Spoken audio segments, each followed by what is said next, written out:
and I immediately upgraded to a stone pickaxe. I went looking for some food, but got distracted by this iron, and I was confused when it gave me raw iron instead of iron ore. Anyway, I continued my hunt for food, and I stumbled across this ruined portal. In it, I found iron nuggets, a sharpness 5 golden axe, and some gold armor. I immediately put on the gold armor, only realizing after that the boots had cursive binding, so I guess I'm gonna be wearing these boots for a long time. I finally found some food in the form of fish, then I found some more food in the form of sheep. A pink sheep, which are actually one of the rarest naturally spawning mobs in the game. I was completely out of hunger, so I made a furnace to cook my food and iron. With the iron that I got, I made a bucket and grabbed some water. Then I grabbed some building blocks. When I came to the surface, I realized it was becoming night, so I made a bed and slept. I had big plans for the next day, so when I woke up, I made a shield and an iron pickaxe. TikTok faydası çok. Ay TikTok izlemekten bizim oğlana bir haller oldu. Kim bilir neler öğreniyorlar orada. Fransızca konuşma pratiği yapalım. Je mange croissant. Yani sadece bunları izliyor TikTok'ta, öyle mi? TikTok'ta aile eşlenisi kullanıyoruz. Çocuğumun izleyebildikleri sınırlı.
I was now ready to find diamonds, so I hopped in the first cave I found and started looking.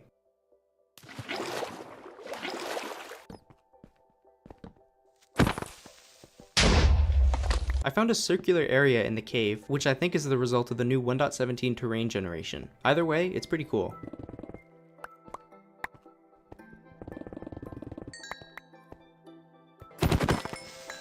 I finally found diamonds. I took care of the creeper guarding the diamonds, and at last, I mined the 5 diamonds. My iron pickaxe was about to break, so I made a double-sided diamond hoe. I heard a bunch of zombies, so I decided to mine towards them, and I actually found a zombie spawner. The chests were pretty good. I got a Thorns 3 book in the first one, and a name tag in the second one. After trying to min-max my inventory for a few minutes, I figured I probably have spent enough time in the cave, so I finally started heading back up to the surface to look for a place to live. When I first got to the surface, I really had no idea where I wanted to live, so I was kind of just running around aimlessly doing pointless parkour.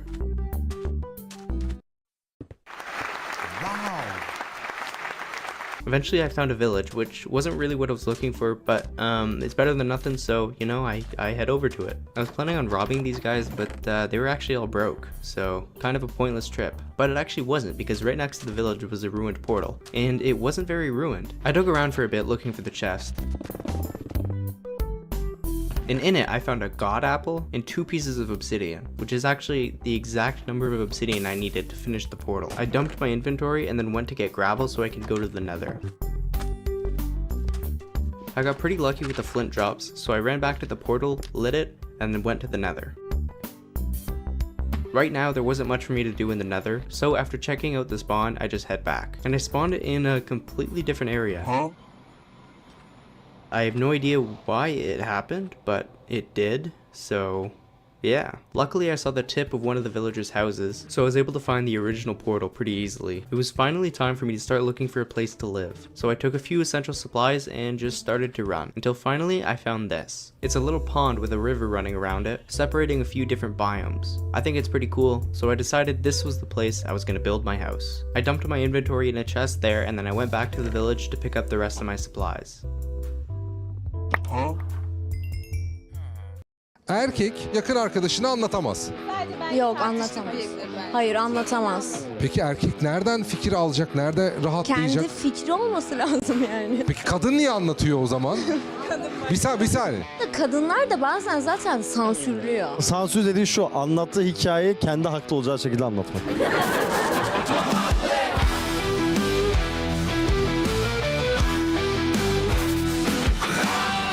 Buradan özür dilemek istiyorum çünkü hatalı olan taraf bendim. Bir kadın ilk defa bunu söyledi, koş. O gece konuşmayı keseceğim çünkü kız aşık olacak bu gidişle. Kız fake. Fake'e aşık olacak değil mi? Sonra ben fake'den, kendi yok. Ama normal karıştırman normal. Kim gerçek, kim fake. Delikanlı erkek ona git deniliyorsa orada durmaz. Tamam, sonra geri gelir ama yine bir şekilde. Çünkü seviyor.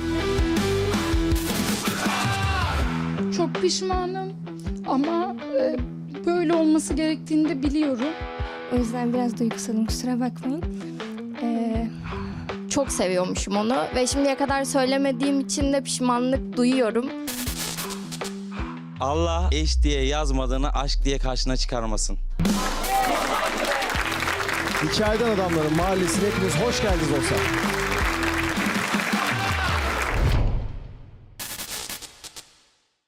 Kusura bakmayın, çok küçük bir aksaklık yaşadık ama buradayız. Merkür Retrosu mu ne, öyle bir şey varmış. Yarın bitiyor. Ya işte bak, o yüzden kameramız Kim söyledi ısındı, onu? bozuldu. Bravo be. Ben inanmıyorum Merkür Retrosu'na. Venüs olsa varım. Ne? Merkür Retrosu ne? Öncelikle ismim Hilal Bugan. İşte bu dönemde genellikle şöyle bir şey oluyor. Eski sevgililer yazar. Eskiler döner. Kapanmamış hesaplar tekrardan görülür. Ki ben bir aydır bunu yaşıyorum. Var mı başka yaşayan şu dönemde? Eski sevgilim bana yazdı, eskiler Bende geri baş döndü. ağrısı yapıyor Merkür Retrosu. Sen ne yaşadın bu bir aydır? Bana bütün eskilerim yazdı. Bütün esini kaç tane? 2-3 tane. En çok fazla hangisini değil. seviyorsun? En çok hangisi acaba dedirttirdi yani? O hep söylüyor da bakalım. Hadi biz senin fikrini merak ediyoruz. Şöyle 4 yıldır görüştüm biri aslında. 4 yıldır hayatımda olan biri. Ara ara çıkıyor, ara ara giriyor. Her Merkür Retrosu'nda geliyor ve sonra gidiyor mu? Yok. Part-time ya. Belli dönemlerde yazıyor, belli dönemlerde gidiyor. Adı ne?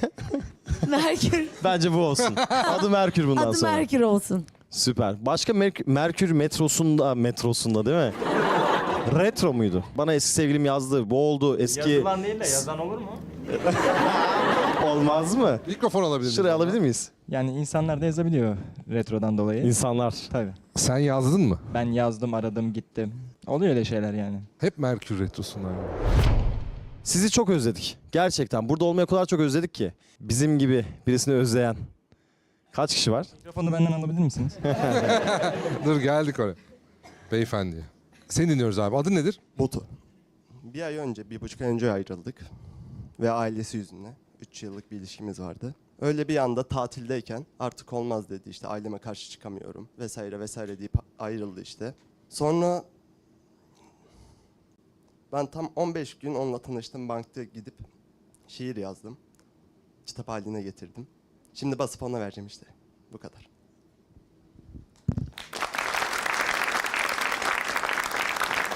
Ailesi neden istemiyordu seni? Mesleğimden, nereli olduğuma ilgileniyordu. Benim Allah Allah. annemin olmamasına kadar, babamın felçli Allah olmasına Allah. kadar ilgileniyorlardı. Ne iş yapıyorsun ki? Ben şu an palyaçoyum. Ya doğrusu palyaçoyum dedim de sonuç olarak okuyorum, makine okuyorum, bitecek bu sene. Çocuk gelişim okuyorum artı. Geleceğini daha iyi gördükleri için mi başka birine gitmesini istediler bilmiyorum. 2 kere yakalandık ailesine. Birinde canlı konum attım babasına. Direkt bizi yakaladılar. Neden babasına canlı konumu attın? Ya şöyle, çok geçti saat ve dışarıdaydık, otobüsü kaçırdık. Ailesi nerede olduğunu bilsin diye ben kendi elimle attım konumu.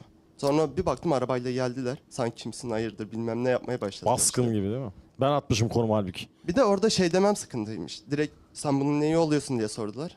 Kız arkadaşım, sevgilim dedim. O onlar için sorun yaratmış. Korkmalıymışım onlara göre. Bu Merkür Retrosu bittikten sonra bu konu bir daha açılır. Bak. Eskiler tekrar yazar diyor. Ve bir sonraki... Yani kayınpederin sana mesaj atabilir. Hayır hayır. Bir sonraki Merkür'e kalmaz, siz bir daha konuşursunuz.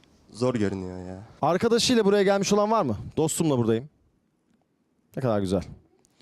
Evli olanları bir görebilir miyim? Eşiyle gelememiş olan bir hanımefendi var. Siz evlisiniz, eşinize gelemediniz. Ailesiyle, kardeşiyle, annesiyle, babasıyla gelen var mı? Kardeşsiniz. Dayın. Dayın mı? Dayını parka götürüyor musun? Bu ne gençlik? Çok genç görünüyorsun abi. Hiç dayı görüntün yok. Daha çok böyle bir amca. Bir de bekar gelenleri görebilir miyiz? Ben yalnızım. Eyvah, ben her yere yalnız gidiyorum. Bekar gidiyorum. Ben çok uzun zamandır bekarım. Var mı? Bekarım. Bekar. Tamam. Bizi ilgilendirmez günün sonunda. Sadece indirim var diye aldığınız en saçma şey, aldığınız, kullanmadığınız, ne işe yaradığı belli olmayan saçma sapan şeyler. Biraz bunları konuşmak istiyoruz. Bizim alışveriş manyağımız arkadaşım ve düzenli olarak alışveriş yapar. Dün en son hassas tartı almıştı da onu kullanmaya çalışıyor. Hassas tartı mı? Ne tartıyorsun? Ya hassas tartı mutfakta kullanılır. Tatlı yapıyorduk dün. Onu tarttım. Sence ismin ne? Büşra. Büşra, aldığın en saçma sapan şey ne olabilir bugüne kadar? Gerçekten kendine dürüst ol şu anda. De ki ulan buna da ihtiyacım yoktu. Aldığım hiçbir şeye ihtiyacım yok şu an. Abi aldım ve saçma sapan da dediğiniz hiçbir şey yok mu ya? Ben 20 yaşındayım. Çeyiz alışverişi yaptım. Oh işte bu ya. Ama niye? Saçma bir şey değil ki öyle. Bir dakika, sevgilin var mı? Yok. Yatırım amaçlı alıyor hanımefendi. Ya yatırım amaçlı aldım. Uzun süredir beğendiğim bir yemek takımı vardı. 12 kişilik yaptım. Kahvaltı takımımı aldım. Bardak takımımı aldım. Çatal bıçak takımı falan. İşte bu ya. derken- Manifesttir bu. Benim Güzeldir havalarım, yani. benim havalarım Manifest geldi. yaptım. Çeyiz. Yani aday yok. Uzun süredir düşünmüyorum ama kalsın. Belki atanırım zamanında başka bir şehre. Orada kullanırım diye Değil mi? aldım. Tarihi eser oluyor. Var mı öyle bir tecrübeniz? Bir zamanlar hani hatırlarsınız belki arkadaşlar da bilirler. Pembe modaydı. Pembe, yeşil falan filan. Pembe hala Gelin evi. moda bence ya. O kadar moda Değil değil, mi? şimdi. Ne renk moda şu an? Krem, kahve tonları, siyah. Duy bunları. Çeyizine şey yaparsın. Peki çeyiz dizmiş olan var mı yakın zamanda?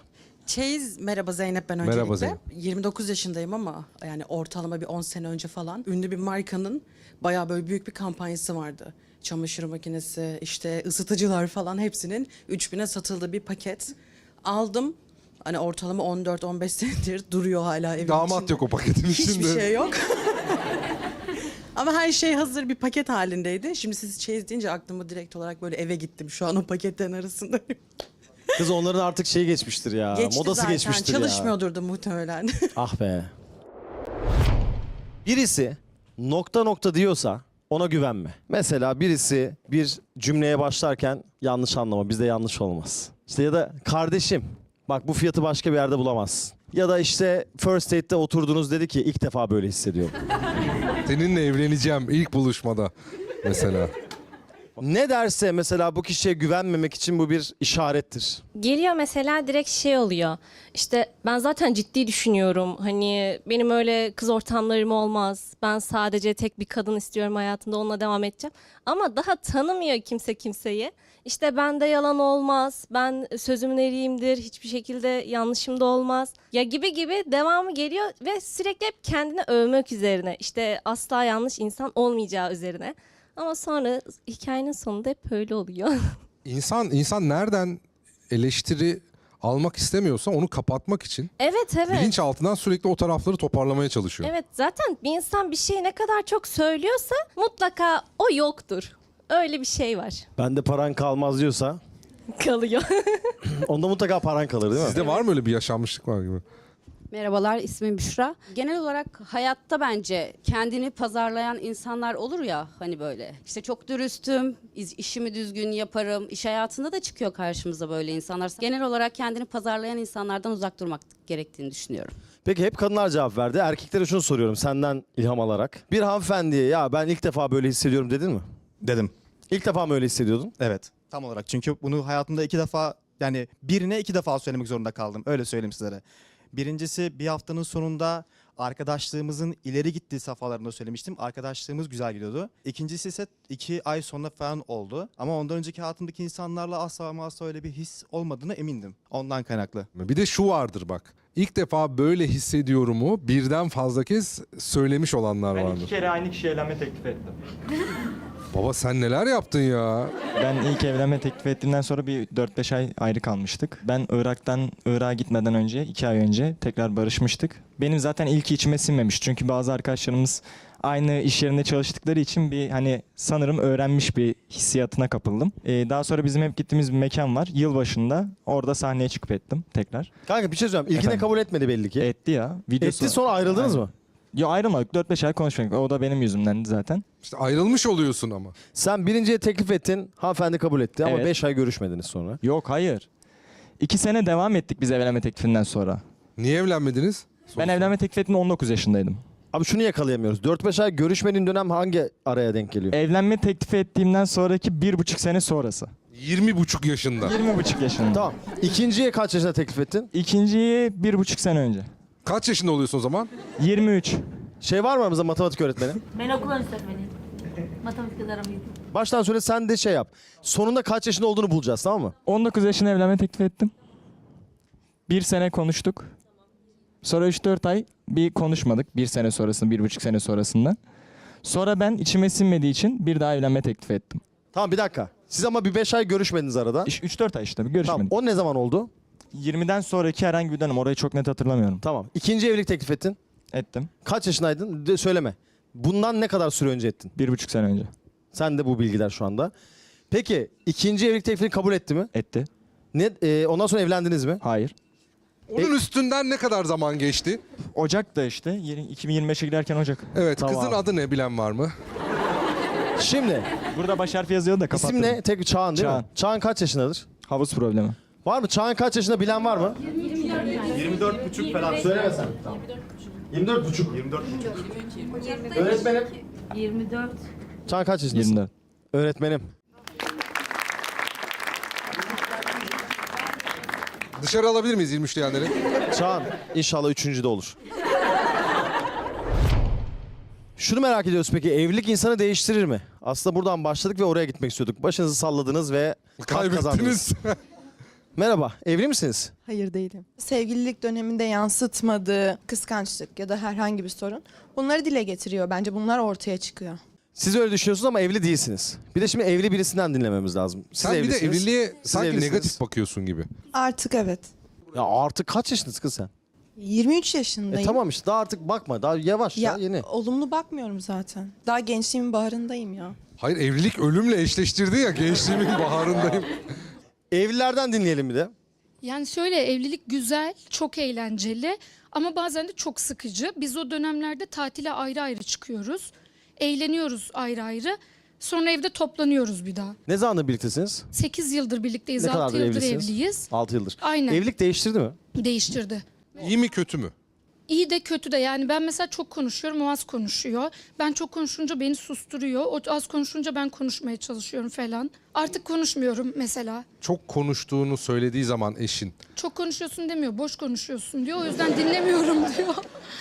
Ben de ama alıştım mesela. Peki sen, yani sence haklılık payı var mı yoksa saçmalıyor mu? Ya o çok haklı, o genelde çok haklı. En böyle içten boş konuşuyorsun dediği şey ne? Neye takılıyor? O mesela takıntılı. Her gün prizlerin fotoğrafını istiyor evden çıkarken. Ben de aynı prizi galerime kaydedip onu yolluyorum. Anlamış lekeden, yandaki lekeden anlamış.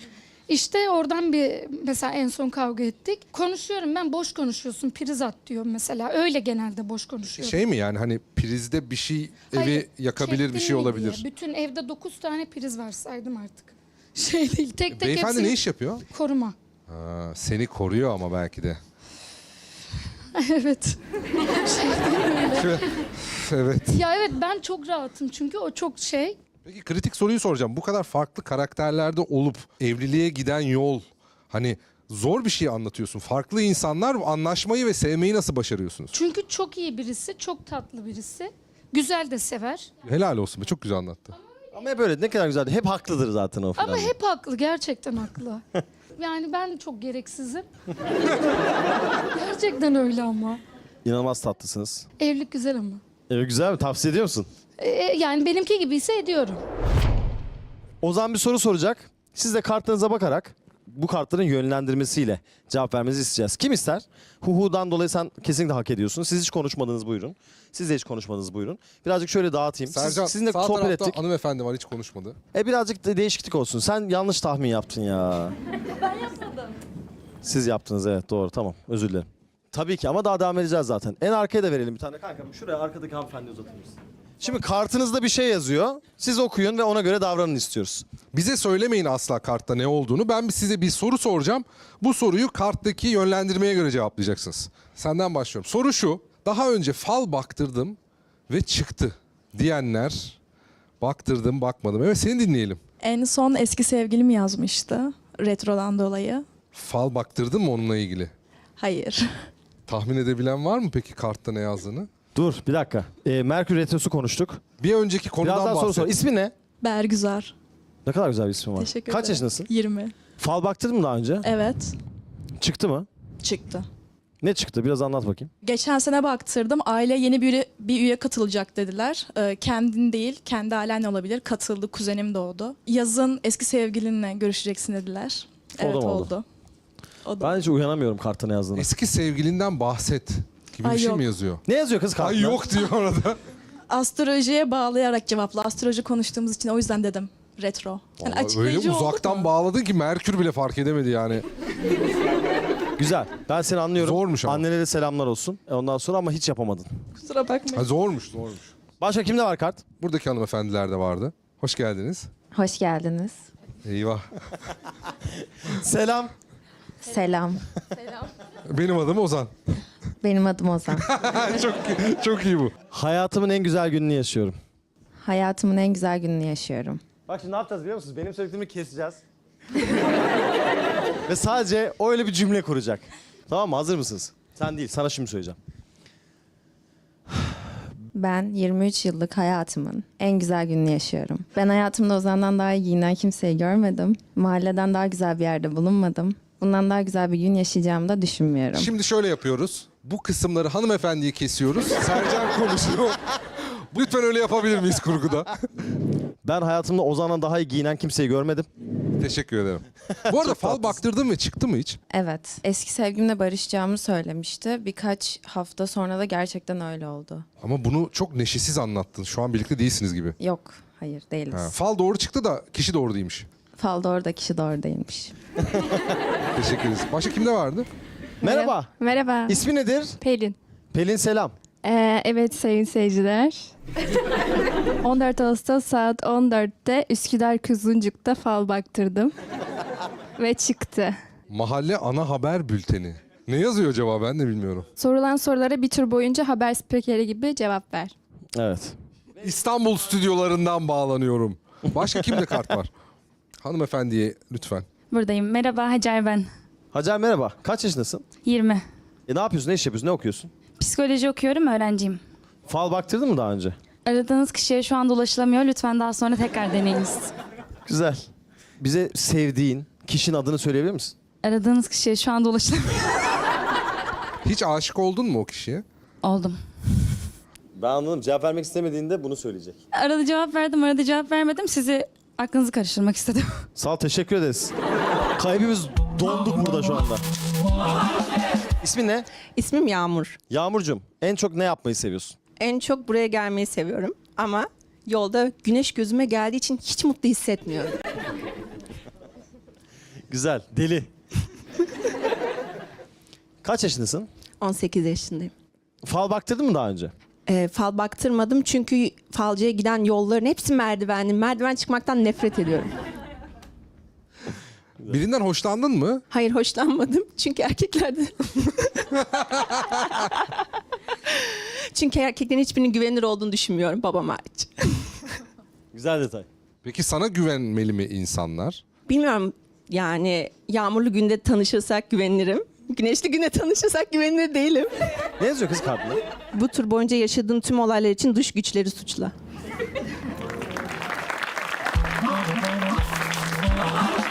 Merhaba, nasılsın baba? Alo kimsin? Ha? Kaç yaşındasın? Alo kimsin? 24. Güzel. Daha önce fal baktırdın mı? Alo kimsin? Baktırdım. Eski sevgilin seni aradı. Ne diye açarsın telefonu? Aramaz. O yüzden Ha, başka bir önermeyle söylüyor onu. Dur bulamadım. Biz bir şey diyeyim. Bugün hepimiz B12'yiz. Abi. Şimdi diyor ki ve sorulan her soruya alo kimsin diye cevap ver. Ozan eski sevgilini aradı mı deyince adam unuttu her şeyi. Aramaz dedi ya. Bir anda kim oldu? Kim olduğunu unut. Aramaz dedi ya. Güzel ayrılmadık mı? ayrılığın güzelliği olduğunu düşünmüyorum ben zaten. Güzel cevap. Şimdi bir testimiz var. Bunu sizinle paylaşacağız ve yorumlarınızı çok merak ediyoruz. Bu testin adı ayrılırım, ayrılmam. Biz size bazı durumlar okuyacağız. Bu durumlar başınıza gelse, size yapılsa, siz yapsanız bakalım ne yapacaksınız? Şimdi konuşuyorsunuz sevgilinizle, hararetli bir tartışma eşinizle. Çok sinirlendi, yüzüne kapattı telefonu. Ayrılırım diyenleri görebilir miyim? Bir mikrofonu alabilir miyim bir saniye? Ya şimdi aslında arama değil de mesajlarıma biraz geç döndü. Çok sinirlendim. Ben de engelledim. Sonra bir anda ayrıldı. Sen engelledikten sonra ayrıldı. Evet, sen beni nasıl engellersin deyip ayrıldı. Neden engelledin? Ya çünkü Geç dönüyormuş. tatile gitti arkadaşıyla. Ben de o sıra ailemin yanındaydım. Zehir edeyim dedin ona tatili. Kesinlikle böyle bir şey istemedim. Dedim ki hani çalıştın ettin o kadar. Hani gezmek senin de hakkın dedim. Tabii ki de eğlen. Ben seni engelleyeyim, rahat rahat gez dedin. Hayır ya. Peki ne kadar geç dönüyordu mesajlara? Ya 2 saat sonra dönüyor. Belki denizde adam, belki kumsalda güneşleniyor. Bir vakit belirlese bana, dese ki ben seninle şu vakitte ilgilensem olur mu? Hani o vakitte seninle konuşalım. Ya okey, hiçbir sorun yok. Ama hiçbir şeyin haberini vermiyor. Bu bir sistemi şey ona yapmıyor. yaptın mı engellemeden önce? Yaptım. Beni bunaltıyorsun dedi. Hani Ha, beni peki, darlama dedi. ayrılacağı vardı, bunu bahane etti diyenleri görebilir miyim? Sence böyle bir şey olabilir mi? Bak. Bir dakika, bir şey daha anlatacağım. Şimdi ardından fotoğraf paylaşıyor. Fotoğrafta da şey var. Mutlu. Güneş gözlüğünde. Hayır, güneş gözlüğünde. Dur, yazmadan önce fotoğraf mı paylaştı sana? Hayır, deniz tatili falan bitti. Sonra bir fotoğraf paylaştı. Fotoğrafta kız çekiyor fotoğrafı. Arkadaş da çekiniyor. Bir dakika, güneş ne var fotoğrafta? Güneş gözlüğünde şimdi karşıdaki çeken kişi yansıma var ve bir tane kız var. Sonra tabii engelledim ya, bana da ayrıldık dedi ya, hesap da soramıyorum. Sonra o da çok sinirimi sinir aradım bozucu ben. bir şey. Ben onda bir ceketim kalmıştı. Ceket bahanesiyle aradım. Ne zaman getiriyorsun eşyamı ver hesabı? Ay çok şey oldum. Artık şey olmayın değil mi? Peki sordun mu o kız kim diye? Sordum. Arkadaşının ya beni engelledikten sonra geldiği için bana haber verememiş. Ben onu engellediğimden dolayı pardon. İkinci gün gelmiş zaten. Beni onu engelledikten sonra gelmiş. İşte o da onun eski konuştuğuymuş falan. Kimin? Ya arkadaşının. Efendim? Bence yalan. Aldatılmışsın bacım. Vallahi bence aldatıldım. Zor. İkinci soruya geçiyorum. İlk engellemesin. Keşke çıkarmışsın. Ya Allah. Devam ediyorum. Aranızda geçenleri yakın arkadaşına anlatıyor olması ayrılık sebebidir diyenleri Şurası yıkıldı. değildir arkadaş. Yakın arkadaşına tabii ki anlatacak, konuşacak, akıl alacak, fikir alacak diyenleri görebilir miyim? Aynı kişiler bir daha el kaldırdı, onu da gördüm. Sence ayrılık sebebi mi? Yok artık. Ne yapmış sanki, yüzmeye gidip bana bir saat cevap mı vermemiş? Ne olmuş, sanki engellemişim. Bir mikrofonu sizden bir müsaade alacağım. Yani erkek anlatıyorsa evet, kadın anlatıyorsa doğal. Bu nasıl çifte standart böyle bir şey? Erkek hiç anlatır mı ya? Hayır, Bir aranızda ağır- geçenler tartıştık belki. Anlatamazsın. Yani olmaz. Ben şu an elim ayağım titredi. Tüylerim diken diken oldu. Ben doğru şeyi konuşuyoruz değil mi karşılıklı? Evet, evet. Siz diyorsunuz ki erkek eşiyle sevgilisiyle yaşadığı tartışma da olsa bunu yakın arkadaşına anlatamaz. Yok, anlatamaz. Hayır, anlatamaz. Peki erkek nereden fikir alacak? Nerede rahatlayacak? Kendi fikri olması lazım yani. Peki kadın niye anlatıyor o zaman? Bir saniye. Biz rahatlıyoruz, evet. Bu öyle. bir Erkek şey. rahatlama, patlasın Bir de bu arada orada. kadınlar da bazen zaten sansürlüyor. Sansür dediği şu, anlattığı hikayeyi kendi haklı olacağı şekilde anlatıyor. Yok öyle yapmıyoruz da yani şimdi çok hata yaptıysa karşı taraf biraz onu kırpıyoruz bazen. Çok harcamamak adına. Harcamak adına değil o, özür dilerim. Bu şunun adına. Çünkü sen o kişiyle devam edeceksin. ve yakın arkadaşın sana şunu söylemesin diye. Esmeralda sen bana demedin mi bu çocuk böyle yaptı, şöyle yaptı falan diye. Olabilir bazen. Senin kendine saygın yok mu? Evet, Demesin diye. Aslında sen karşı tarafı düşünmüyorsun. Yine kendini düşünüyorsun. Yani olabilir. İsmi ne? Berfin. Berfin peki yani işte erkek arkadaşın o tartışmayı yaptı seninle, kavga ettiniz falan. Belki onun yakın arkadaşı diyecek ki ona, oğlum sen haksızsın burada, git özür dile diyecek. Demez ki, hayatta demez. Yok demez. Ya ben Demez ya. Erkekler demez. Burada bir saniye, erkeklere söz vereceğim. Olur mu demez mi ya? Ben patladım çünkü. Biz tartışınca Biz bunu yaşadık. Demez. Demiyorlar. Üzerine gidiyorlar. Daha çok şey çıkartıyorlar haklı olduğu. Konu sapıyor. peki sen kadın yani hem cinsini anlattığın zaman bunu haksızsan sana sen haksızsın diyor mu? Genelde haksız değil ama. Ha işte gördün mü yani? Çifte standart. Teşekkür ederim. Bir de erkeklere soracağım ya. Sen çok bu dertli kaldırdın. Dayıya. Dur dayıya soracağım. Ya abi şimdi hiçbir şey bence anlatılmamalı. Olabildiğince gizli kalmalı. Ama şöyle bir şey var abi. Ben mesela ayrıldım kız arkadaşımdan. Bana en yakın arkadaşı 20 tane sesli mesaj attı. Her biri ikişer üçer dakikalık.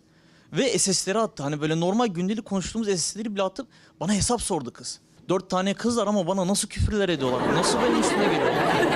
Hani o sansürlü falan hiçbir şey yok. Peki sebebi neydi abi ayrılığın? Abi kızlar doldurdu sadece kızı. Hiçbir hatam yoktu. SS'leri çıkar göster ses kayıtlarını. Savunmadım. Çıkar göster. Sildim abi hepsini. Onlara dair her şeyi sildim. Ya niye... Bak şey diyorlar, doğruları söylemek doldurmak mı oluyor? Ben seni dedim. Haksız diyenler, kesin kızı üzdü diyenleri bir göreyim mi? Hayır ya, bak sen tertemiz adam ya. Tertemiz adam. Abi sırf güvenilir olduğumu kanıtlamak, hani şey yapmak için, beni test etmek için ayrıldıktan sonra 5-6 tane fake hesaptan bana yazmaya çalıştılar. Of Hani bir işte de bu var ya. ona rağmen ellerine koz vermedim yani. Sen fake hesaptan mı yazdın ha? Şimdi ben hala biraz da olsa bir umut besleyerek yazdım. Yani onun sevgisi vardı o zaman. Çocuk güvenilir biri olmadığı için acaba aldatır mı diye düşünerek yazdım. Dur. Şimdi hepimiz bir anlayalım diye. Ben yaşlıyım anlamıyorum. Herkese atıyorum suçu o yüzden. Sen birinden hoşlanıyordun. O zaman onun sevgilisi vardı. Yok hayır, konuşmayı kestik, bitti tamamen. Sonra sevgili yaptı. Ben güvenilir olmadığı için ekstradan yazmak istedim. Acaba aldatır mı gibisinden bak. Yeni sevgilisini aldatır mı Evet. diye. Ne oldu sonra? O kızla bayağı günaydın, iyi geceler şeklinde fake hesabımla konuştu. Sonra sevgilisi muhtemelen öğrenmedi hiçbir zaman ama ona sorarsanız da arkadaş olarak konuştum diyecek muhtemelen fake hesapla. Ve benim olduğumu da bilmiyor. Muhtemelen öğrenir bir şekilde ama Peki. yapacak bir şey yok. Peki içinden şu geçmedi mi? O anki sevgilisine başkasıyla konuştuğunu göndereyim. Geçti. Ama eğer öyle bir şey yaptığımı öğrenirse narsist biri olduğu için... Ama hani öğrenmeyecek, mutlu sen olur fake falan hesapsın. diye Nereden düşündüm. öğrenecek ki? Sana nasıl gelecek bunun ucu? İşte bilmiyorum, korktum o an. Anlaşılır falan. Şu anda anladılar ama galiba. Sanki bir anladılar şu kadar. Fake hesabın fake olduğunu anlaşılmaması için dikkat ettiğin 3 tane kriter. Hesap arkadaşımın da. Senin fake hesap. O zaman ustayla konuşalım. Fake hesabım benim main hesabımdan daha main'di bu arada. Doğum günü storyleri bile atıyordum oradan. Sonra kapattım. Kimin fotoğraflarını kullanıyorsun? O kadar da söylemeyeyim. Hayır. Başka Kişi değil birinin. ama kurban seçerken, avatar seçerken yani mesela nasıl? Rastgele Instagram'da birinin hesabına girdim. Onun takipçilerinden bir kızı buldum.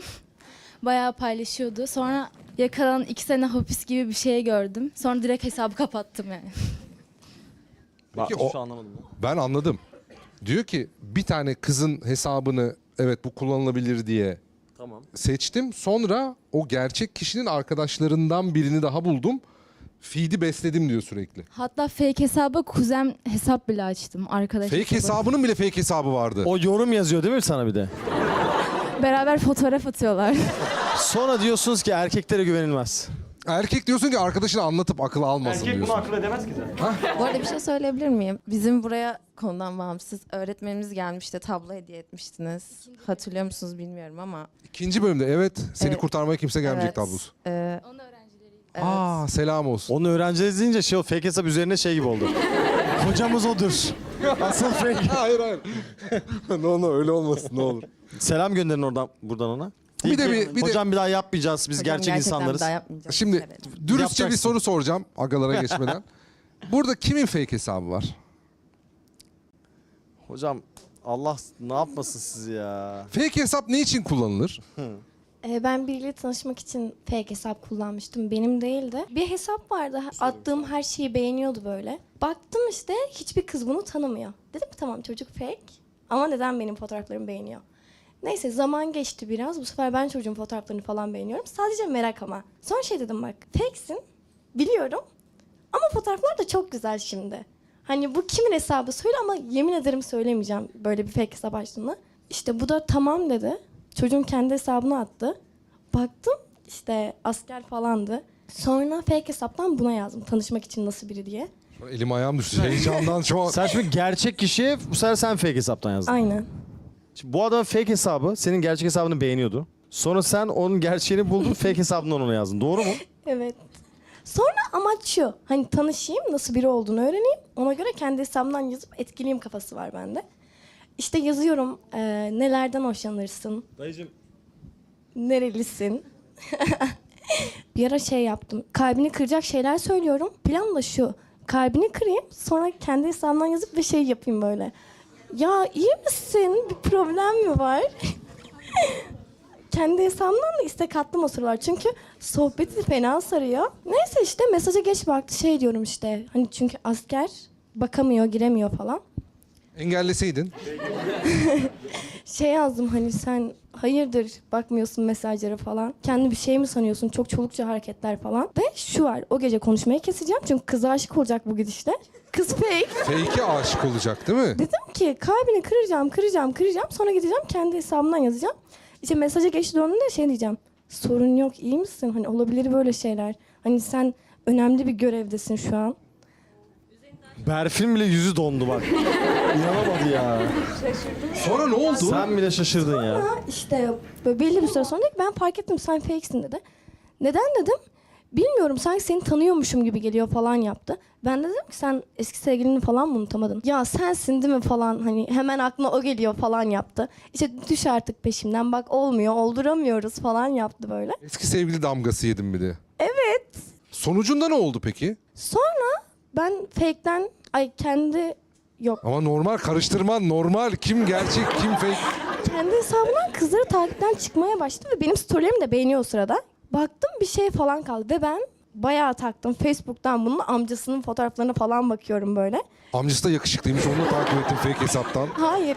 Main'den Teşekkür amcasını ederim. buldum. Oradan Facebook'a girdim. Amcasına falan baktım. Oradan babasının Facebook'unu falan bulmuştum. Nasıl bitti? En son nasıl sonuçlandı? Onu merak ediyoruz. Baktım herkesi çıkarıyor bir ben varım. Diyorum ki bugün bana yazacak, bugün bana yazacak, bugün bana yazacak. Sonra bir baktım. Ne oldu orada ne dedin? Sonrası gelmiyor. Sevgilisiyle barışmış. Kızla fotoğraf atmış. Ben de baktım şey sanıyorum. Bana yazacak çünkü takip Bir ettiğim tek göstersene kız. var mı hala profili? Hayır benim sevgilim var.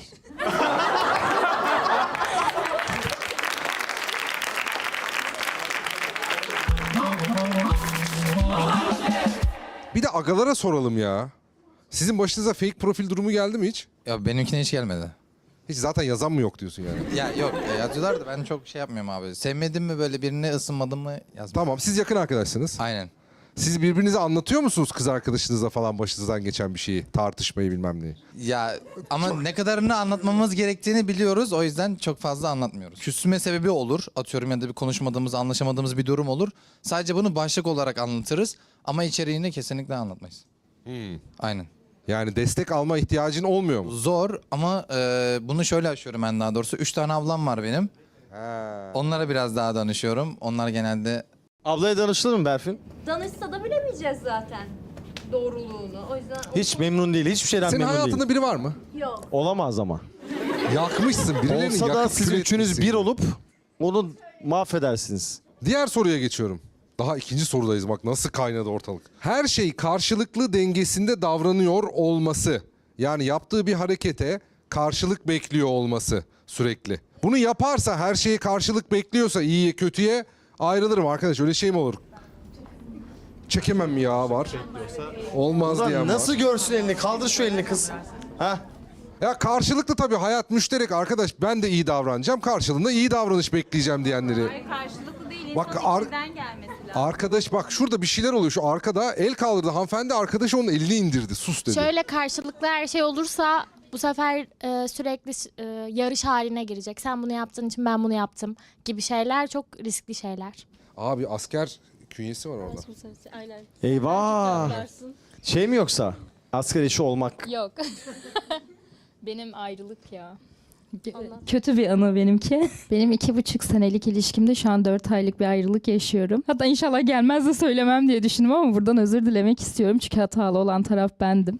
Bir kadın ilk defa bunu söyledi. Koş.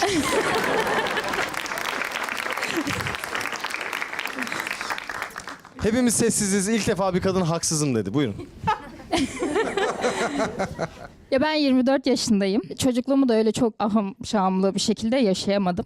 Çocukça davranıp sürekli küçücük olaylarda da ayrılığa çektim konuyu. Engelliyor muydun? Yok engellemiyordum. Ben sadece ayrılmak istediğimi söylüyordum ama bunu gerçekten istediğim için söylemiyordum. Hani ayrılırsam belki görür neden kırıldığımı, neden böyle davrandığımı. O da git denildiğinde gidecek bir insan olduğu için öyle bir delikanlı yapısı var. Ben git dedim, o da gitti. Sonra tutmak için uğraştım. Ama iki taraf da çok seviyor. Bunun inancıyla hala kalbimde Peki taşıyorum. bunu birebir işte en son özrünü alacağım. İstediğin kameraya bakıp özür dilerim seni seviyorum demeni isteyeceğim. Titriyor. Şunu bize anlattığın gibi onu anlattın mı? Ben seni seviyordum ama küçük küçük şeylerden Şöyle ayrıldım diyordum. Özür söyleyeyim. dilerim bunun farkına vardım. Hepsini söyledim. Az önce konusu da geçti hatta. Ben IBAN'dan para göndererek bile yazdım bana ulaşması için. Ve ben bir kız olarak bunu hiç aşağılık bir şey olarak görmüyorum. Gayet de yapılabilir. Bir erkek yapıyorsa bir kız da yapabilir bunu her zaman. Seven yapar.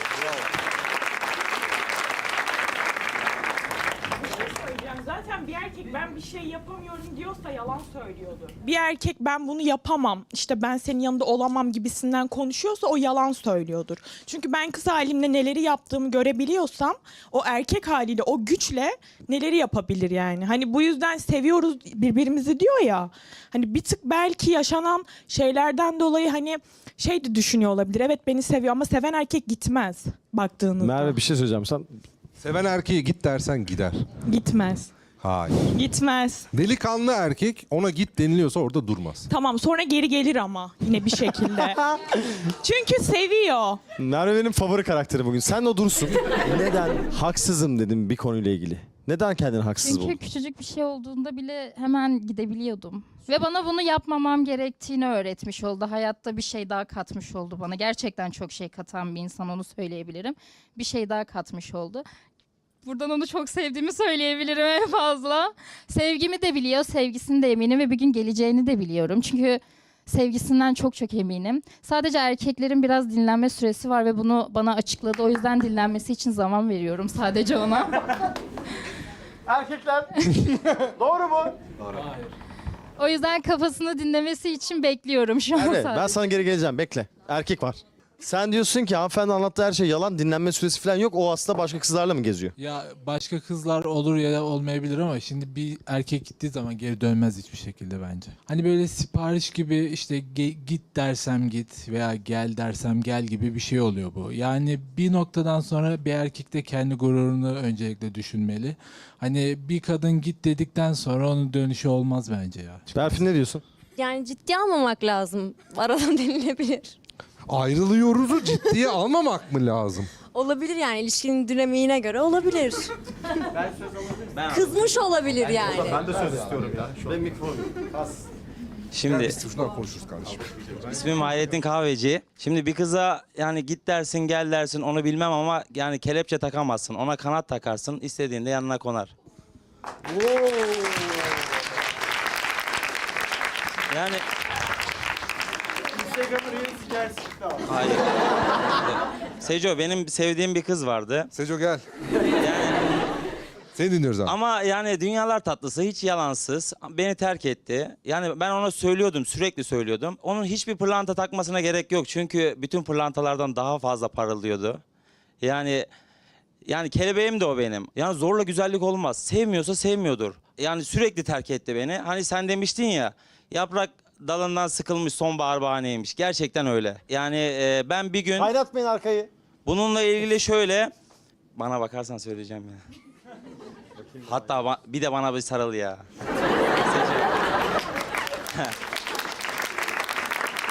Sercan! Lafın bitsin öyle Ha. sarılalım. Şöyle Sen son noktaya koy öyle sarılalım. Güzel bir özlü söz söyle, sarılacağız. söylüyorum, şimdi iyi dinlesin herkes beni. Allah eş diye yazmadığını aşk diye karşımıza çıkarmasın. Amin. Çok güzel. Ama ben Sece'ye sarılmak istiyordum ya. Ha? Sece... Bir daha söyle, biz seninle daha güzel sarılalım. Tamam. Söylemiyorum. Tamam, söylüyorum. Tamam. Allah eş diye yazmadığını aşk diye karşına çıkarmasın.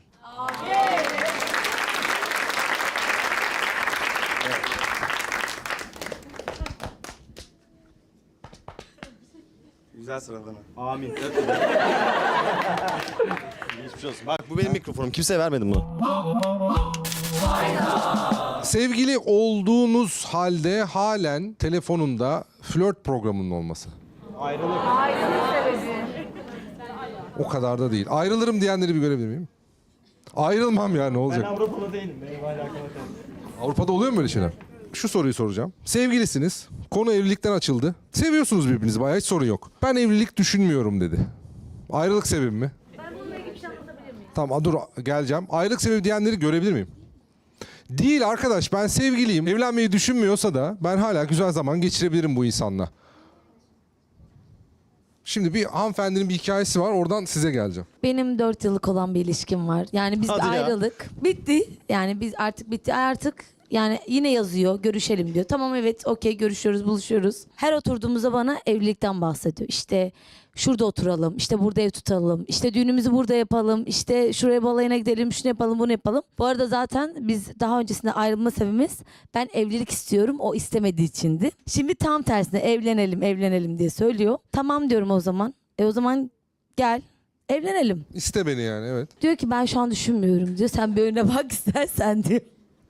Sonra tamam o zaman bir daha beni arama, yazma diyorum. 3 gün sonra tekrardan arayıp yazıyor. Sen bilmiyorsun, bazı erkekler bir tane sarı site var ya, ilan sitesi, onun Evet. hastası. Onu spor niyetine kullanıyor. Hep böyle hayaller kuruyor o sitede. Şu arabayı alırız, şu evde otururum, evet. şuraya tatile giderim, şöyle yaparım. Ama bunu sana yapmış. Ben de diyorum yani tamam o zaman görüşmeyelim. Beni bir daha arama. Yaşlar kaç? Ben 29 yaşındayım. O 27 yaşında. Hayırlısı olsun diyelim. Ama arkadaşları etkiliyor. Berfin'e o konuda katılıyorum. Bir tane onun şeytan bir arkadaşı var. O çok aklına gidiyor. Onu anlattım. Kardeşimiz anlattı şeytan arkadaşı var diye. Onun da var. Diyor ki kanka daha çok gençsin. Ne olacak ki ya? Biraz daha takıl. Arkadaşı bekar mı? Bekar. Nasıl çözeceksin biliyor musun? Hemen başını bağlayacaksın onun. Ben mi söyleyeyim bunları? Hadi şu olayı bırak artık sen. Bak geldiğinden beri aynı adam var. Olmuyor işte. Onu salın siz. Aradayken bile yazdı biliyor musun? Ne dedi? Şurada kiralar düşmüş Dedim mü? ki buradayım seni rezil edeceğim herkese. Lütfen adımı verme dedi. Adı ne? Merkür Retrosu. Ben bileyim kız sadece.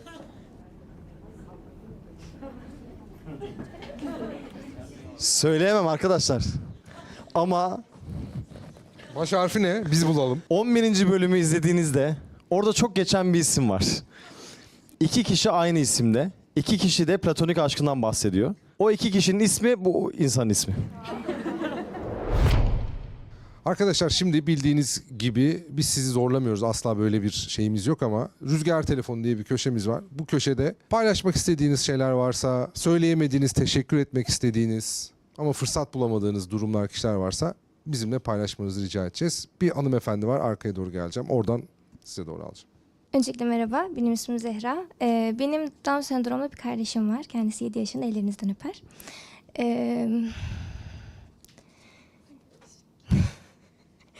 Kendisini çok seviyorum. Ve bir farkındalık yaratmak istiyorum. Çünkü Down sendromlu genel olarak halk gözünde hastalık olarak görülüyor. Kime söylesem geçmiş olsun lafını alıyorum ve ben bunu çok doğru bulmuyorum. Çünkü bu bir farkındalık. Geçecek bir şey değil bu. Kendisini çok sevdiğimi, kendisi zor bir ameliyat geçirdi Haziran'da. 2. ameliyatına hazırlanıyoruz. O yüzden biraz duygusalım, kusura bakmayın. Her zaman onun yanında olacağımı, Allah ömür verdikçe onun yanında durmak için her şeyi yapacağımı söylemek istiyorum sadece.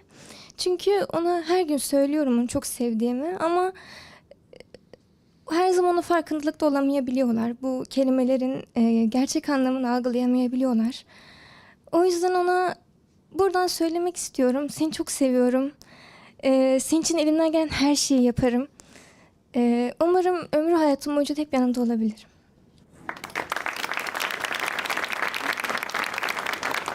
Ne kadar güzel bir kalbin var ya. Hanımefendiye verebilir miyiz? Şunu söylemek istiyorum.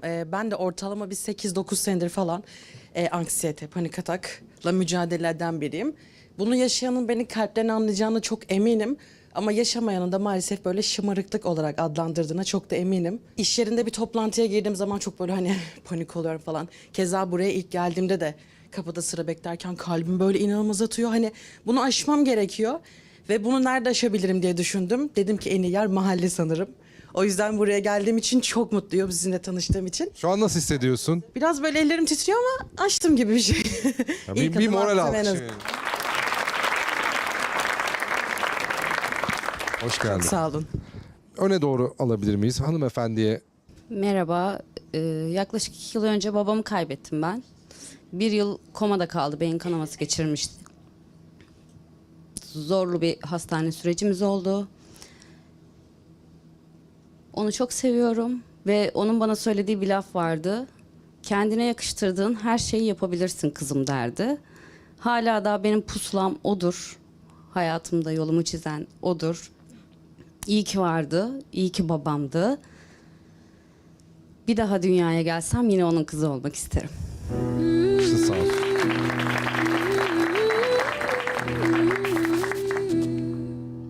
Çok özür diliyorum. Estağfurullah. Öncesinde sana çok teşekkür edeceğim. Böyle hani boşluğa bakıp kendimi ne şekilde asabilirim dediğim bir zamanda denk geldin.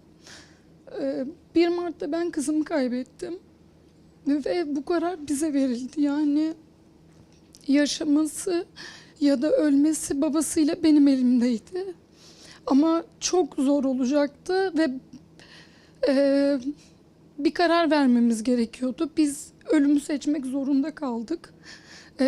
Dediğiniz gibi kendini affettiğin zaman ya da affetmeye çalıştığın zaman yükün hafifliyor. Ama affedemediğinde böyle bir cehenneme dönüşüyor. Çok kötü bir dönemde, çok kötü bir aralıkta yanlışlıkla telefonumun sizi açmasıyla size denk geldim aslında. Sadece bugün ilk defa mezara gittim bu arada. İlk kez, çünkü buraya geldiğimde mezara gideceğim diye söz vermiştim. Sadece şunu söylemek istiyorum. Verdiğim kararlardan çok pişmanım ama böyle olması gerektiğini de biliyorum. Yani iyi ki gittiği yerde mutludur ya da kızgın değildir. Yani umarım denk gelme diye bir şey varsa denk geliriz bir daha, bilmiyorum. Çok teşekkür ediyorum yeniden ikinize de. Sağ olsun canım benim. Teşekkür ederim. Çok sağ olun. Eşlere selam olsun. Allah sabır versin. Sağ olun. Bence de. Kusura bakmayın. Kusur olur mu öyle şey? İyi ki geldin ya. İyi ki denk gelmişiz o zaman. Vallahi diyelim. yani hani iyi ki denk gelmiş Sercan. İyi ki de sen bizimle bugün bu anı paylaştın. Ve bizim devam etmemiz için hiçbir şey olmasa da bir gün bize ömür boyu devam edebilecek bir şey paylaştın bize. Allah senden razı olsun. Ama gerçekten öyle. Çok teşekkürler. Geliyorum oraya. Merhaba.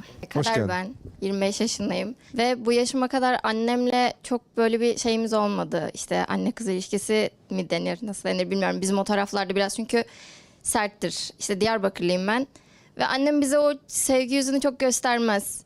9 kardeşiz bir de. Babamdan daha çok aldık onu ve ben bu yıl annemle ayrıldık. Onlar memlekete gitti, ben burada kaldım. Şimdiye kadar söylemediğim bir şey söylemek istiyorum. Çok seviyormuşum onu ve şimdiye kadar söylemediğim için de pişmanlık duyuyorum.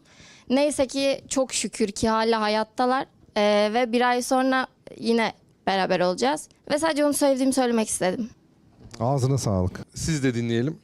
Ben önce mikrofonu alanlardan çok özür dilerim. Hiç o kadar duygusal bir şey söylemeyeceğim. Sadece böyle Instagram'da postlarda böyle gördüğünüz bir şey vardır ya, kral böyle dışarı çıkar, asker duruyordur. Askere der ki sen böyle dikiliyorsun bu soğukta. Ben hani söyleyeceğim sana bir ceket getirsinler der. Sonra içeri girer, o ceket asla gelmez. Asker normalde durabilir ama o an ölür ya. Siz bana az önce dediniz ki ben sana söz vereceğim. Siz bana mikrofonu vermediniz. Ben size küstüm. Mahalleye küstüm. Unuttunuz beni. Ben bekledim Ben böyle. ama gönül almaz mıyım? Ben diyor ki beni mikrofonsuzluk değil, senin mikrofon vaadin öldürdü. Evet, tam olarak öyle Küstürdü oldu. daha doğrusu. Küstürdü. Söz istememiştim, bir şey istememiştim. Dedi ki senin söyleyecek şeylerin vardı. Ben sana söz vereceğim dedi. Sonra unuttu beni. Erkekler işte, ne yapacaksın? Berfin, Bilmiyorum. ne diyorsun? Katılıyorsun. Affet beni. Güneşimsin. Çok teşekkür ederim. Rica ederim. Gerçekten İlk gülüm unuttum. galiba. Aa! Evet, ilk gülüm. İnşallah Affettin son mi olmaz. Ozan'ı? Affettim, Affet affettim. be, ne olur. Affettim. Biz ilişkide olalım. Şimdi kart oyunumuz var. Bilenler var mı kart oyunumuzu? Tamam. Ben diyorum ki sen beni engellemiş ol. Mı? Yoksa sen ilişkidesin. Ben de seni sürekli fake hesaptan mı yazıyorsun yoksa? ya öyle yapalım ya da şey yapalım. Ben seni sürekli kışkırtıyorum, arkadaşınım.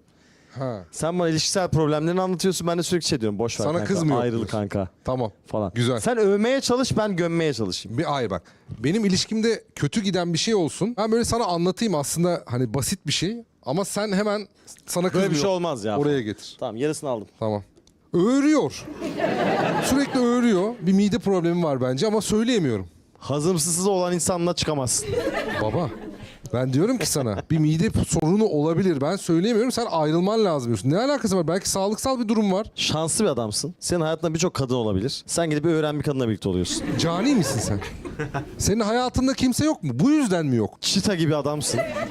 Senin özgür olman lazım. Yalnız olman lazım. Yalnızım zaten. Var kardeşim. Bak dışarıda çok daha güzel şeyler var. Öğürmeyen, bir şeyler yapmayan bir sürü kadınlar var.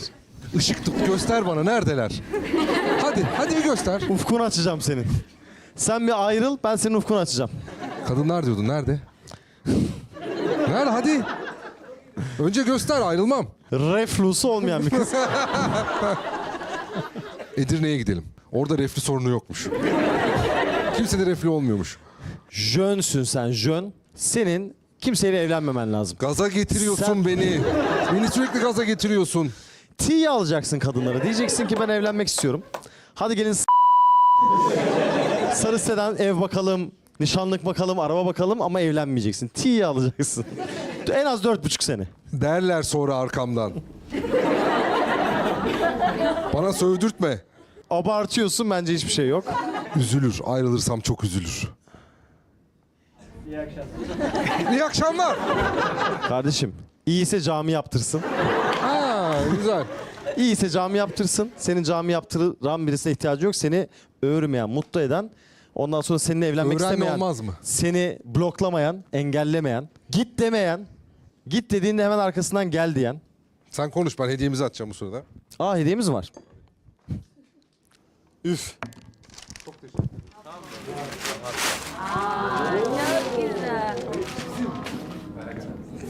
Çok güzel.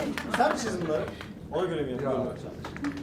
Ozan'a denk gelen hediyede o kadar yakışıklıyız ki. Bana denk gelen de o kadar yakışıklı değiliz ki. Sen farklı günlerde mi çizdin bunu? Farklı. Değil mi? Çevir göster. Bak. Mutlu olduğu gün, mutsuz olduğu gün ben.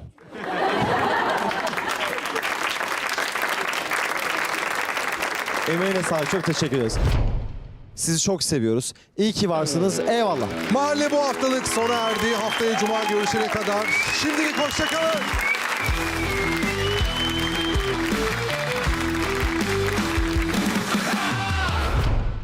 Baba sen neler yaptın ya? Ferrero Rocher'i yaratırken tek bir amacımız vardı. Değerli olmanın da ötesine geçmek. Kadifemsi çikolatalı fındıklı kreması ve özenle kavrulmuş fındıklarıyla Ferrero Rocher en özel anlara ışıltı katar. Now, at this point, I still didn't even have an idea as to what kind of house I wanted to make. So I did some procrastinating and chopped down some trees. I used the gold axe I had until it broke, and then I made an iron axe and used that until it broke as well. Yeah, I was doing some pretty heavy procrastination. It was definitely worth it though, because finally I had an idea for what kind of house I wanted to build. And this is what it looks like so far. All of my stuff was kind of just sitting on the edge of the pond, so I dug a little bunker where the giant underground mansion will be, just to have a temporary place to store everything. I think the zombies like the build so far because they would not leave me alone.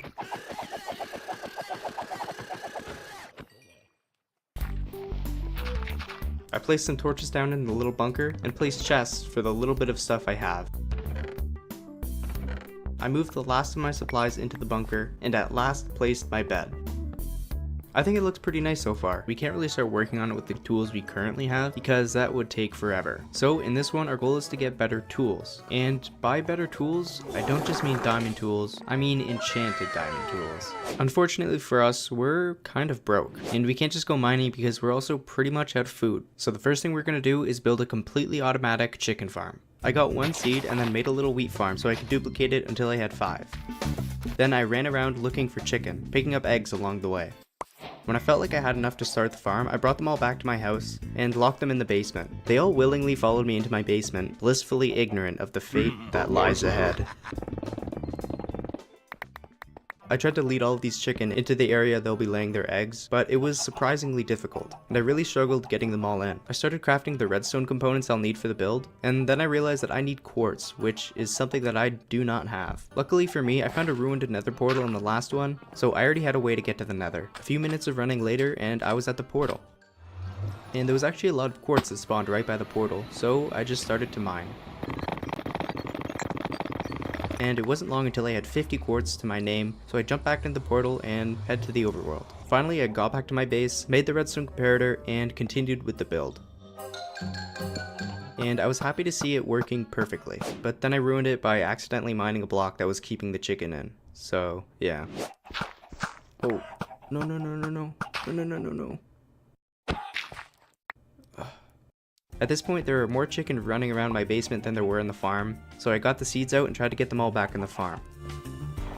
It actually went a lot better this time, and I managed to get every single chicken in the farm without any issues. I disconnected the redstone so I can get a stockpile of eggs in the dispenser, and I figured as I was waiting to collect more eggs, I might as well do some mining. So I dug a spiral staircase to Y11. I dug a little box, and decided to strip mine until I broke my diamond pickaxe.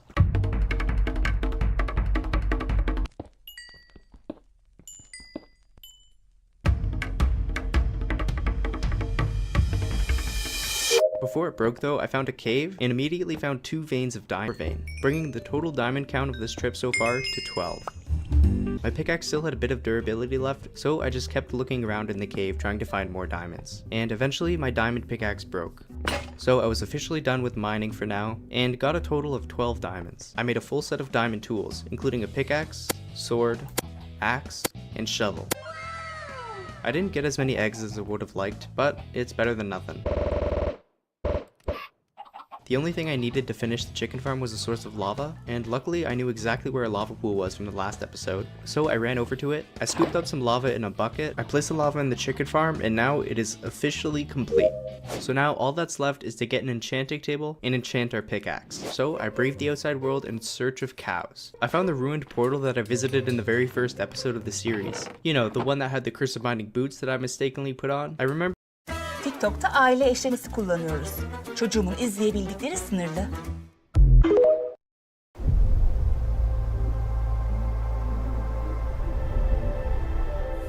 I'm already there. I'm already there.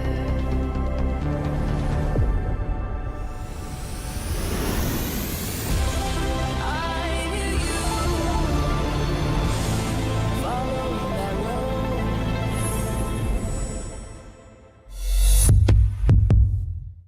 remembered I needed obsidian for an enchanting table, so I got the 4 pieces that I needed and then kept searching for cows. I found a village, and I was really excited about it because I knew there was a chance I'd find all the books I'd need for an enchanting table here, and was even happier when I saw a bookshelf in one of the houses. But the happiness didn't last long because there were only 4 bookshelves, so it's better than nothing, but I still need to deal with getting cows. I saw a baby villager stuck in the ravine. Oh no! So I jumped down there to help him out. and I found a group of cows. Then I began the long journey back to the base. It felt like it took ages, but I finally got back to the base, and I dug a hole for them to stay in for the time being. I bred them with the wheat I had, but I didn't have nearly enough wheat to get the leather I needed for the enchanting table, so I took out my iron half pickaxe and made a quick wheat farm. I posted a TikTok that had a clip of me hitting this pig in it, and it got 2 million views, and a lot of people really liked the pig. So I decided to capture it and force it to be my pet for views. Kind of like those family vlog channels, but a little less cruel. And that's where he'll be staying for the foreseeable future. I decided to name him the Sub Pig. I was doing a little terraforming in the pond, and I accidentally flooded my house. Usually this isn't a big deal, but in this case the water went down my spiral staircase, which took out every single torch I placed down there. I then picked up the last stockpile of eggs, and I was really pleased to see it almost completely filled the dispenser. Some people would call this inhumane, but I call it profitable. I completed the redstone circuit and the chicken farm was now fully up and running. And when I went to bed, I saw the first victim, the first participant of the automatic chicken farm. Wow!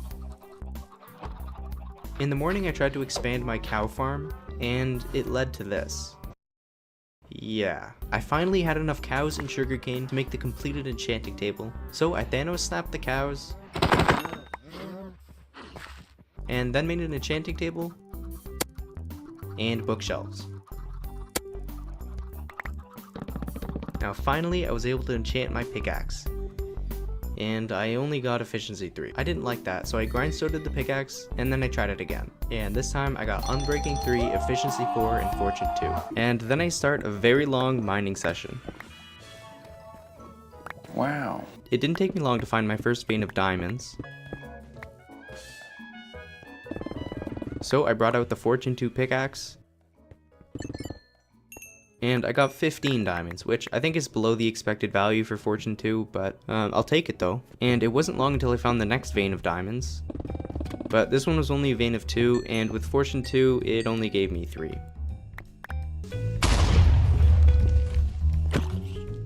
Did you hear that? That was the sound of my Curse of Binding golden boots finally breaking, which is really nice because that means we're finally going to be able to wear a full set of diamond armor when we get out of the cave. And on my way out, I found even more diamonds. This time it was a vein of 6, and with my Fortune 2 pickaxe, it gave me 11. At this point, I had more diamonds than I knew what to do with, so I began my journey back up to the surface. It took a while, but I finally managed to get back to the base, and I said hello to Sub Pig. I had a ton of ore that I needed to smelt, so I made 9 furnaces, and then I enchanted my diamond sword. I got knockback 2 and sharpness 4, which is okay, and then I enchanted my diamond shovel, which may seem stupid, but that's just because it is. I only got efficiency 4 on it. Anyway, after hours of playing in this world, I was finally able to make a full set of diamond armor. And when I put it on, I realized I was completely blue. I put a wooden pickaxe in the enchanting table, and I saw that there was a silk touch enchantment in there.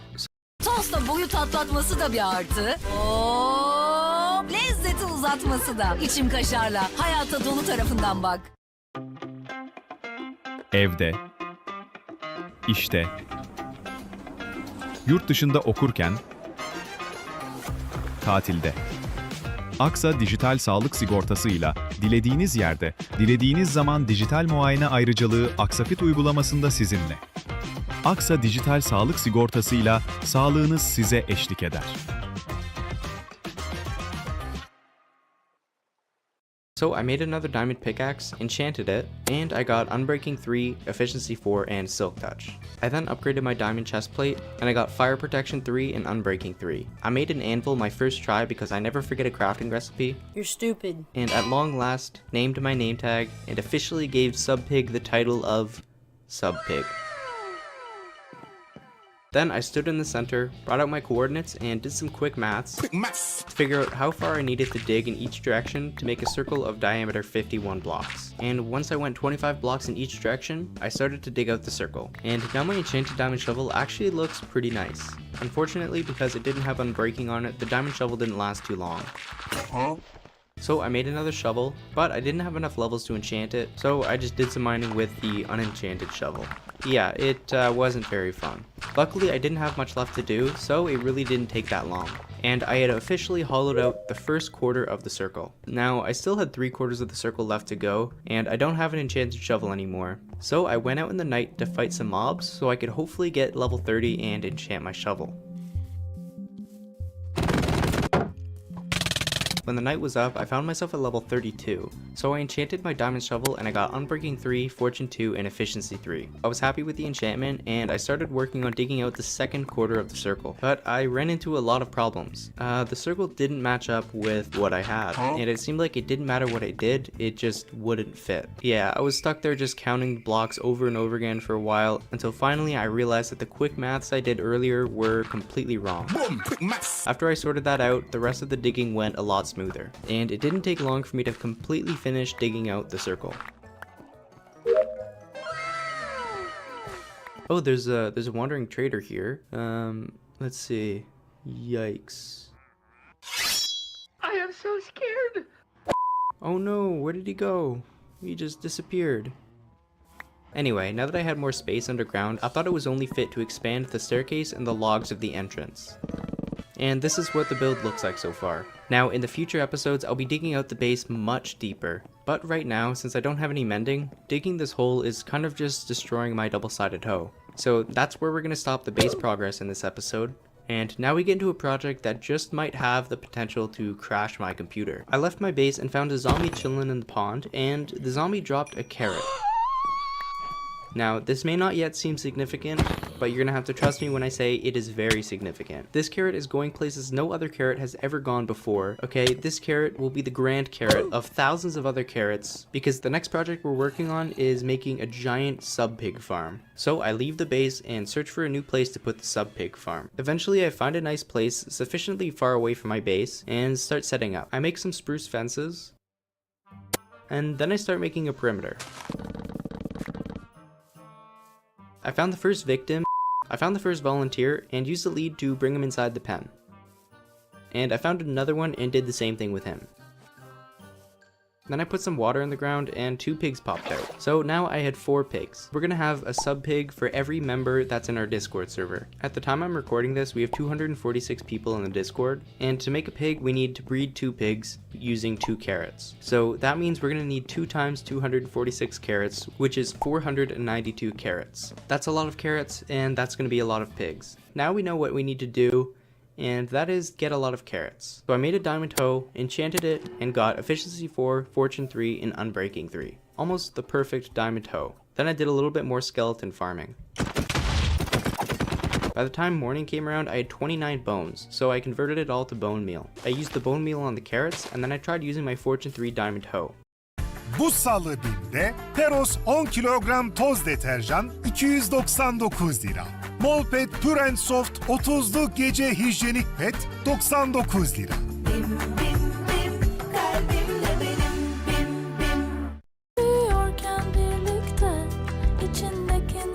Hero Baby, içindekine güven. Oh wait, I guess I wasn't fully grown? And Fortune 3 definitely works. Oh, that gave me 7 carrots? I spent an absurd length of time going AFK and then replanting the carrots, only to go AFK again and then replant the carrots. But finally, I had enough carrots to breed the pigs enough to make 246 pigs. Before I was able to breed the pigs though, I went in my base and saw something very unfortunate. I saw all of the chicken had escaped the chicken farm, and it was all because of this one single Enderman that stole one of the dirt blocks. So I took care of him. Before we get to breeding the pigs, we really need to deal with all the chicken running around our base because I really don't want to get salmonella. So I destroy the rest of the chicken farm and begin construction on the new permanent chicken farm inside of the wall. And I think it looks a lot better. I went back to the pig farm and I started breeding. Pretty soon there were already a lot of pigs in the farm, but still nowhere near how many there'll be in the future. So I just kept breeding. And there were a lot of pigs, you know? Was I starting to regret this? Yes. Was it too far to go back?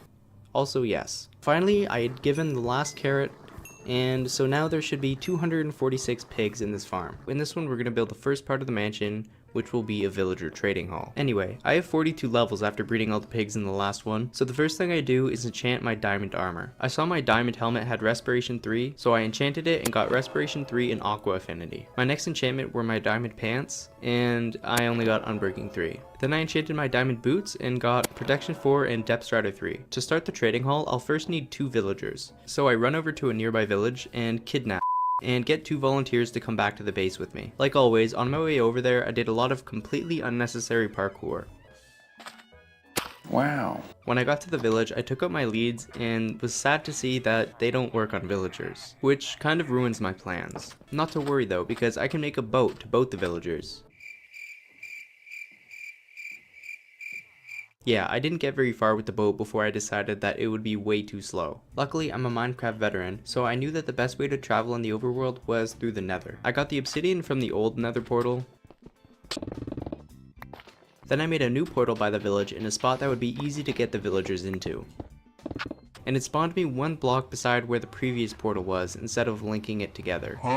Yeah, I don't really think it's supposed to do that. Then I started to dig in the direction where the other Nether portal was. And I dug into a big open area. I didn't recognize anything, so I decided to cross it the only way I knew how, by speed bridging.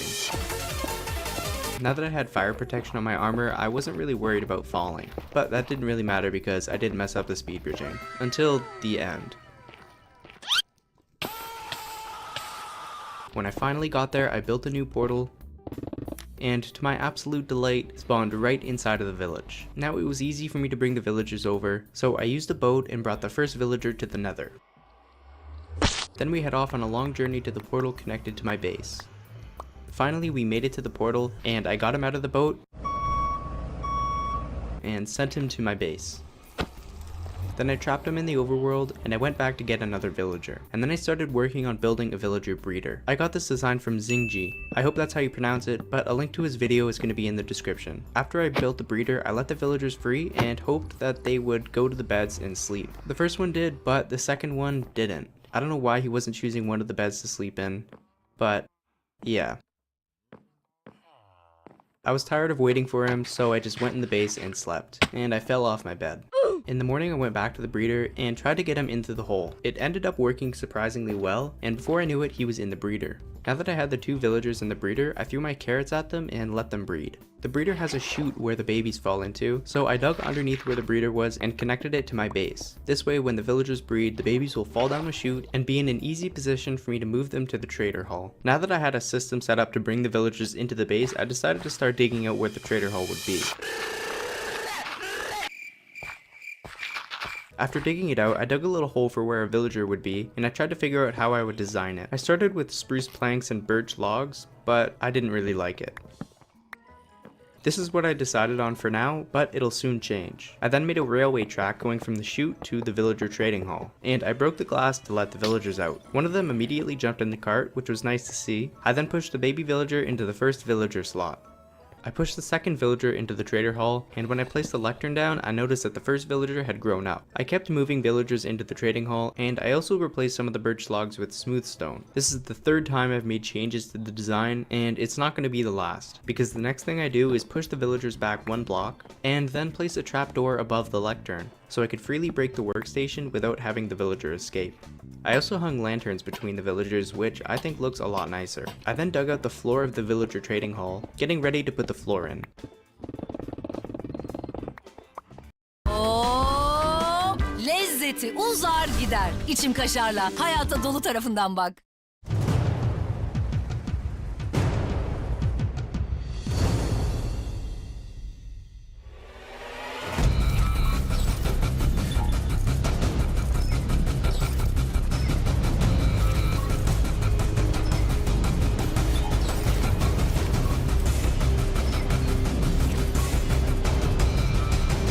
Take the shot.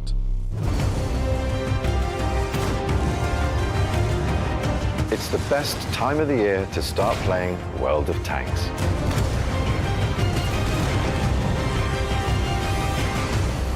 See you soon.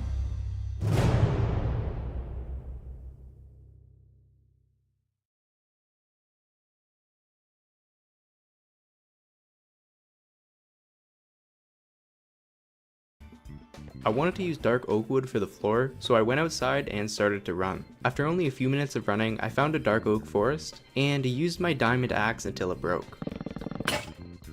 I placed some dark oak logs in the middle of the floor, thinking the dark oak wood would be a nice contrast from the birch and the stone. But none of it really looked very good. Until eventually I tried sideways stripped birch logs, which looked a lot better, and things were finally starting to take shape. And that made me replace the birch logs around the edges with spruce logs. Now this is what the floor looks like. I also put smooth stone slabs in the corners to try to make it look a little bit more round. I then went up to the surface to place in all of the glass, making sure to definitely not misclick the glass. It looks pretty nice, but there's still some final touches I need to do, including adding a light source. So I went to the nether and got some glowstone. I made some redstone lamps to put them around the floor and brighten the place up a little bit. I cut out the back wall of the trading hall, and I didn't put much thought into the design. I decided to just keep consistent with what was on the floor. Now everything was complete except for the edges along the roof. I dug around the roof and I just replaced it with some smooth stone slabs. It's simple, but I think it looks pretty good. So this is what it looks like so far. Wow!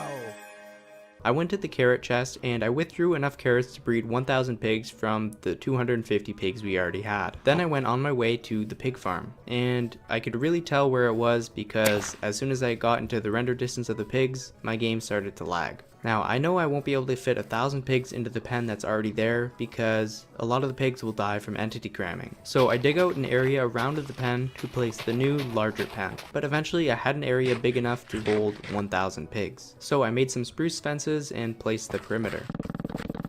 I was finally ready to start breeding the pigs. Running around with the carrot, I was already starting to worry about entity cramming killing me. So I made a dirt bridge for myself to stand on while I bred the pigs. And I started breeding. And it didn't take very long for this to happen. One of the pigs died from the entity cramming. I was already getting worried because I still have a lot of carrots left. There's no time for mourning, so I just continue breeding until finally I ran out of carrots. I'm not even sure how many more pigs I can fit in here, but right now there are 1,000, so I broke the dirt bridge and got an aerial view of all the pigs. If you want to be one of the pigs in this farm, then make sure you join the Discord server and join a community of really cool people. Huh?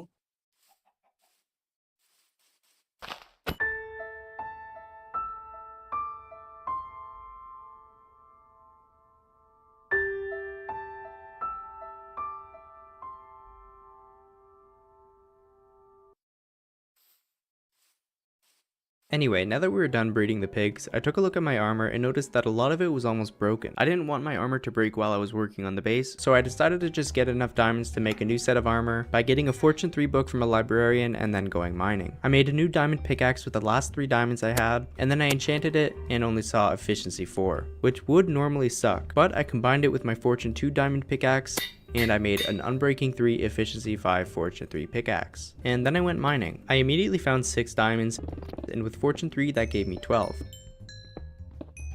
And then I mined 4 blocks away and found an 8 vein. And the 8 vein brought my total diamond count up to 32 already, within like 5 minutes of mining. And finally, I was trading with the armorer for some emeralds, and I saw particles pop up telling me there were new trades. And of course, when I scrolled down, there was the diamond helmet and diamond chestplate. Now I have a helmet with aqua affinity, fire protection, unbreaking 3, and respiration.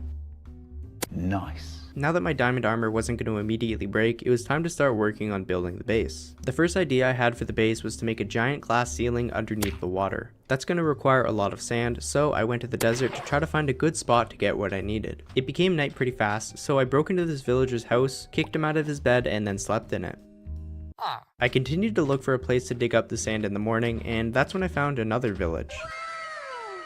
Now the area I choose to dig out the sand will absolutely look terrible, so naturally I decided to choose right next to this village to dig up the sand. It didn't take me very long to fill up my inventory with sand, so then I started heading back to the base. I put a stack of sand in each furnace I had, but I quickly ran out of furnaces, so I made 8 more, stacked them up, and then immediately ran out of furnaces again. I filled up my inventory with glass, and then I started digging out the roof. This was an extremely annoying thing to do because obviously I was right underneath the pond, so anytime I broke a block, I was just drowning in water.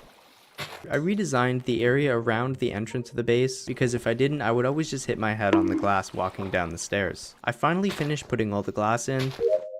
Then I went to the surface to start digging out where all the glass is. There was a lot of digging dirt blocks and a lot of placing dirt blocks. Finally, I had completed the terraforming of the pond, so I towered up to get an aerial view. I think it looks pretty cool from here.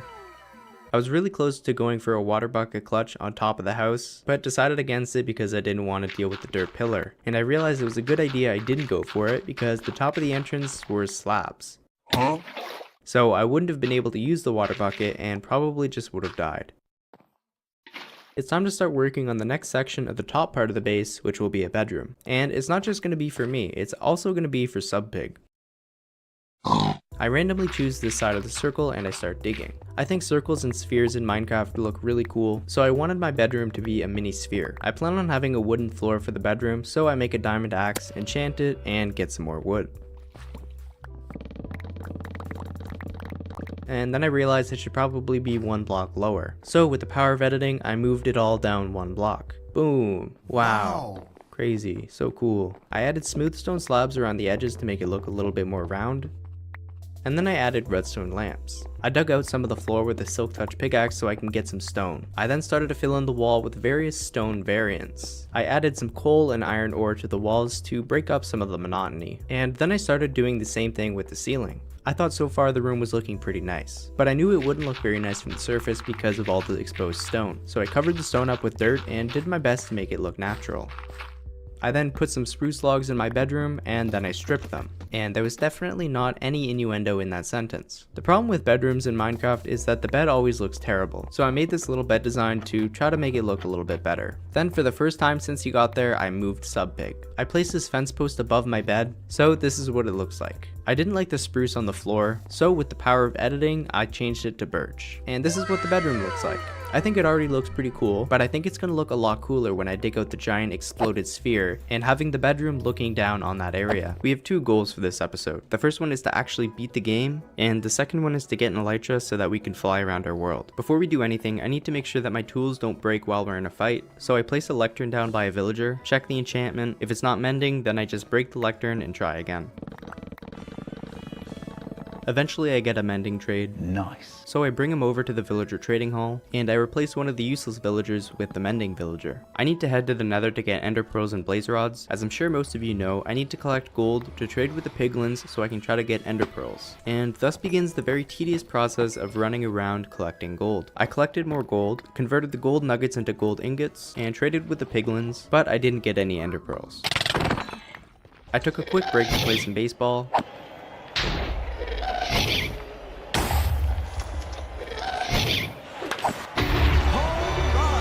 And then I continued trading with the piglins. I was digging a permanent home for this guy, and he rewards me with an ender pearl trade. Not long after that, I got another ender pearl trade, which brought my total ender pearl count up to 8. I managed to get another ender pearl trade, and finally had enough ender pearls to get to the end. Now that I had all the ender pearls that I needed, it was time to start looking for another fortress so that I could get blaze rods. After a very long time in the nether, I finally found what I was looking for. Unfortunately for me, the fortress was in a soul sand valley, which meant on top of the blazes that I needed to fight, there would also be a ton of wither skeletons and regular skeletons to fight with. So I knew that with my diamond armor, it was probably still going to be pretty difficult. And it definitely was difficult. Yeah, I mean, you know, look at that. That's a lot of mobs. Luckily for me, I had a knockback sword, so I was able to just toss a bunch of the wither skeletons off the edge. It's kind of overpowered, but it's in my favor, so I'm not going to complain about it. I wanted to get 8 blaze rods before I left, and right now I was only up to 5. So I just continued killing the blazes. I picked up the last blaze rod I needed and head back to the portal. I went back to the overworld and heard more thunder, which sort of accidentally sets up the tone for the fight. I said hello to Subpig for what might just be the very last time because I was about to head off to the end to fight the Ender Dragon. And then I stood on top of the entrance of the base, and I threw the Eye of Ender, telling me that the stronghold was in that direction. Wow. Finally, I found the stronghold, so I built a pillar for future reference and then jumped in the stronghold. As I went deeper into the stronghold, I found out that some parts of it were flooded by underwater caves. So that was really annoying to deal with. After dealing with the underwater cave, I found the portal. So I cleared out some of the junk in my inventory and then filled in the end portal. Nice. I checked my inventory one more time to make sure I had everything I needed, because as soon as I went through that portal, there was no way for me to get back without beating the game. And after a very long time playing this world, I jumped into the portal. I spawned in a box underground, so I just dug my way up. And with my bow, I started shooting at the healing crystals. Boom, bam, bop, bada bop, boom, pow. I got on top of one of the pillars so that I could shoot out some of the healing crystals easier, and I finally got the last healing crystal. Nice shot. I did a little bit more speed bridging, but this time did it perfectly. I didn't mess up a single time. Ignore that cut. Then I pearled down to the dragon and started swinging. This fight really wasn't hard at all, so I was kind of just messing around waiting for the dragon to perch again. The next few minutes of the fight were pretty much just me shooting my bow at the dragon, fighting some endermen, and then pearling to the dragon to do some more damage. To be honest, it was a really easy fight. I wanted to style on the dragon, so when his health was low, I just used my fist and punched him to death. And that was it. I had officially beaten hardcore Minecraft. Of course though, I still have very big plans for the world, and fighting the ender dragon was sort of like a tedious side quest I had to do in order to progress. I collected all the XP the dragon dropped and found myself at level 66. I then picked up the dragon egg with a torch and then hopped into the portal. And I spawned in the world spawn point. The reason I wanted to beat the ender dragon now was actually so that I can get an elytra. So when I got to the base, I started preparing for my journey to find an elytra. I crafted a bunch of rockets so that when I get the elytra, I could actually fly around. Then I went over to the villager trading hall because I was looking for a very specific enchantment. I used the same trick I used at the start of the episode to get a looting 3 trade. Eventually I got the trade, so I bought the book and put it on my sword. I also put mending on my sword, which is probably something I should have done a long time ago, but whatever. Then I head off back to the end so I could try to find an elytra. I make myself a scuffed enderman farm so that I could get some pearls to hopefully save myself if I'm falling. I built a pathway up to the teleporter, which is what I'm gonna have to use to travel to a different area of the end. I was directly over top of the void while building this. Of course I fell, but I was prepared with the ender pearl. Wow. I finished building the platform and then I pearled into the teleporter. Huh? And I spawned on the very edge of the void. Yeah, thanks Notch. I cranked up my render distance and I saw an end city which has a chance of spawning an elytra. So of course the next thing I do is try to make my way over to it. But unfortunately when I looked around I only saw a few floating islands. So I had a lot of nervous slow bridging over the void that I needed to do. I may have gotten arthritis in my pinky holding the shift key down, but it was worth it because I was finally at the end city. These mobs are the reason why I wanted to get looting on my sword. 2 of their shulker shells allow you to make a shulker box, which basically gives you a full inventory in just 1 slot of your inventory. So naturally, I wanted to get as many as I could. There was a floating ship in the end city, which meant there was an elytra. I didn't want to bridge my way over to it, so I decided to ender pearl. You what? And this was a really stupid thing to do. As you can see, I landed on the very edge of the void. So had I aimed my pearl like a centimeter lower, I probably would have hit the side of the ship and died. Anyway, I bridged over and I got the dragon head that was attached to the ship. Then I went inside the ship and saw more diamonds and diamond armor, all of which I conveniently stored in the shulker box. And then finally, I got the elytra. Now I was able to fly. So naturally, I jump into the void and then start flying. Wow. I was officially done with the end city, so I started flying back to the main end island. And as you can see, I have literally no frame of reference other than the coordinates I have at the top of my screen. If my Y coordinate got too low, then I would just die. So this was a very stressful thing to do, but I did it anyway, and soon enough got back to the main end island. I jumped into the portal and I spawned right beside Subpig. And I flew up into the sky to try to get a bird's eye view of my base. I still think the base looks pretty cool, but now that I have access to the end, I'll be able to make a ton more progress on my base. The goal of the base is to make it look like we've built a modern mansion inside of an old-fashioned mine that had been exploded. So in order to build our base, we first need to blow it out. Before we do that though, we need to do a few things first. That includes making an automatic sugarcane farm to get paper, a mob farm to get gunpowder, and then getting sand so we can, you know, make TNT. I chose a random spot in the wall and I started to dig out where the sugarcane farm would be.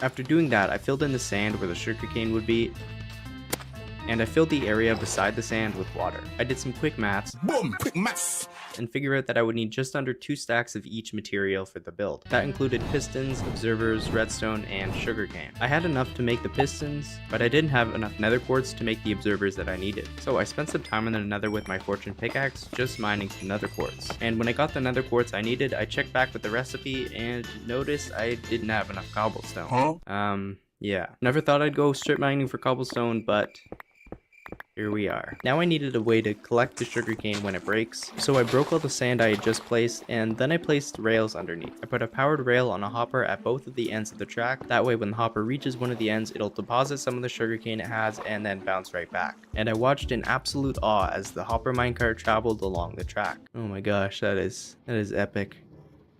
The final step of the farm was placing in the sugarcane, and once I did that, it was fully up and running. I tested the collection system with some cobblestone, and sure enough, when the minecart got around to it, it picked up the cobblestone and deposited it into the hoppers. So now I had a fully operational automatic sugarcane farm. It's really ugly, but I guess technically it works. Believe it or not though, I actually don't want it to be ugly. So I started the mission formerly known as the mission to make the sugarcane farm not look so freaking ugly by adding lights and decorations and other things. I'll admit it's not a very succinct name, but it's definitely what I wanted to do. Anyway, I start the mission by trying to find some lights. I wanted to use sea lanterns, which meant I would need to go back to the ocean monument. And I had a feeling I would actually need to take over the entire monument, so I also brought some doors along with me. As expected, I got miner fatigue before I could get any of the lanterns, so I began the hunt for the giant white pufferfish. I forgot what they're called.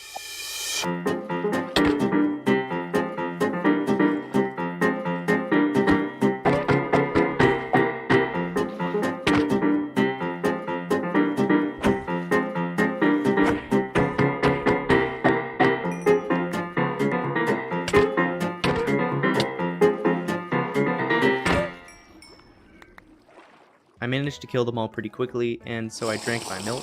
I picked up a bunch of them, and then I flew back to the base, and I placed them by the sugarcane. The next thing I wanted to do to the farm was add a roof, so I tested out some different colored glass and decided that the regular glass would look the best. When I was done with the glass, I placed a bunch of smooth stone slabs around it to copy what I did with the main part of the base. I think using blocks of iron instead of the smooth stone slabs would look a lot nicer, but I don't have enough iron. So maybe when we get an iron farm going, we can replace all the smooth stone with iron blocks. Now all I needed to do for the sugarcane farm was make a design for the floor and the walls. And since the farm is on the same layer as the villager trading hall, I figured it would only make sense to make them look similar. To do that, I would need to get a lot of wood, and my axe is almost broken. So I collected nether quartz until I got to level 30, and of course I decided to do some pointless parkour. Nice. I then made a diamond axe, enchanted it, and only got Unbreaking 3. Then I got a bunch of wood. On my way back to the farm, I saw this baby zombie just chilling in my pond. I don't know what it was doing, but it wouldn't attack me for some reason, so he became my friend. I named him Blue.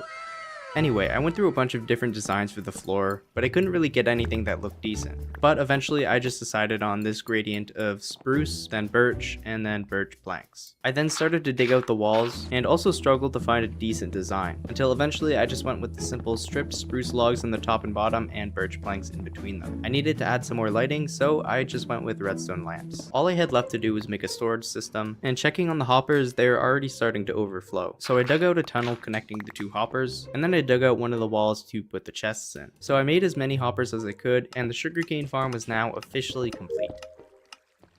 Now it's finally time to start making over 2,000 pieces of TNT to blow up my base. The hardest thing about making 2,000 pieces of TNT is getting the gunpowder, because every TNT needs 5 pieces of gunpowder, which means I need to get 10,000 gunpowder. Luckily, Shulkercraft came up with this design for a really efficient mob farm, so to get the gunpowder, I really just had to copy that. But, I needed hoppers for the farm, so I went strip mining for iron. It actually didn't end up taking too long, and I found a decent amount of diamonds. I did actually find an axolotl, so I just put him in my bucket.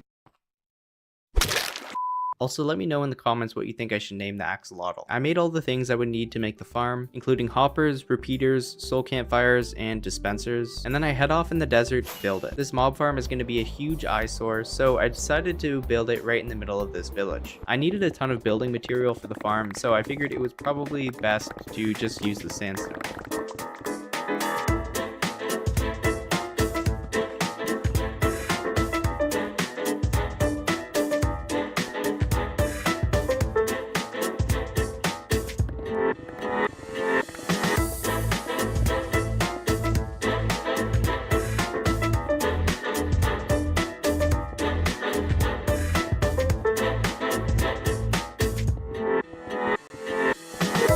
After finally finishing the build, I added the redstone, placed in the soul campfires to kill the mobs, and placed all the water into the dispensers.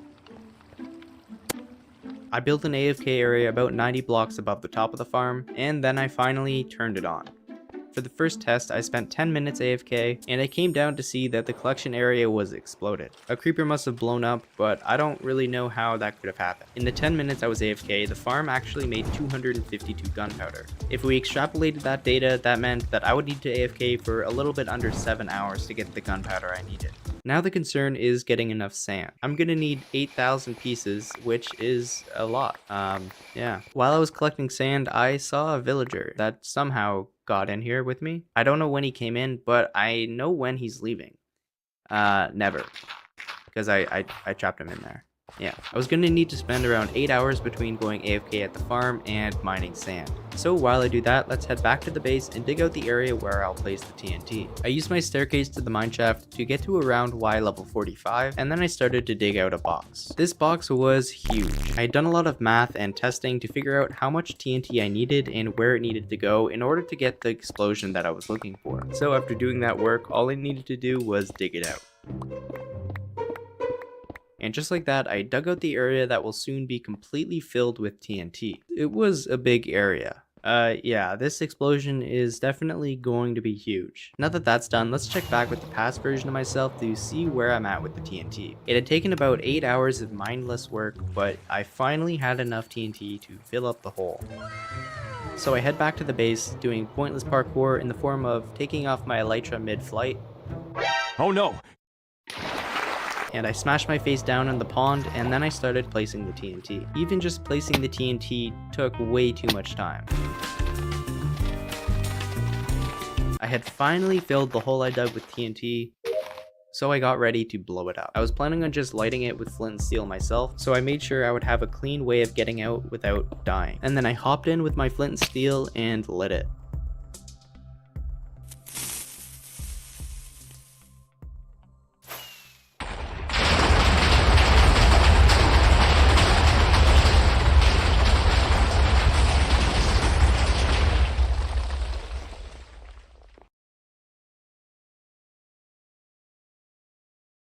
When it was blown up, I hopped down there to check out the damage. And it is perfect for the plans I have for the base. There were a ton of mobs though, so I had to spend a lot of time lighting up the area and taking care of the mobs. The first thing we have to do is clear out this lava and obsidian, and then we can start working on figuring out what we want this place to look like. Also, I saw some people saying rip Blue. Blue is fine. He's locked in here. I just trapped him in here. Sand is definitely going to make clearing the lava a lot easier, so let's go ahead and do that.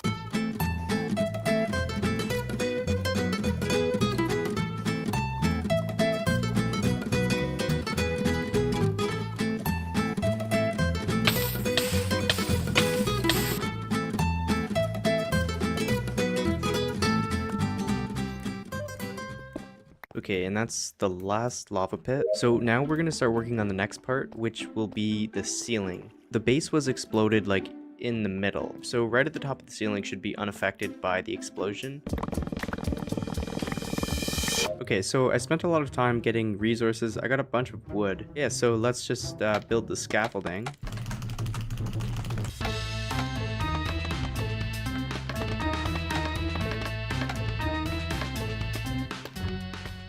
The top of it's going to be stripped birch, and as you get further down, it'll go to oak, spruce, and then dark oak. All of it stripped. That way it gives the effect of it being the lightest at the top, as in the wood was least impacted by the explosion, and the closer it is to the middle, the more charred it is, which is why the wood gets darker. So I guess we will start to place the wood in. I'll make the wood by the lights a little bit lighter because I feel like that would be something that happens through the years of constant light being on the wood. Yeah, I like that. We're done with this layer, so that means we're finally able to get rid of it. And boom. Huh? Oh. Boom.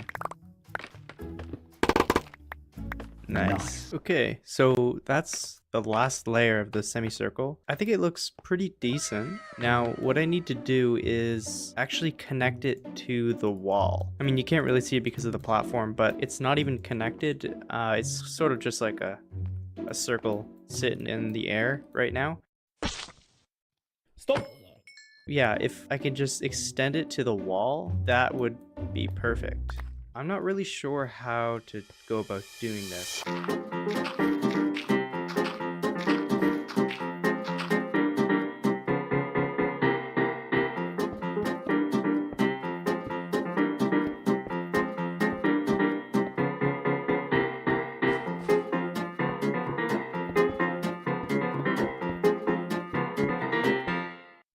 So I added some spruce logs to the corner to make it blend in with this top part a little bit better, and I actually really like that so far. So I guess I'll just have to do that around the entire thing. It's gonna take a long time.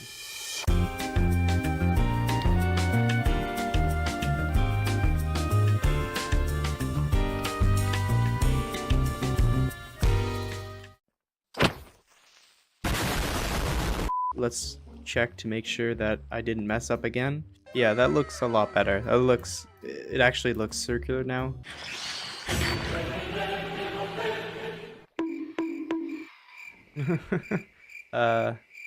Yeah, I don't think they can drown because they're in water right now. Ooh, can I trap one? Come on. Oh, I think I got one. I don't think he can get out. Okay, I got 2 hotbars full of materials, so now I'll just scaffold up and start transforming this wall.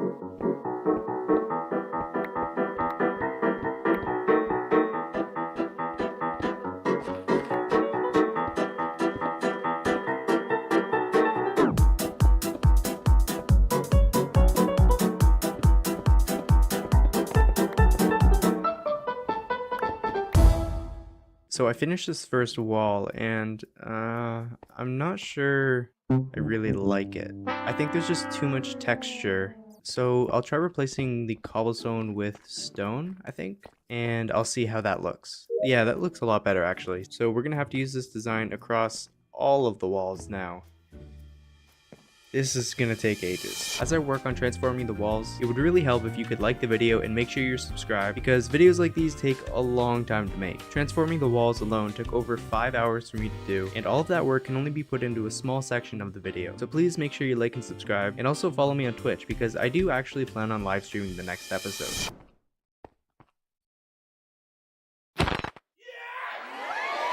Okay, it took over 5 hours, but I finally finished transforming the walls. And I really do like this a lot. It really does look like this whole area was exploded, so I think that's perfect. In this video, I finished the main part of my base. I come 0.07 seconds away from dying. I had my life saved by a chicken, and I built a black hole for the chicken to live in. Make sure you watch to the end so you don't miss anything. Alright, now on with the video. So I was working on making an iron farm in my hardcore world when I blue screened. Okay, I'm back. So the footage of me building the iron farm was all corrupted. which sucks, but we'll just continue it off from here. Okay, I'll go grab the first villager. Oh. So I'm not sure the best way of doing this. Oh, that works. So he's gone. This one, yeah. Okay, there's 2. Okay, there's the 3rd villager. I just need to feed my slave. I just need to feed my workers. Now I'm over by the iron farm. I built it in the spawn chunks. That way it'll always be active whenever I'm in the overworld. So it will definitely get a ton of iron, which will be perfect. Really all that's left to do to get this farm working is get a bunch of villagers and we should be good to go. There are also a couple zombies I need to name in the farm. And since I actually have an audience now, I think it's really cool that I could just pick a name and odds are there's someone with that name watching this. So I'm gonna name the zombies Mark. To any Marks out there, sorry.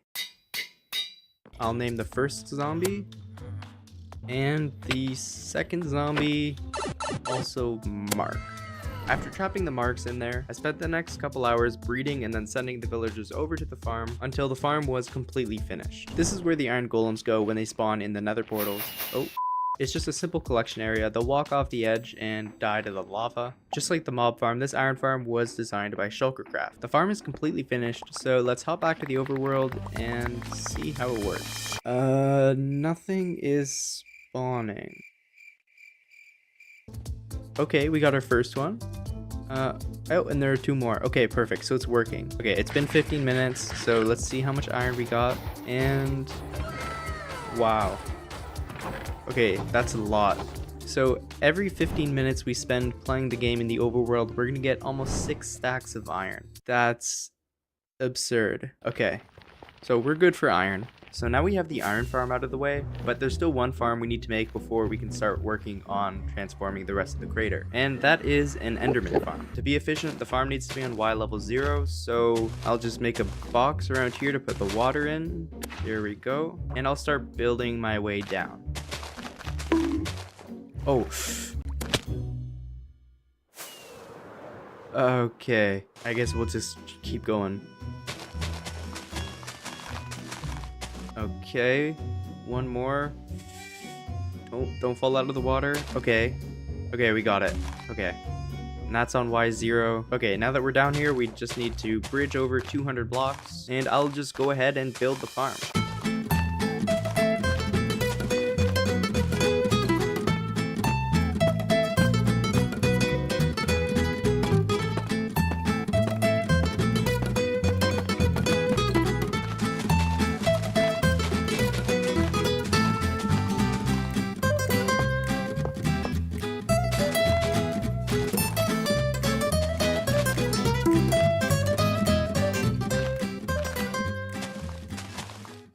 Okay, I need to name an endermite for the farm so that it doesn't despawn. I'll name it John. Any Johns out there? Sorry. Now I'll just throw some ender pearls until... There we go. Oh. Can I get him to climb up here? Okay. Come on. Okay, there we go. I'll name you. And... minecart. Perfect. Alright, we have an endermite now. Now we just need to build a roof for it so the enderman can't attack it. And that's the completed farm. And they should be spawning. Yeah, I see a few. Yeah, okay. And now that they're all in the pit, we can just start killing them. Oh, I don't have sweeping edge on my sword. So this is taking way longer than it should.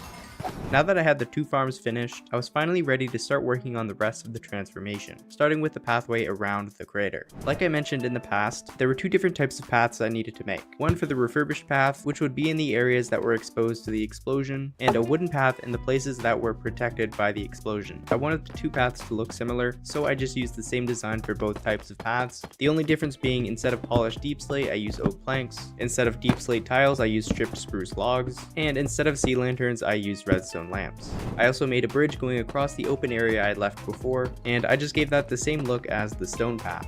Yeah, I like that. I think that looks pretty good, actually. And here's what you've probably been waiting for. I was collecting deep slate to build the path around the rest of the crater when a creeper came up behind me.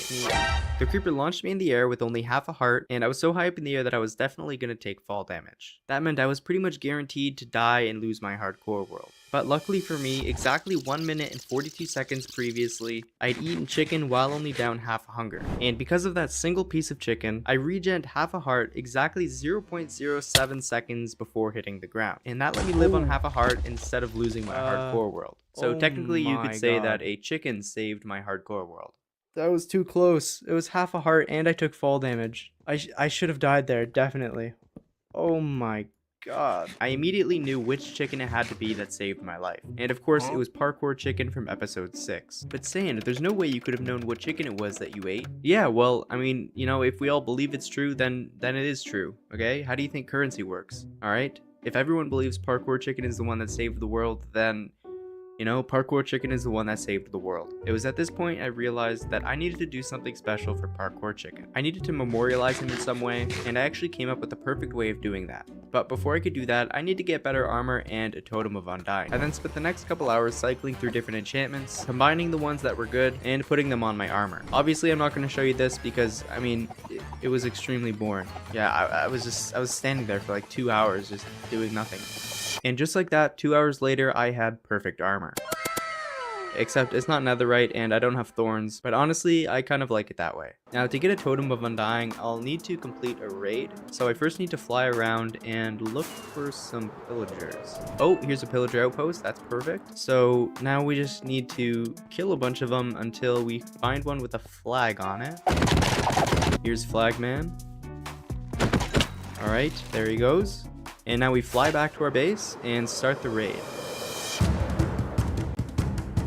Okay, so I'm probably gonna need a bunch of arrows for this. And here's the first round. Okay, that was easy. Oh god.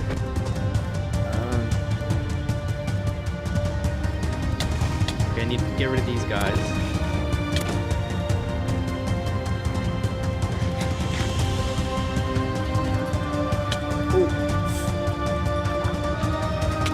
Okay. Oh my gosh. What is parkour? There it is. Okay. Okay. And these guys are just stuck in this pond. So there we go. Okay.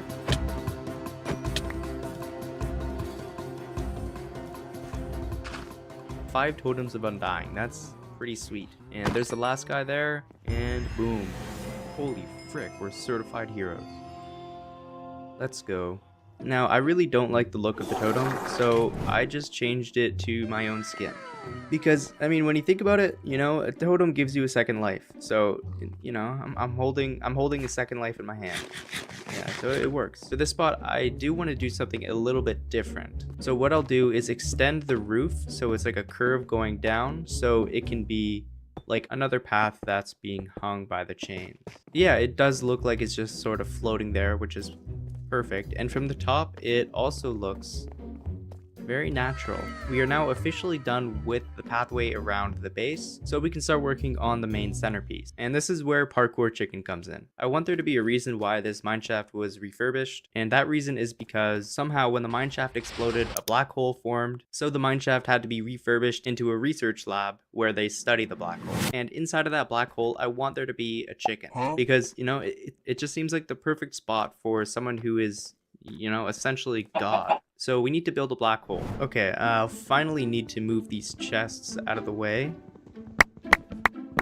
There we go. And I'll grab my TNT and place them here. Okay, let's see what this does. So I want to get rid of every blocks instead of bedrock. I'm thinking TNT is the best way to do this. I might be wrong, but I'll try it with TNT for now. So I'll just go at it like this for a little bit. The reason I'm blowing up all the blocks is because the black hole would really destroy everything it can. And I'll be making the black hole pretty close to the ground. So that means the entire ground should be destroyed pretty much. Okay, so I've completely cleared this out now. Now I want to be able to walk on this, so I'll place some black stained glass and I'll leave a space and place another layer of glass and leave another space and another layer. This way it should give the effect of it getting darker the further down you look. So that should look pretty cool. I hope so. So now I'll just add this glass everywhere in this hole. I've barely made a dent and I'm already out of glass. Okay. Need more sand. I need more ink sacks. And done. Oh, done. Okay, so this is what it looks like from the top. That's the glass end. Now I will need to clear out all the edges and give the edges the same design as the rest of the cave. Okay, so if I pearl here, there we go. So I added those blocks around the entire circle, and I also added sea lanterns and removed a bunch of the torches. So now it's starting to look super cool. So now I'll actually start building the hole itself. I need a lot of black concrete. Yeah, this is pitch black. Even with a torch, you can't really see anything. This is probably the hardest thing to build because I can't really see anything. I'm just sort of placing blocks and hoping they're in the right spot. Now I'll need to add carpet to make sure mobs don't spawn in here. And I'll pearl over here, and yeah, that looks super cool. Yeah, it's like completely black. You can't even see anything inside of it. Yeah, I'm really happy with that. Now I do need to go up to grab a chicken because, like I said, I do want to put a chicken inside of the black hole. So I'll use my chicken farm, break this block to collect some eggs. Okay, we got 13 eggs now. That should be enough. So now that we're in the black hole, we can throw our eggs. All right, we already got one. Sweet. Hello, sir. You are now God.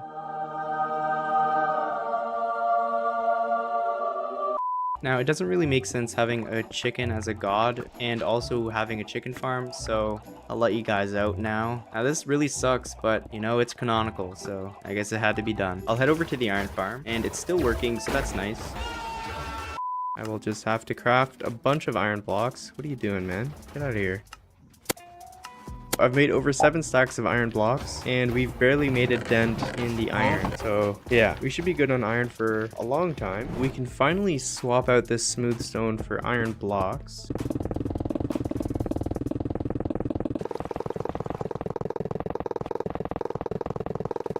And there we go. Yeah, that's already looking a lot nicer. Should I also replace this stone? Yeah, I probably should. Okay, and that is it for the sugarcane farm. Was it worth it to do everything, including the blocks that you can barely see? Probably not. But, you know, we did it, so I've come up with a really cool idea for a nether hub. So that's what I'm gonna build next in the world. Nice. First, I need to go to the nether and figure out a spawn for this. I don't have flint and steel. So I'll need to get a ton of purple dye for this because I want to make purple glass. So I need to first grab some poppies. Don't mind the sound of the iron golems in the background. The lava to them, it's like a hot tub. I promise. They're fine. They're okay. So I'll make a bunch of red dye and blue dye and then make purple dye. I'm not really sure how much I'll need, but that's a good start. Let's see how much glass we have. Okay, we don't have any glass. This is a problem. So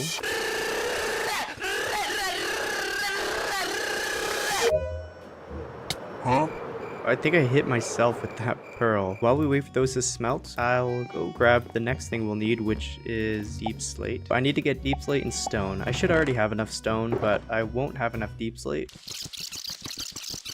Well, I got myself a bunch of deep slate, so I should be good to start working on the nether hub. Now, the problem is getting out of here now.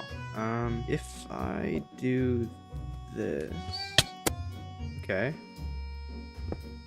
Sweet. Huh? Whoa, I went through the ground.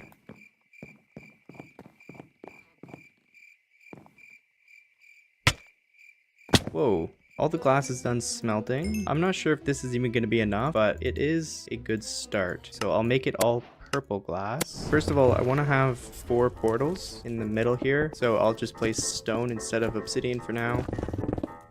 And I need to dig out some area around it. I'll start with the top layer, so it'll be a circle of purple stained glass. 1, 2, 3, 4, 5, 6, 7, 8, 9, 10, 11. Yeah, this is gonna be huge. Okay.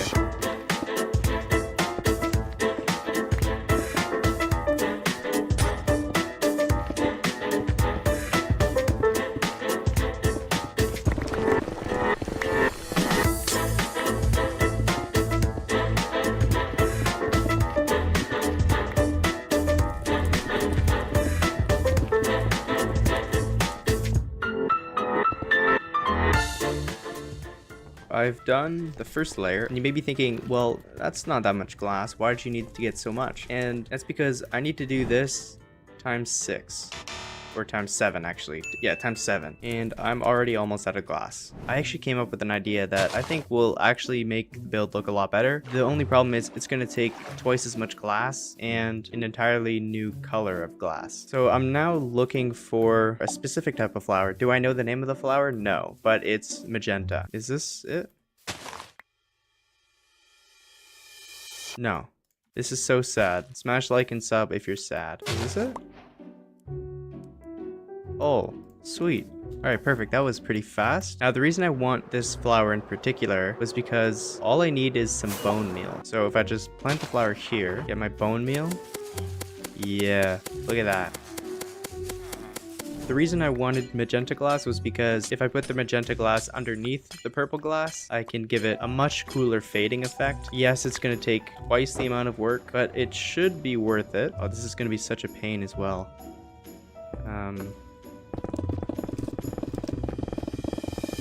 There we go. Yeah, I think that looks way better than what it was before. So this layer will be another magenta layer.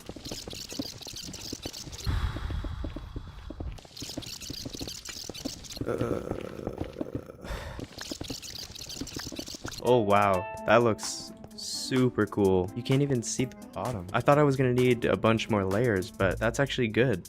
That's perfect. The next thing I need to do is make an outline with deep slate tiles. I need to go all the way down with them, down to where I stopped with the glass, and I'll just build all the way up with them like this. Now the side is looking a lot nicer, so I'll do that all the way around.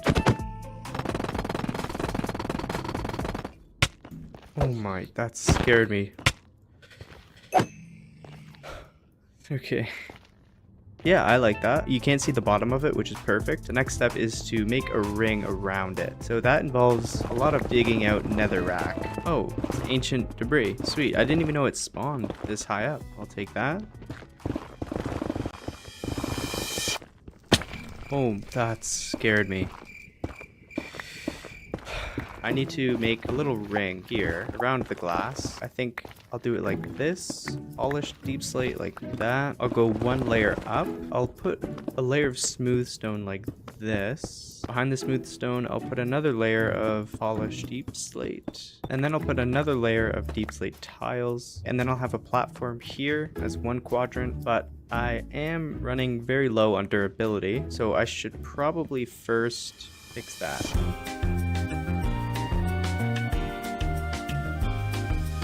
And from this far out now, we need to build another circle all the way around this circle. So let's do that.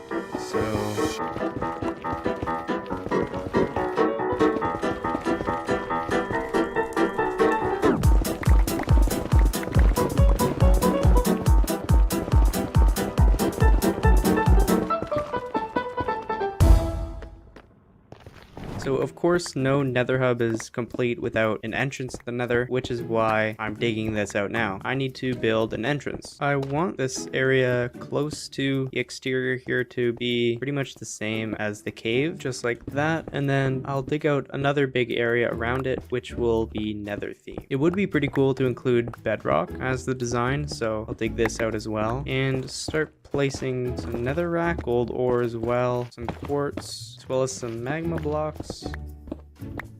Oh, I can now use those diamonds as more decorations. That's fun. Boom. Nice. Ow. Probably shouldn't have put the magma blocks in right away, but you know, you live, you learn, I guess. Except for the times when you don't learn. Then you just live.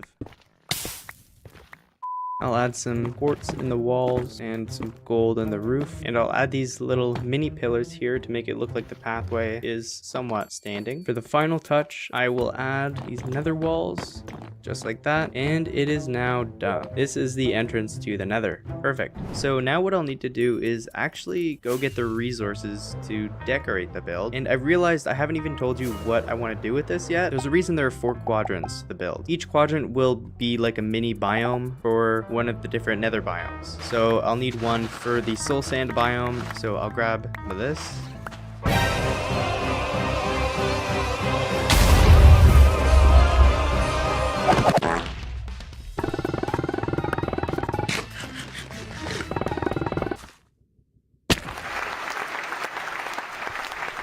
The floor will just be a mix between soul sand and soul soil, like this. There we go. And I'll use bone blocks for the walls, like that. At that point, I wanted to start curving in, and I'll copy this design on this side here.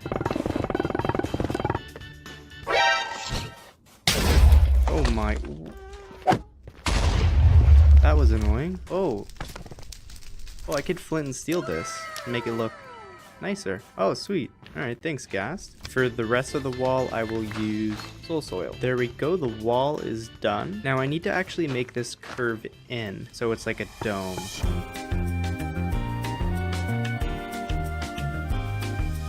This is looking good for the ceiling. It does curve in like I want it to. So now I can start decorating this floor. To do that, I'll use bone blocks. Let's see how this looks. Yeah, I mean, that's something.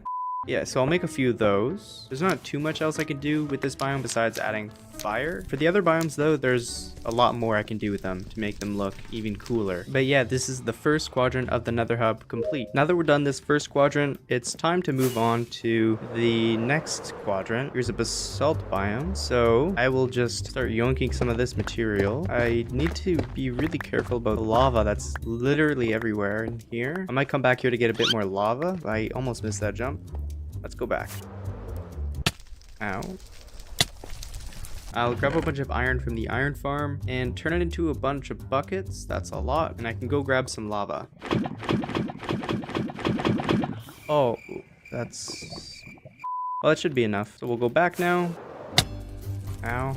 For the floor, I will use a combination of basalt and blackstone with little pockets that I can put lava in. And by these little holes, I'll also put some magma blocks. I won't put the lava in yet because I don't trust myself to do the wall with the lava below me. I think polished basalt is the way to go. Can you get out of the way?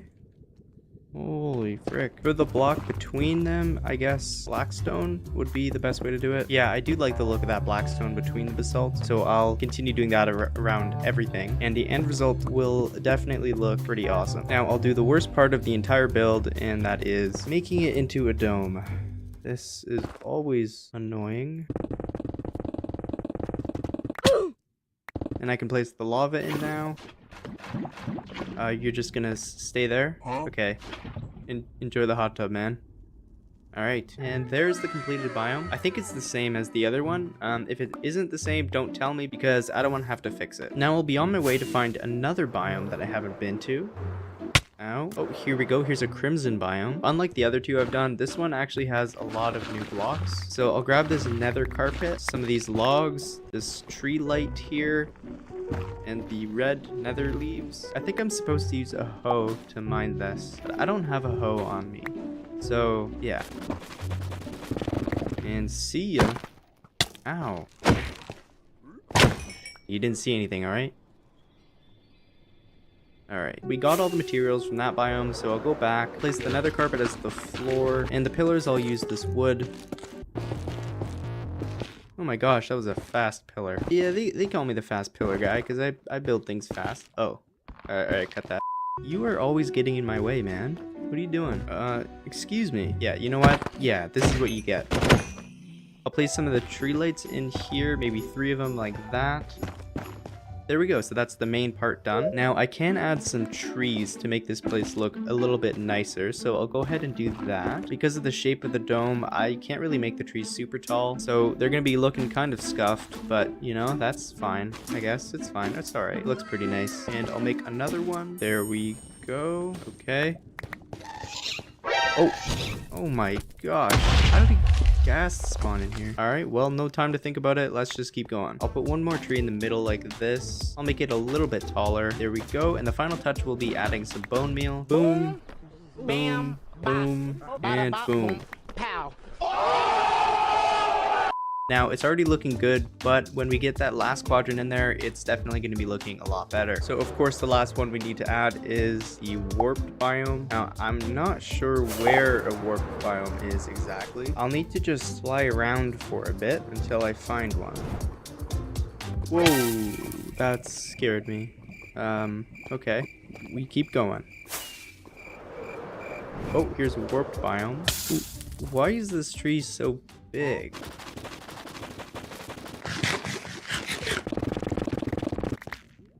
Hopefully I can find my way back. Oh, here's the tunnel. Just like always, I'll fill in this floor with warped nylium. What kind of name is that? Just like with the crimson one, for the pillars, I'll use the warped stem. And of course, make them stripped, because an unstripped log is an ugly log. This is a fact. Everybody knows this. You are extremely annoying. Did you know that?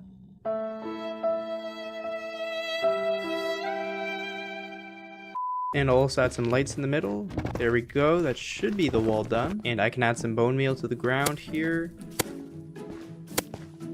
And that is the completed biome. So we finished all 4 of the biomes. Now we can actually start connecting them. And this is where the build will actually start to come together. So I'll need to grab a bunch of deep slate. Ooh, do I have cobble deep slate? Yeah, I'm gonna need more deep slate. So let's go grab some.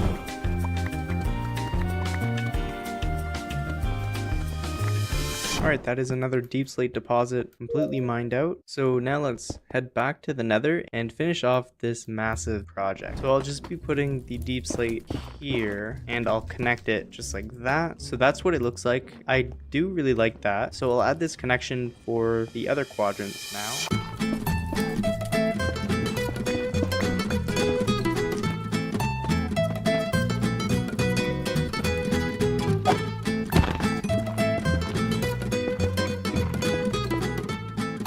Out of here.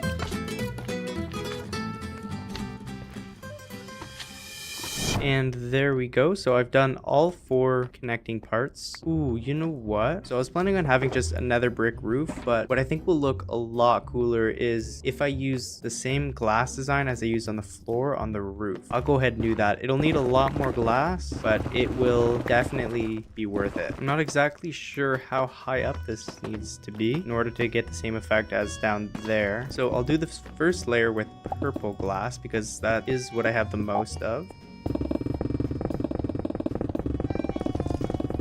There's the first layer of purple, and I'll just keep adding layers until I either run out of glass or am finished with this top part.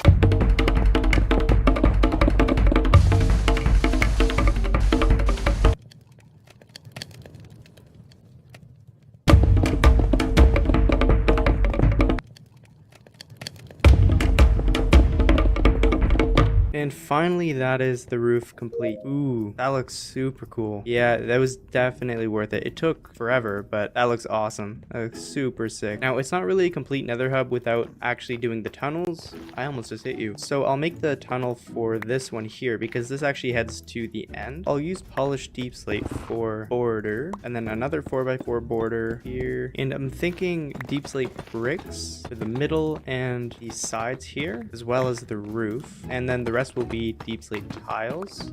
And I need to add some lighting, so redstone lamps are the way to go, just like that. This pattern will just be repeated all the way down. To complete the look of the nether hub, I'll use this design once for every opening. There we go. That is the last one. I can finally replace this stone with actual obsidian.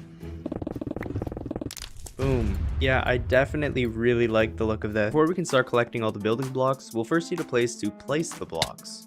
So I've cleared out this area here. Now, I need to make the walls match these walls. So, with the power of editing, boom, there we go. Was that a smooth cut? Boy, do I sure hope so. Now, I'll make the blueprint for the house that I'll be building. And for now, it's just going to be made out of wood. Oh, cut that. So I'll go up here and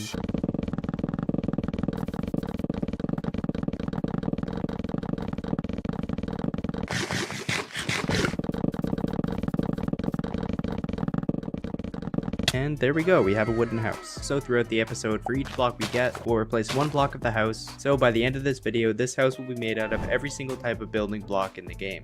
This is gonna take a long time. So I'll do the easy ones first, and as we get further into the video, the blocks that I need to collect become harder and harder to find. We'll start off just by getting all the different types of wood. So here's spruce, dark oak, regular oak, acacia, and birch. Okay, now we go down and craft all the different types of blocks we'll need. And place the wood in. I placed it in the wrong way. Oh, I forgot about jungle wood. I can already tell this is going to be a challenge. There we go. So there's the floor, but I also need to make all the different kinds of wooden stairs as well as slabs. And I guess I'll just put them here.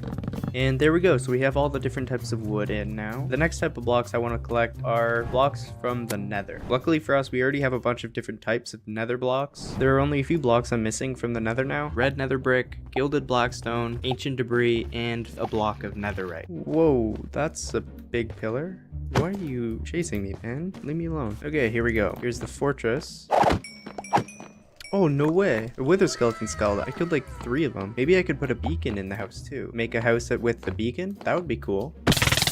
There are a lot of mobs here. I'm kind of just realizing this now. Oh my gosh. Okay, well, Elytra is going back on. That was way too close.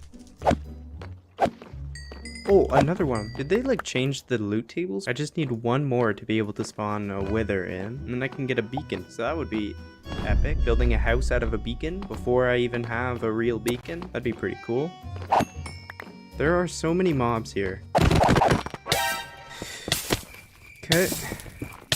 I keep getting hit off. Please leave me alone. Okay, inside. Inside is safe. We're fine here. Oh, there we go. Sweet. 3 wither skeleton skulls. Okay, we can make a beacon now. Why did I come in here again? Oh, right. Nether warts. I need to get nether warts so I can make the red nether bricks. I don't think there are any nether warts in this fortress. So that sucks. I guess I just need to find another fortress. That's super annoying. Oh, there we go. Why is it purple? That's so cool. What? I need to find a nether wart. Oh, there's a chest there. Nothing. Oh, here we go. Perfect. Finally have nether warts. Now we need to find a bastion. I think I saw a bastion by my spawn before. Oh, here we go. All I need is gilded blackstone. Oh, cool. This is in a slime chunk. That's awesome because I definitely need slimes. I guess I'll just place them here. So we have all the red biome blocks. And then on the other side, I guess we can do the same thing with the blue biome. Boom. Okay, soul sand, soul soil, and bone block. Basalt, netherrack, nether quartz, nether gold, blackstone, crying obsidian, bricks, cracked brick, polished, chiseled polish, and polished basalt. And we can also make smooth basalt. Forgot about that. There are the 3 types of nether brick. Is that really the texture for cracked nether brick? That looks so weird.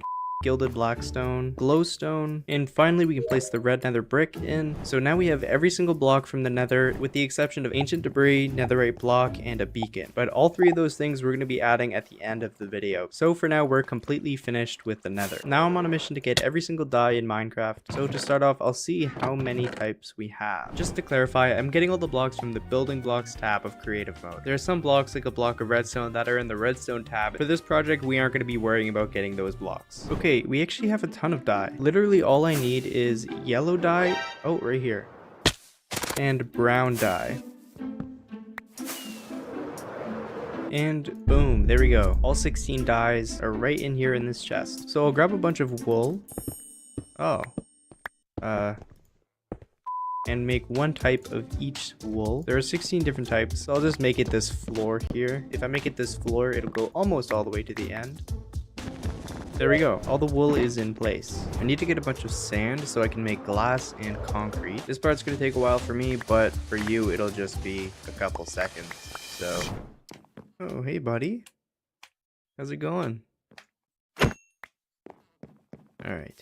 I've made all the stuff that uses the different dye, but there's one more type of glass I need to make, and that is tinted glass. To make tinted glass, I actually need to use amethyst shard. Amethyst shard. So I need to find one of those balls of crystal. And I know I've gone past one in this mine. Oh, why am I lagging?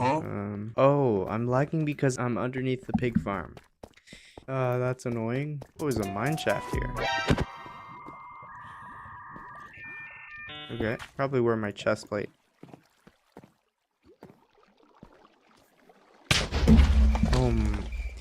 I'm glad I put the chest plate on. Okay. What are you doing? He's like bugged. Oh, no, he's fine. You're fine. All right. See ya. Oh, here we go. Oh. Sorry, chicken. Sweet, that should be everything from there. To place all these in, I'll start with the glass. Perfect. Next, I will add the different types of concrete.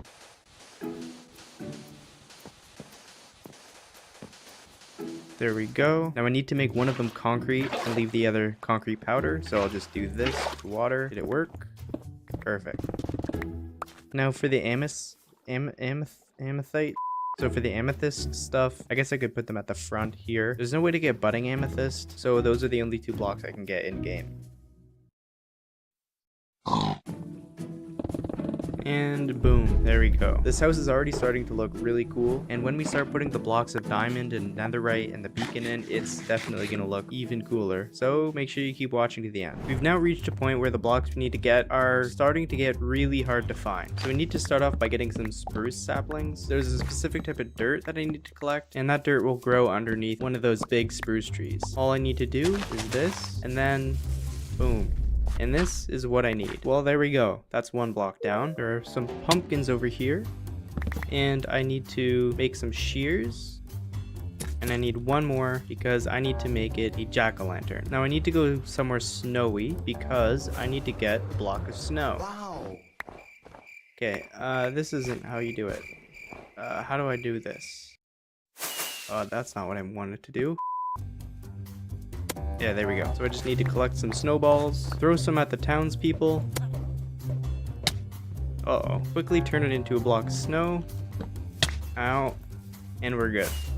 I also need to grab a bunch of kelp to make kelp blocks. This should definitely do it. Yeah, that's a lot of kelp. With that kelp, I can make dried kelp block. There we go. And this is where it gets really challenging. I guess I'm just gonna go in this direction. So there are 3 biomes that I need to find. Mesa biome, the ice spiked biome, and the mushroom biome. Nice. I have no idea how long it's gonna take. Hopefully not too long.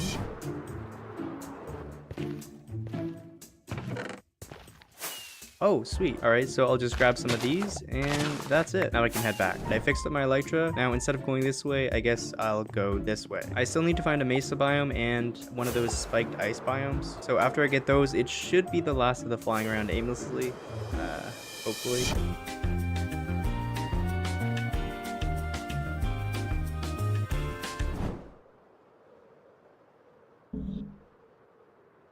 Oh, here we go. Perfect. I was in the middle of drinking water. So there's packed ice.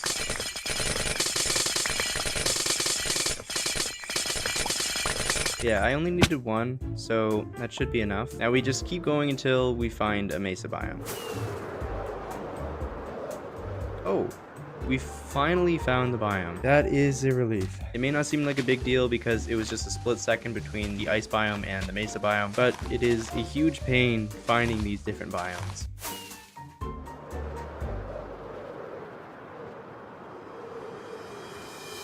Oh wait, I actually need all of these blocks. I completely forgot about this biome. Yeah, I need all of these. That is really lucky that I ran into this. I can start placing on all these blocks. I can add all the blocks from the ocean monument, the regular sponge, the wet sponge, prismarine bricks, dark prismarine, sea lantern, and the different blocks from the end. Okay, so all the coral blocks need to be on top of water. So there needs to be water underneath it like that. Oh, I should probably put it on this side. Boom.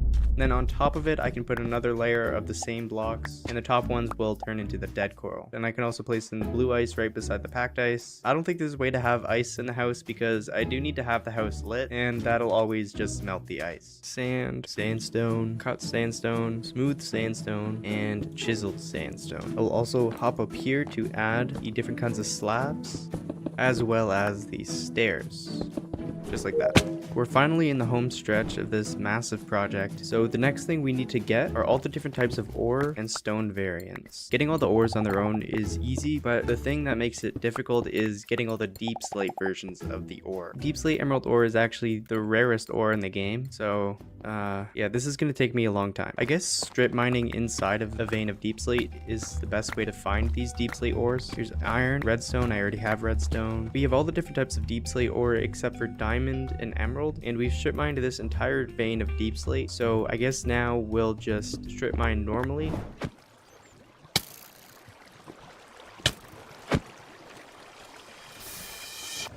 Oh, okay. Oh, that's lapis, and that's a creeper. Diamond! Oh, and diamonds, sweet. Here's the lapis. Oh, that's a deep slate diamond. That is so lucky. And boom, there we go. Deep slate diamond ore. And now we can just grab the regular diamonds. There we go. Okay, perfect. I didn't expect to get both types in the same vein, but yeah, I'll take it. So now we have every single type of ore and the deep slate version except for emerald, which is the rarest ore in the game. So I've done a bit of research and I know that emeralds only spawn in mountainous biomes, and deep slate emeralds can spawn in either a vein of deep slate or in a vein of tough. Apparently. Is this a mountain biome? Yeah, this is a mountain biome. I guess I'll just dig down to where emeralds are.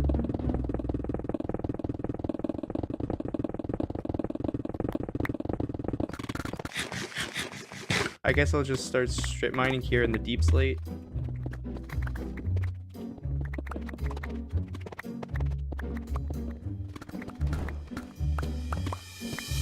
Huh? Wait, what? I just started.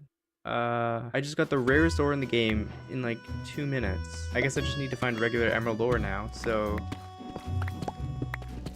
Okay. People are gonna think I'm cheating. Well, that was extremely lucky, I guess. Alright, I just spent the last hour collecting honeycombs and crafting all these blocks that I'll need to place. So finally we can place these into the house.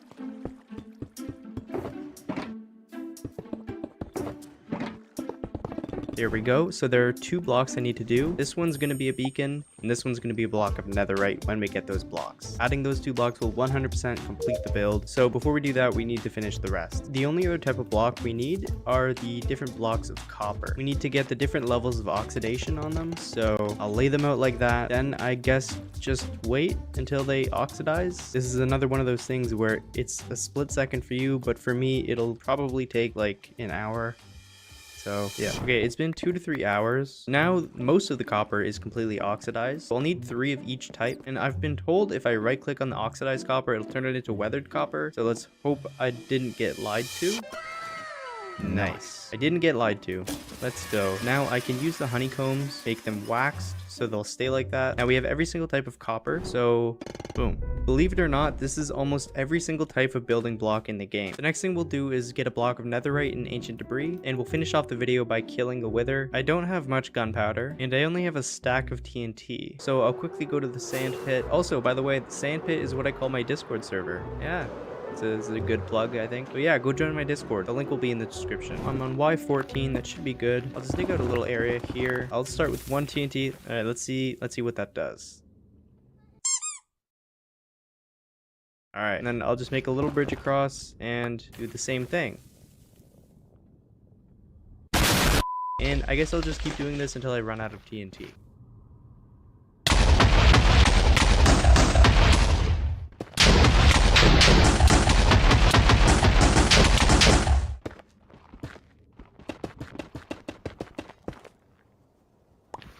Alright, and just like that, I got enough ancient debris to make a block of netherite. So I'll smelt all of these except for a couple, and I can turn it into 9 netherite ingots. Now, you may be wondering why I would make a decorative block of netherite before upgrading my tools and armor. And to that, I say, I don't know, let's do it. And boom. Nice. It took me like 2 hours to get this. At least it looks pretty cool. So that's... you know, that's something. Before I actually put those blocks in, there's one more block I need to get, and that is a beacon. Here's the 3 wither skeleton skulls that I got at the beginning of the episode, and I can finally use them. I'll just dig a straight line here, and now that we're all the way down here, I'll make a little box. I think that's big enough, and then place soul sand. 1, 2. I should probably put my chest plate on for this. 3. And then we can just stay back here and shoot a bow at it. Yeah, this is really not hard. There we go. Did I get it?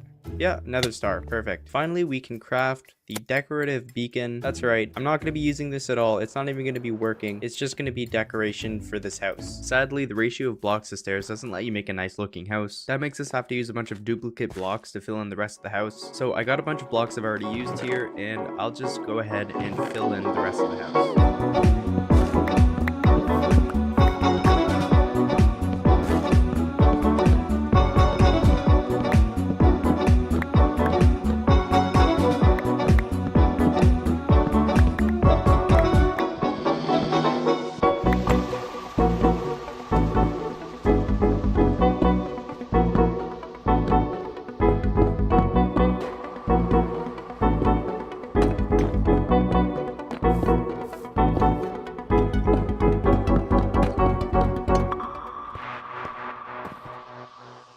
I'll place the last 3 blocks in. There's ancient debris, block of netherite, and the beacon. Nice. It took me about 3 collective hours to get these 2 blocks. It does make a pretty nice entrance. Yeah, it was worth it. And we finally have it. This house is made out of every single type of building block in the game right now. Was it worth it to build this? No, you know what? No, it wasn't. But we did it anyway, and now we have a house. I'm not sure if I'll actually be able to finish building the planet, so I might just be talking to myself right now. But if you're seeing this, then that means I did it, so, you know, that's pretty cool. I want the planet to be right at the top of the build limit, so...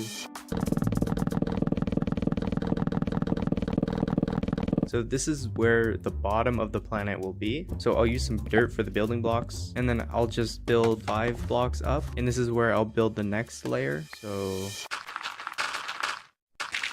and this is where the next ring starts. I'll light these up along the way, and I'll just keep doing the same thing. And there we go. So this is the first ring. Yeah, this is like, that's only the first 5 blocks tall. What do you... So that's only the first 5 blocks tall, and it's gonna be 89 blocks tall. It's gonna be huge. Okay. I was looking online for other people that have made a planet, but I couldn't find anyone that did it in survival, never mind doing it in hardcore. And I don't really get why that is. Hey, so it's the future version of me. I figured out why nobody has done this before, and it's because it's a massive project. Like, it took forever to do this. So yeah, problem solved. That's why it's never been done before. Yeah, alright. We're officially at the halfway point, and this thing is, it's massive. Yeah, that is huge. This might be too big to build. So even though that's only the frame and only half the planet, I've used over a full shulker box of dirt, so I need to go grab a bunch more. I guess I'll just keep building the rest of the frame. It's probably going to take about an hour to do the rest. So, and boom, there we go. So this is the framework for the planet finished, and it is massive. Like this is crazy. Oh.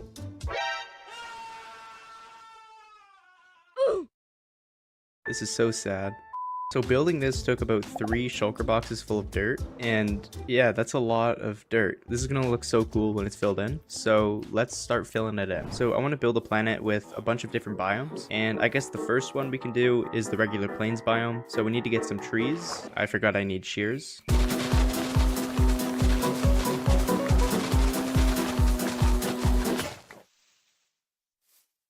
And I also need a bunch of wood. And I'll also need a bunch of green dye because I can't use grass on the planet. And I can smelt all the cacti. And I'll use the green dye to make a bunch of green concrete powder. That should be good for now. We can fly up to the top here and start placing it in. So this is meant to look like grass. And the reason I'm using this instead of regular grass is because if I use regular grass, then from the side it looks like dirt. And the green concrete powder does look very similar to grass, so it works. Now the only problem with the concrete powder is that I can't put it on the side here because it'll fall. So I need to build out some platforms with temporary blocks just so I can place the concrete on something without it falling.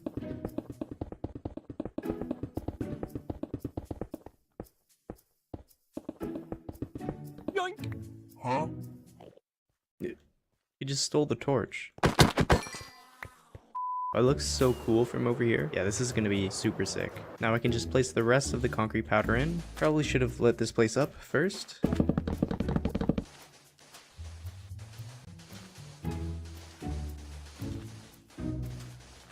And I'm already out of green concrete, and I still have a lot to go.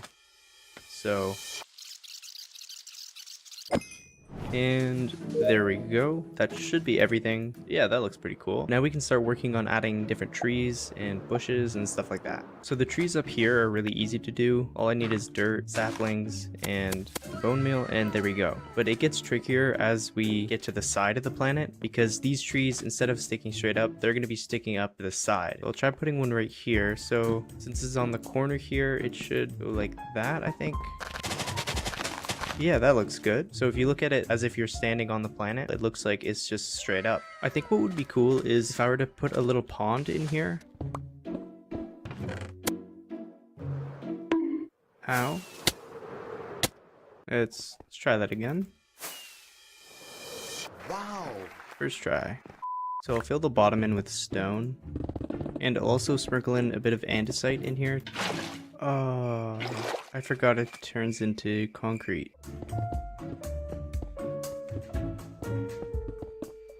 Okay, there we go. That works. Let's take a look. Ooh, that looks pretty sick. Yeah, I like that a lot. Perfect. So now we can start working on the next biome, and I'm thinking it should be a snow biome. I think there's a way to get infinite snow if I just make a snowman. I don't remember the name of it. But yeah, so I'll need a pumpkin. I think it needs to be sheared, and I need some snow. So I'll build a little thing for him. I think just like that. Yeah, perfect. Wow. And then, yeah, nice.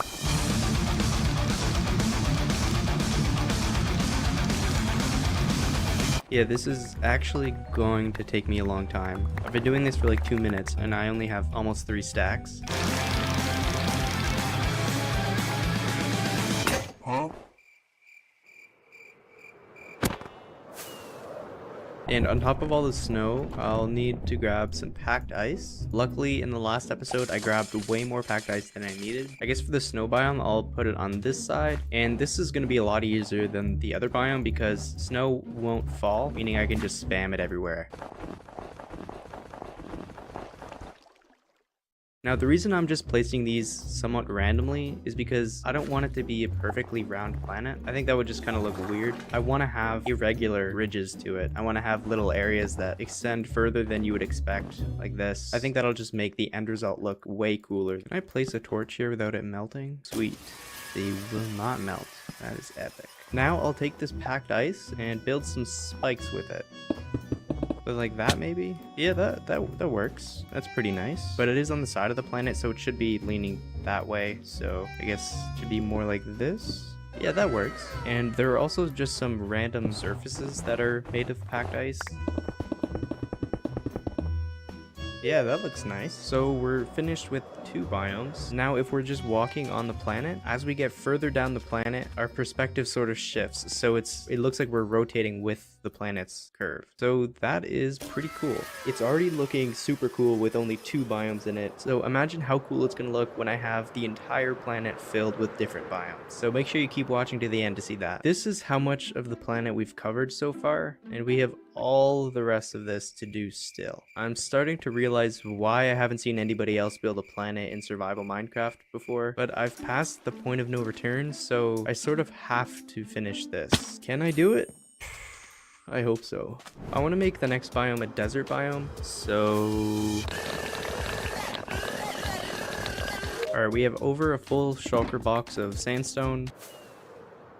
Nice. I'll grab a bunch of green dye, and with the green dye, I'll make green wool. The green wool is going to be the cactus because cactus only grows upwards. That doesn't really work when I'm trying to grow it on the side of the planet. I guess I'll make the biome in this section here. So I'll just grab a bunch of sandstone and I fell. And I'll do the same thing that I did with the snow biome. Now we can start adding the cacti in. I'll put one here. It should be on an angle. I'll do this. Okay, yeah, that works. The ones on this part of the planet look kind of weird, but there isn't really a way to make it look better than that. I also want to just sprinkle in some sandstone. Put some here. Maybe here. And yeah, that's looking good. This planet's already looking super sick, so just imagine what it's gonna look like when it's completely filled in. Yeah, we've barely made any progress, and it's already looking that cool. I'm excited to see what it looks like at the end.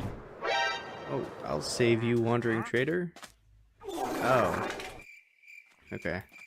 The next biome I'm gonna make is a mushroom biome. Mycelium just looks like dirt from the side, so I can't use that. I think the closest block to the top of mycelium is light gray terracotta. So I'll head to the mesa biome. Oh, I should get a beacon. I'm gonna have to steal the beacon back from my house. Sorry, beacon. I will place you back here. So I'll place the beacon here, and I'll give myself haste 1 and haste 2, and we insta-mine the terracotta. Perfect.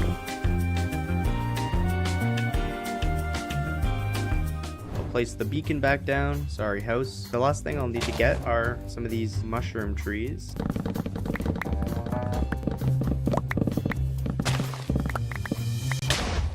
Oh my, that was a creeper. I'll just be doing pretty much the same thing as what I've been doing for the rest of the biomes, and that is just randomly placing the base blocks in like this. And boom, there we go. Now I can add some mushroom trees to it. I'll start with the brown mushroom. That looks good.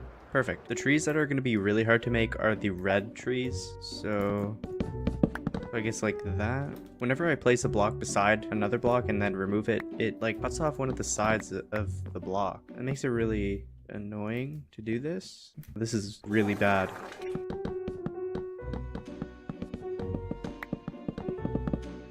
Okay, I think that's pretty good. Next up, I want to build a mesa biome. I'll make the base of the mesa biome orange terracotta.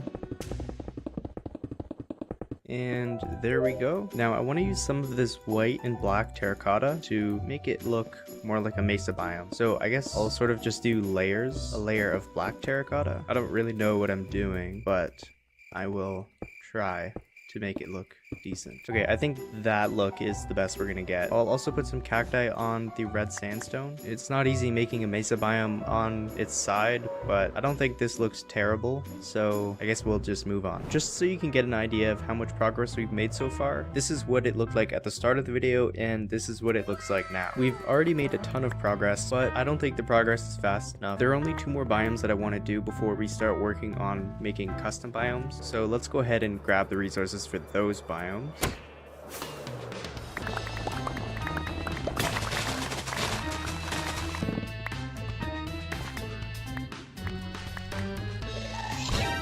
Oh. Oh. Oh. I'm sorry. Okay. Did that hit the pigment? That legitimately couldn't have gone any worse. Oh, nice. Now we have all the different materials we'll need to build 2 more biomes, so let's go ahead and just build them. We recently hit 200,000 subscribers, which is pretty crazy, so thank you to everyone who's subscribed. I put a lot of effort in these videos, which is why I tend to not upload for like 2 or 3 weeks at a time, but I plan on making a lot more of these, so if you don't want to miss out, then make sure to subscribe and also turn on post notifications so you can see the next video a little bit earlier. Alright, it looks like the time lapse is almost done, so I gotta get out of here, I guess. The planet is definitely coming along nicely, but we're pretty much out of the interesting normal biomes we can make, so we gotta start making custom biomes. Now the first custom biome I want to make is going to be the geode biome, I think it's called. So I know there's one over here. Yeah, here we go. So I guess I'll just mine out this entire thing.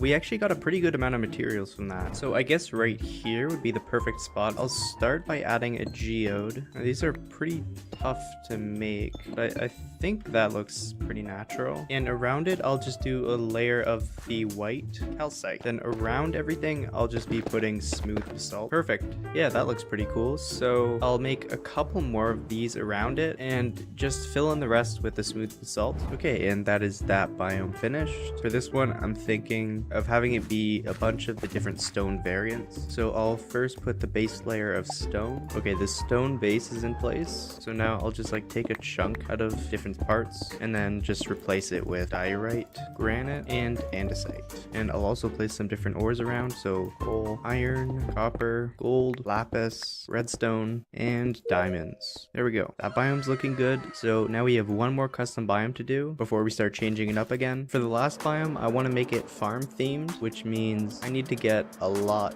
more dirt. Okay, there's the base layer. Now I want this to sort of look like a village, so I'll add a wooden path, I guess.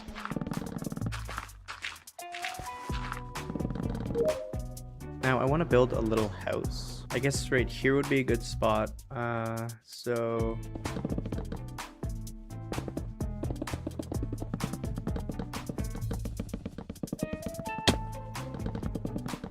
Okay, let's see. That looks pretty weird. It does look like a house though, so that's cool. Now I'll add some small details like a stack of hay bales, maybe some pumpkins, and I'll also add some trees. Nice, that looks pretty cool. We've done pretty much the top half of the planet, so now I can explain what I want to do for the bottom half. I'll have this ring around the entire planet be the different biomes from the nether, and then for the underside of the planet, I'll try to mimic what this end looks like. So we'll have different obsidian pillars and the portal in the center. To build the giant ring of nether biomes, I'll probably need close to 10 shulker boxes full of nether materials. So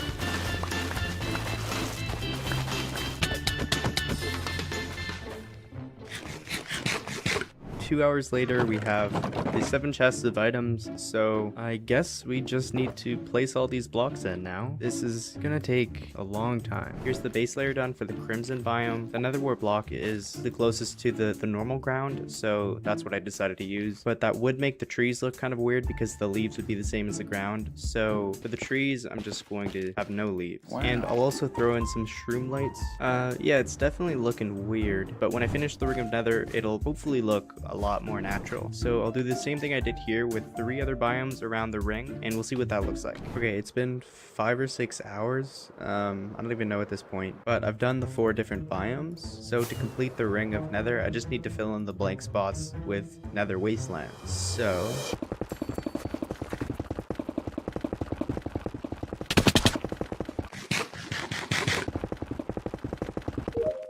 I'll randomly spread in some nether quartz, as well as nether gold, and some ancient debris, because why not?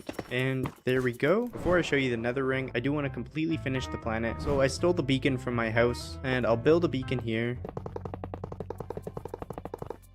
So I want to get obsidian, and I'll also grab a bunch of end stone.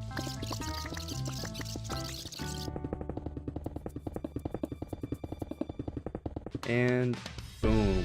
Finally, the planet's completely closed in. I want to make a copy of the portal up here, upside down. There's the portal, and then gray wool for the bedrock around it, and then the bedrock pillar at the top. I also want to add a mini version of the obsidian pillars. There's one right here, so I'll put a mini version of it right up here. Yeah, that looks pretty good as a pillar. So I'll make 9 more of these, matching these pillars here. Okay, I've finished placing all the pillars in, so now we can take a look at what it looks like. Oh, that looks super cool. So all the mini pillars correspond to the size of the big pillars here. Like this pillar is the biggest one among these, so this mini version of this pillar is the biggest among all of these. Actually, this pillar is a little bit too far out. Should I fix it?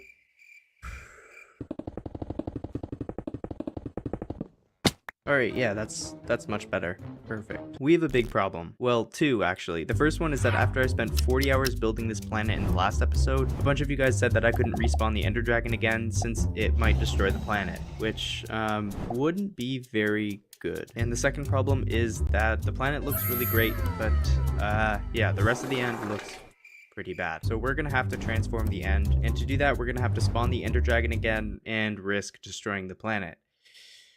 Yeah. I know a little bit about the dragon AI. Like, I know if there's a block above the portal, then the dragon will try to get higher than that block to perch. So I think if I just remove the few blocks that are directly above the portal, the dragon shouldn't destroy it. Okay, let's see if this works. So it's respawning. Okay. So it hasn't broken the planet yet, but it might break it when it perches. Oh.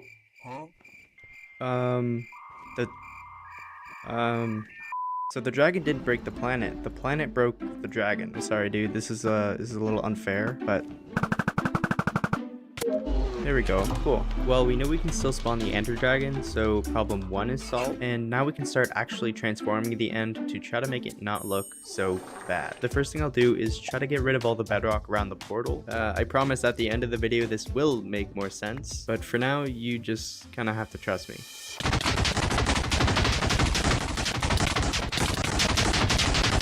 Did I get it? Nice. I want to remove this entire area here, so... No, I'm just kidding. We're gonna blow it up. Now, that would require thousands of TNT. I've done something like that before, but I don't really want to do it again. But there is a way to blow up massive areas without using a bunch of TNT. I just need to get a bunch of slime balls to do it, but I don't have nearly enough. Now, I know this house I built is actually in a slime chunk, so if I mine out this area around it, I should be able to make a scuffed slime farm. Try this, and I could just fly all the way up here to try to get the slimes to spawn. And if we come down here, no slimes have spawned. Okay, let's try that again. Oh, here we go. Here's a slime. So we'll just keep doing this until we have enough slime to blow up the area in the end.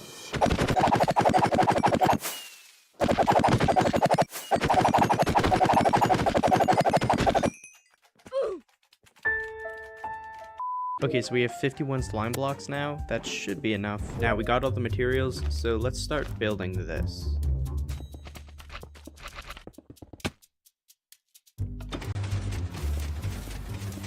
Oh. Oh no. Oh, okay. I picked up the shulker box. It's working.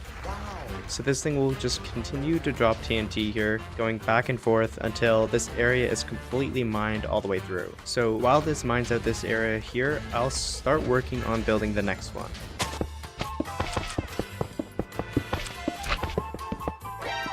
Oh, I didn't... Oh, that's just going.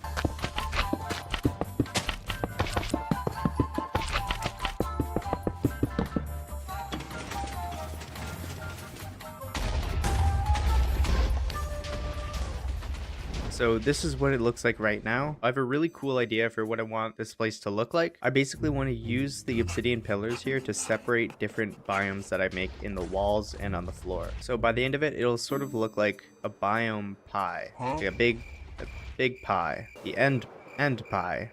That's... yeah. So we first need to get a ton of obsidian. So I'll make a beacon here and hollow out one of the obsidian pillars. What are you looking at? Yeah, that's right. Phase 2 does make getting obsidian a little bit quicker, but it's still very slow. So I'll probably be spending like another hour just doing this. Wish me luck, I guess.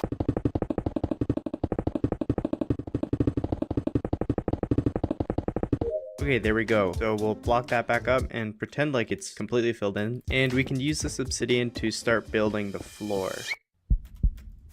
Okay, I need to be careful. So I need to make an obsidian path from here to the center. And to follow this pillar design, I'll do this. So the 3 here are 1 block above this. Okay, there we go. So that's this pathway finished. Now we need to do this for all the other 9 pillars. Again, this is going to take a long time. This is what it looked like at the beginning of the episode, and this is what it looks like now. Yeah, just like the planet, this thing is going to be massive.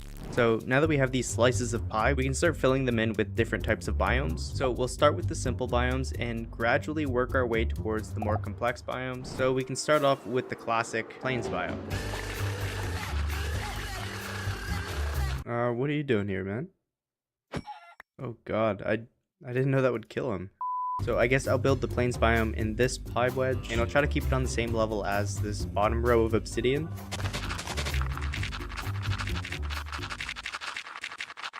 Now you may be thinking this is pretty much the same thing as what I did with the planet with the different biomes, but this is actually a lot different because now we have almost a flat area to build the entire biome on, meaning we can build massive trees and massive structures in each wedge. For this cliff part here, I want to try to make it somewhat circular. I also want the wall to gradually lean outwards, meaning I will need to manually remove some more end stone. Now, there's not much to it, like it's pretty much only dirt. So I'll try adding in some stone to the lower parts. Yeah, that's already looking better just by adding a little bit of stone.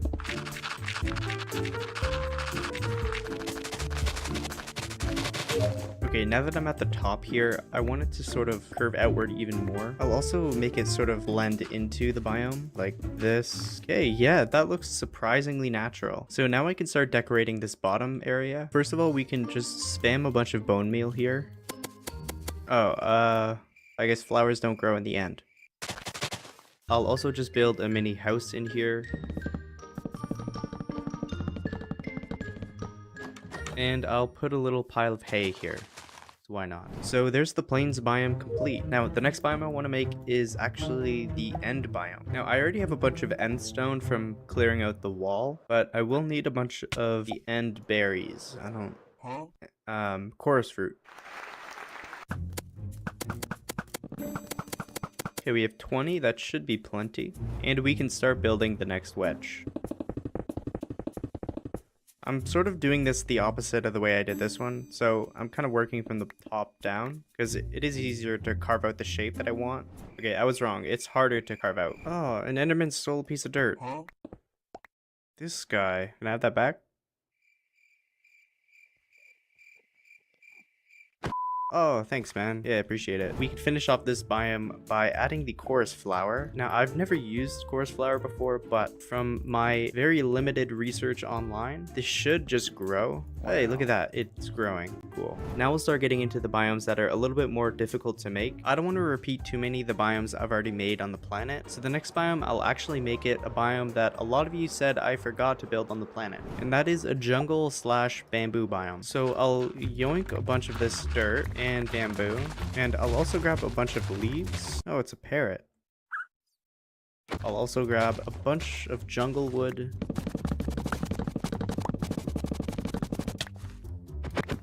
And we can start placing this in. If I place dirt by Podzol, will it grow into Podzol? Okay, I guess not. I'll start by clearing out this end stone here.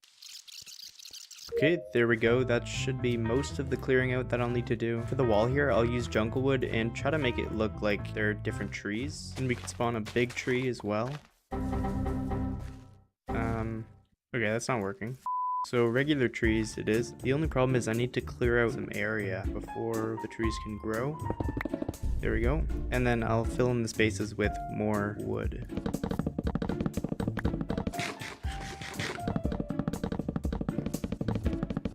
There we go. Now I want to add a bunch of trees on the grass here. Big tree here. That looks pretty crazy. And to finish off the biome, I'll put a bunch of bamboo here. Yeah, that should work. And that'll all just grow in as I work on the next biome, so that's perfect. So this biome is going to be pretty tricky because for this one, I'm going to be building some caves inside of the wall. So I'll first build this base.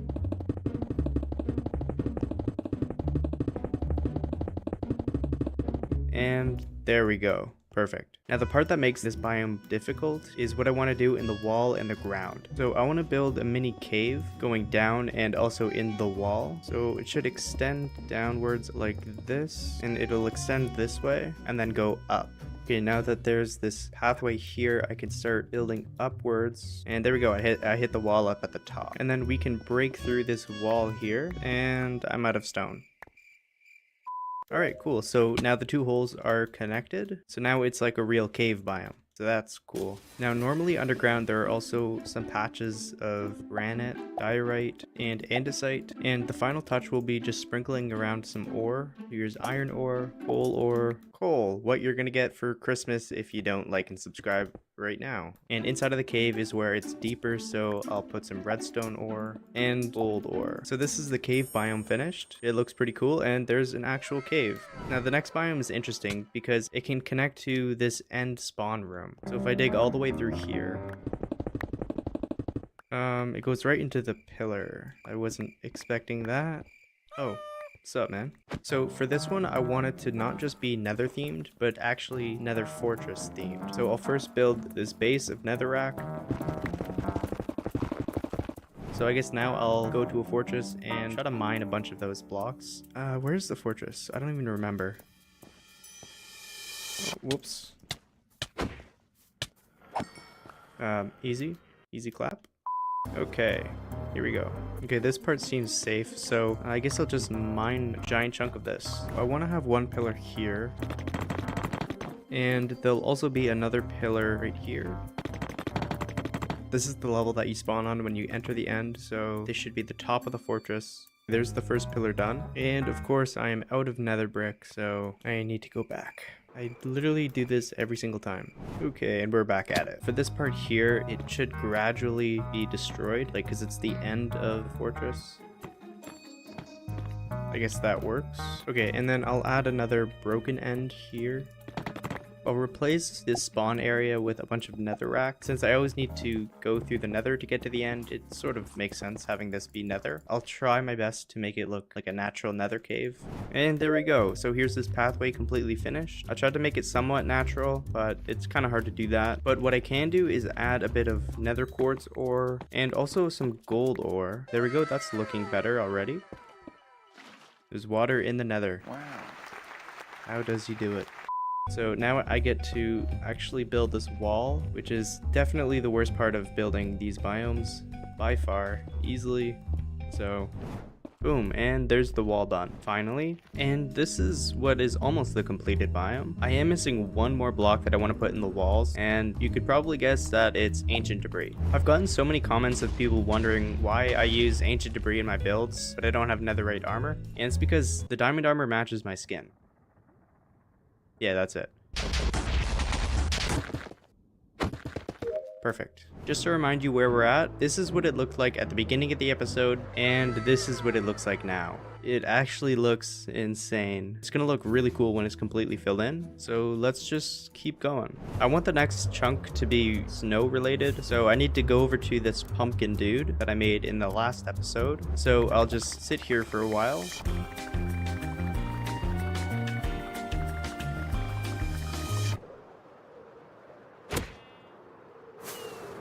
Now before I start placing the snow in, I want to try something here. Mining out this small area here takes like 20 to 30 minutes. I've done that for all the other biomes, and that's by far the worst part of building this. But I found out about a pretty simple TNT duper that hopefully will make this a lot easier for me.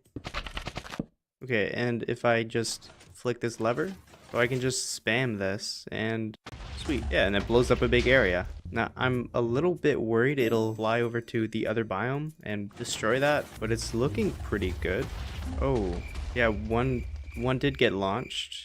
Oh no. So I'll start with just a base layer of snow. And yes, I'm putting the snow biome right next to the nether biome because on the planet I put the snow biome right next to the desert biome. So, you know, there's some consistency to it now. And there we go. The ground here, I want to have a bunch of different igloos. Okay, that works. I definitely didn't just copy the way they naturally spawn in villages. Yeah, leave me alone. I'll just make little chunks of packed ice on the floor.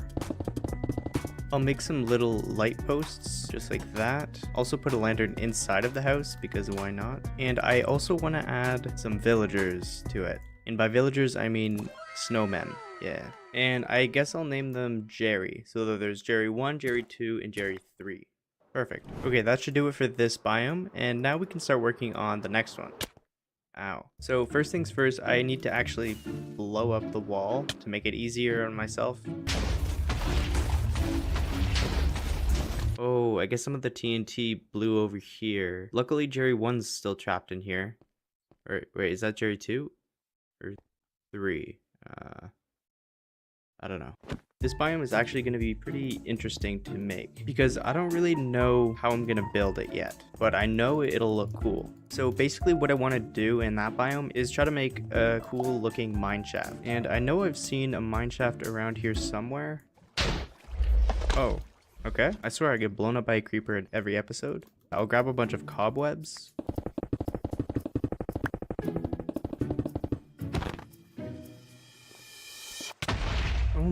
Every time.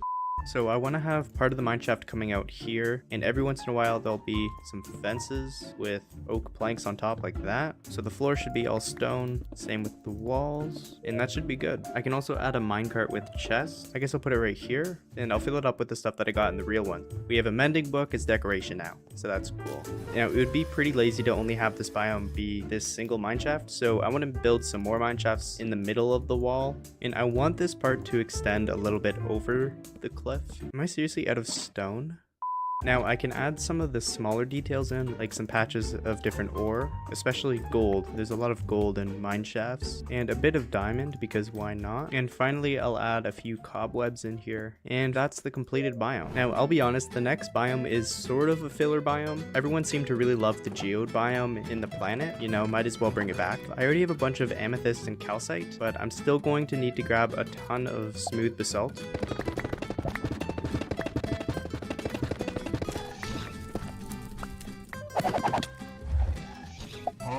What?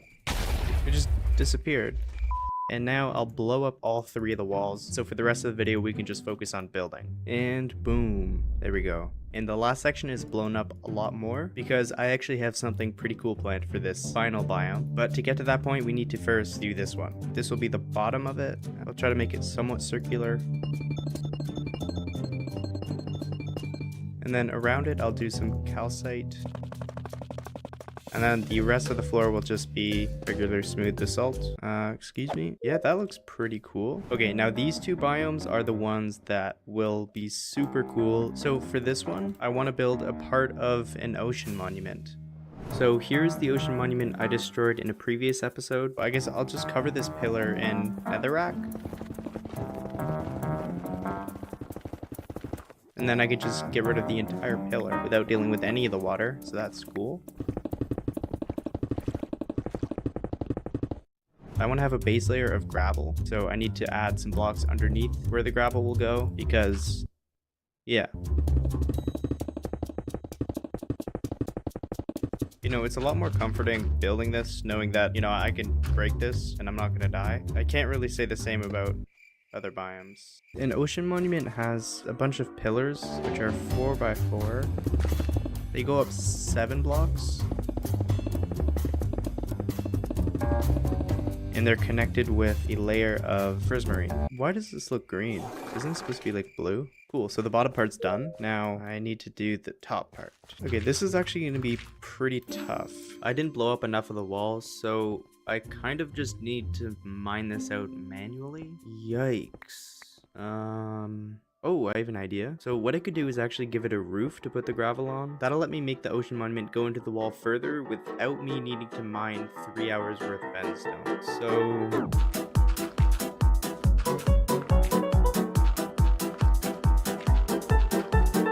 Actually, instead of using stone, it probably makes more sense to use prismarine.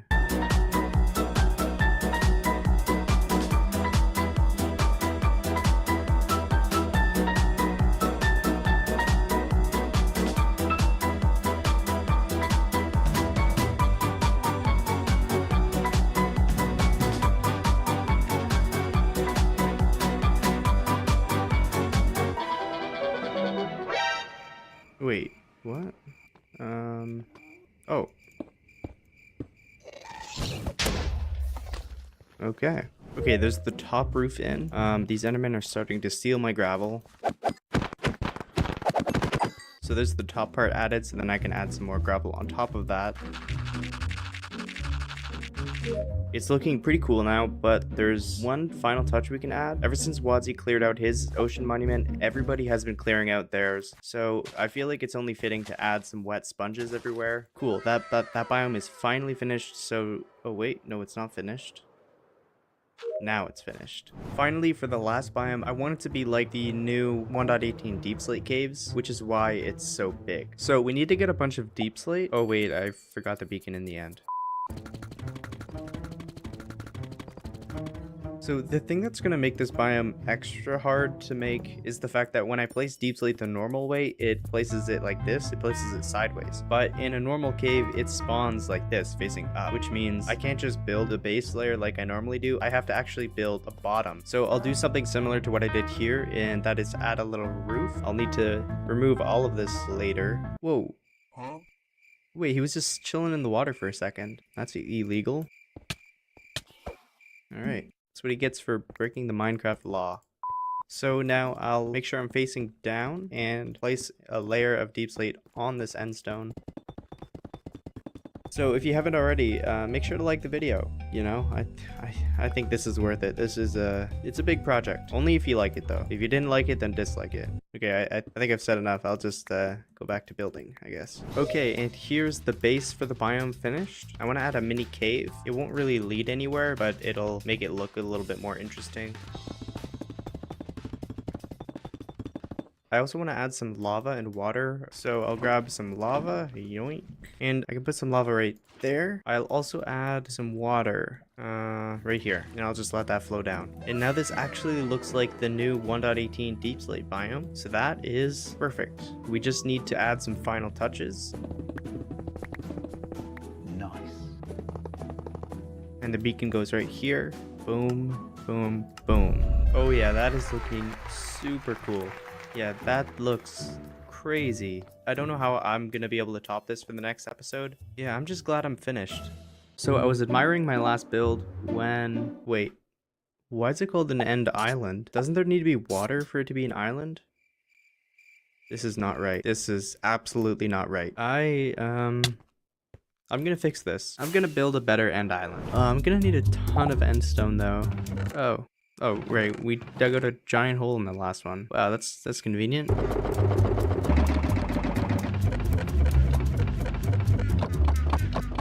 We have 5 shulker boxes.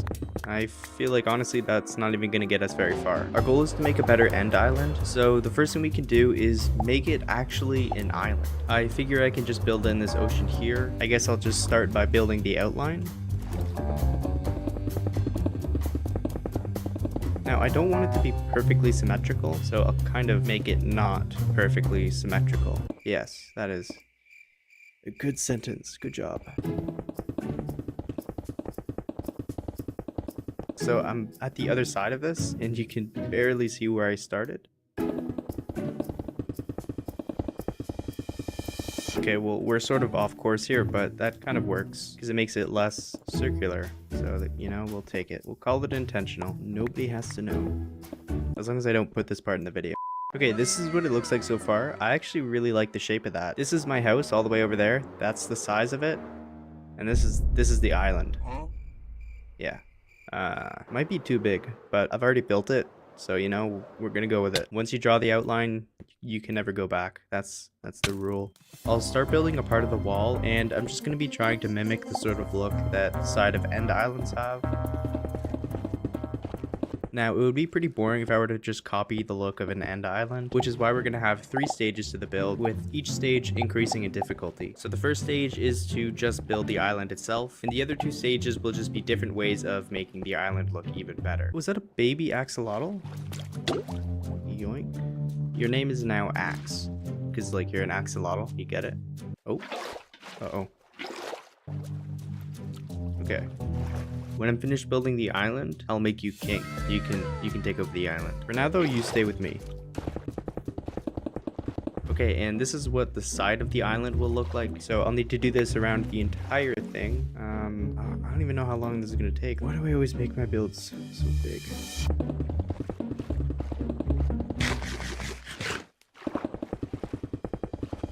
And there we go. So now the entire area around the island is filled in. That took a long time. It's looking pretty cool so far, but I do want to continue this look going up a little bit so it's kind of sticking out of the water, but have it start to curve in a little bit more, just like that. So I'll need to do that all the way around.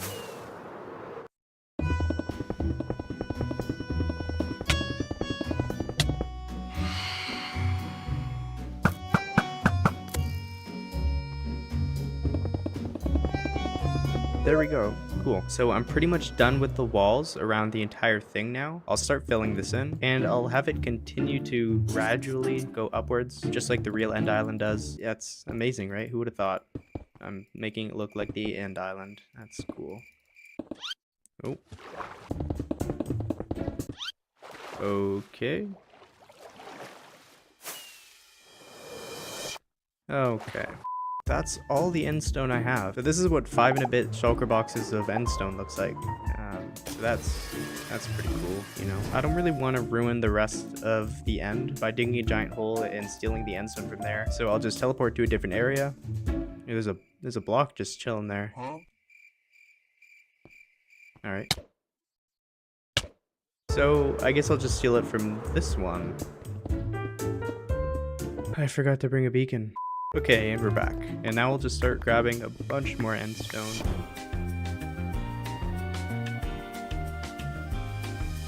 And there we go. I mined all of this out by hand. Yeah, hopefully it'll be enough to finish building the island. Oh.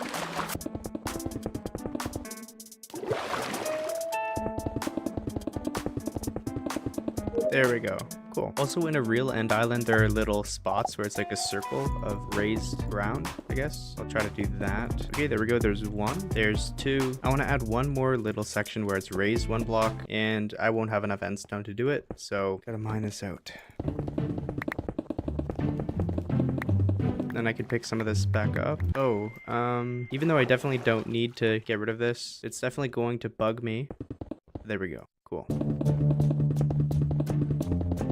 There we go. This is what it looked like at the start of the video, and this is what it looks like now. So the first stage of the build is complete, which means now we can really start transforming the island. And this is where it starts to get interesting. For the second stage, we're going to be recreating the buildings in the end city. So the first thing we need to do is find an end city. Oh, there's one right here. Okay. Oh, it's really small. What?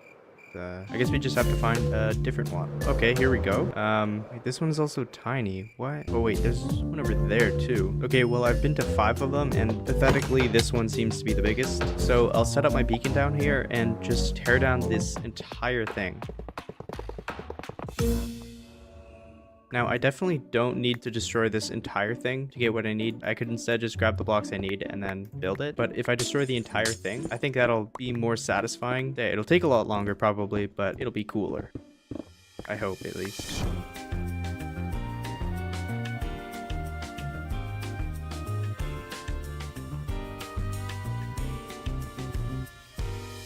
And there we go. Finally. The entire end city is completely gone now. All that's left is the end ship, which I'll be getting rid of later on.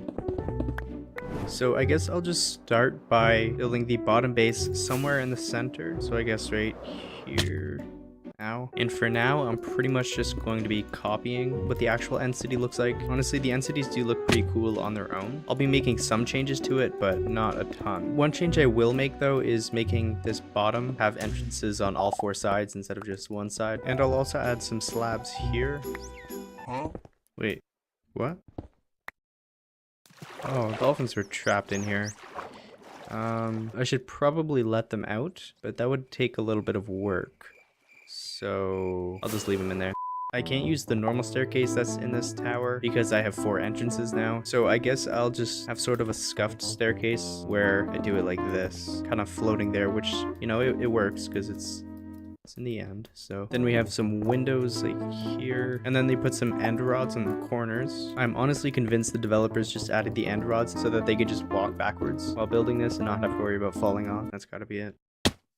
The normal end cities have like floors in the buildings, you know, the way that every single building ever does it. But I'm not going to do it that way because the houses are for shulkers, right? And shulkers just teleport on the walls. They don't really use floors. And for the people that are saying I'm only not using floors to save materials, you're right. Mojang's end city bottom part has only 3 layers. So I'm going to make mine have 4 layers. So, you know, I'll be able to say that mine is better than theirs. And finally, I can add a roof on this.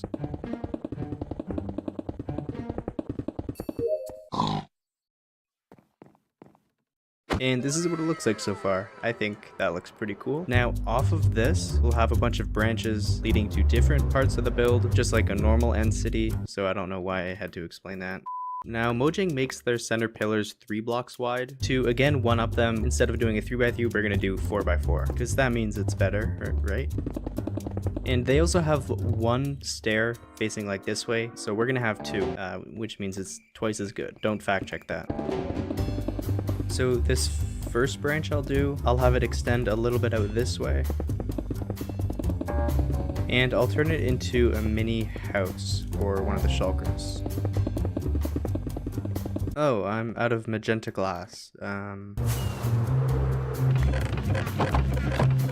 There we go. Finally, we can add the end rods, and there we go. So there's 1 branch of the end city done. For the next branch, I'll make it extend further. I'll have it extend right up over here. I'm sorry, buddy, but I gotta steal your water for a second, and then do this. One. Okay, and for this building here, I'll make it like the first 2 layers of this main building. Oh, that's interesting. Okay. They can't swim, right? So they're actually stuck on the island. Will they despawn? I guess we'll find out. And then we'll add another layer.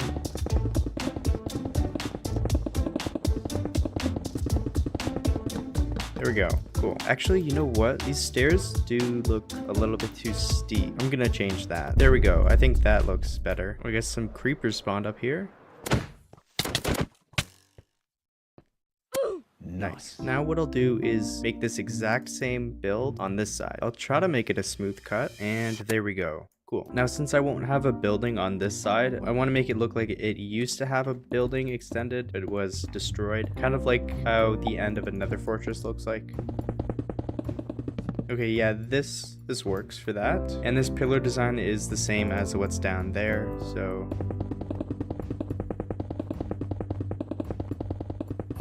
And then there's a little house on top of here. And then some banners, and there we go. Oh, yeah, I guess that wandering trader just despawned, so that's unfortunate.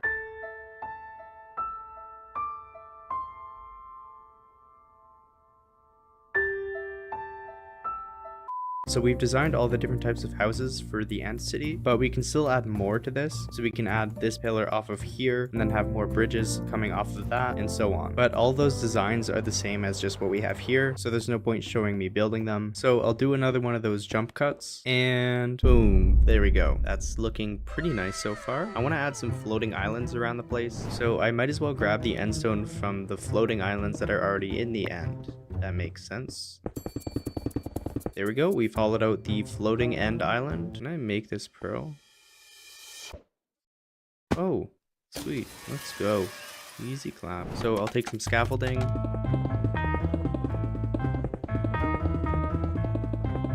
There we go. That looks pretty bad. What if I put some blocks like here? Okay, that looks even worse. Okay, let's start over. There we go. I like that design. So I guess I'll just build another one over here, maybe closer to the ground.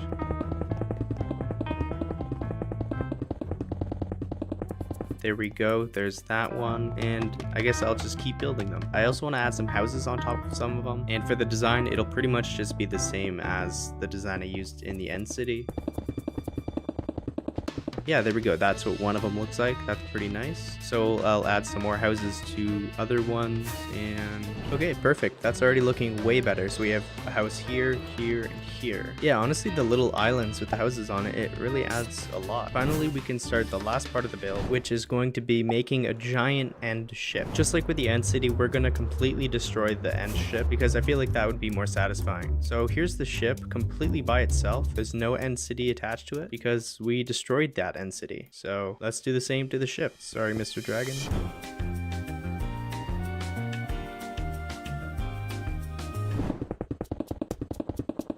And finally, the last block of the end city and end ship. That was a lot of very pointlessly spent time. It's really weird to think there was literally a giant city and a ship right here. Now it's just gone. Kind of like how when you click the subscribe button, it removes all the red.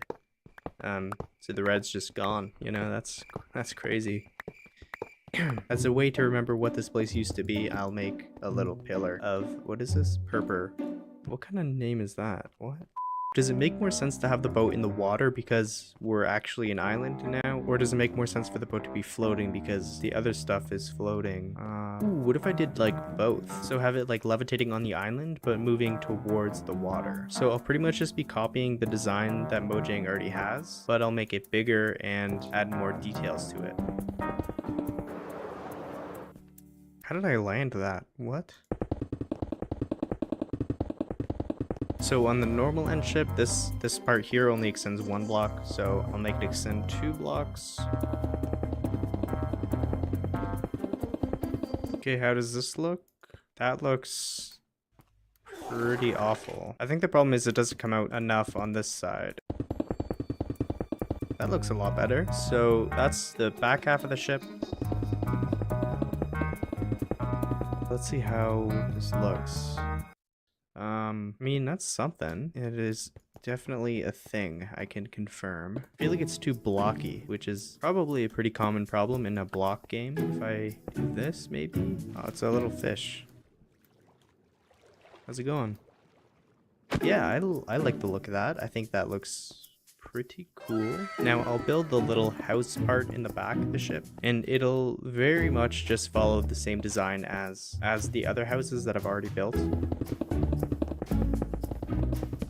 There we go. So there's the little house done. Wait, this is supposed to be like the middle floor, which means this is supposed to be a lot higher than this. Huh? Yeah, so this is the level that it should be on.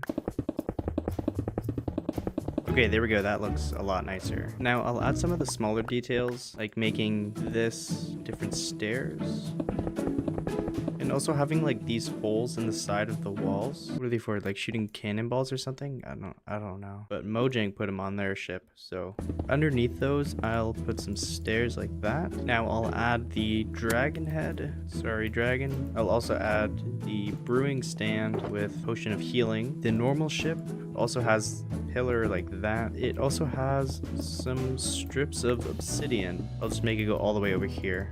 That works. Just like that. Cool. Now here's where the elytra and some loot will be. The elytra and 2 chests. And I'll just put a bunch of loot in the chests. Just like that. Cool. Now I said from the beginning I'd make Axe, the baby axolotl, the king of the island. So I'll use most of my diamonds to make him a little throne.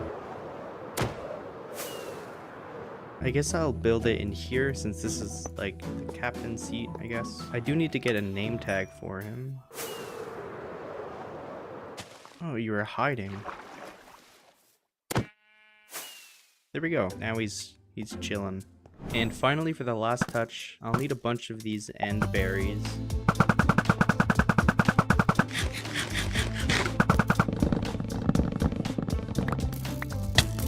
And I'll just sort of put a bunch of them all over the place. And there we go. That should be it. If you're still watching this far, that's pretty cool. Thanks for watching all the way through. Since I posted the last video, we've passed 400, 500, and almost 600,000 subscribers, which is just crazy. So thank you. And if you aren't already, consider subscribing and also liking the video if you haven't yet. If you have an idea for what I could build in the next episode, then feel free to send it to me on Twitter. The link to that will be in the description. And I'm definitely not just saying that because I've already run out of ideas. Nope, definitely not. Okay, well, thanks for watching. Phantoms are so annoying. Wait, I wonder what the most annoying mob is. Ooh, I'm gonna have to collect every single mob. By the way, this was a really hard project. So make sure you watch to the end. There's 66 that I need to collect. So I guess I'll start with the charged creeper. Oh. Okay. Oh wait, actually I first need to get a trident. I guess I just have to fly around here and hope a trident guy spawns. You don't have a trident? That's lame.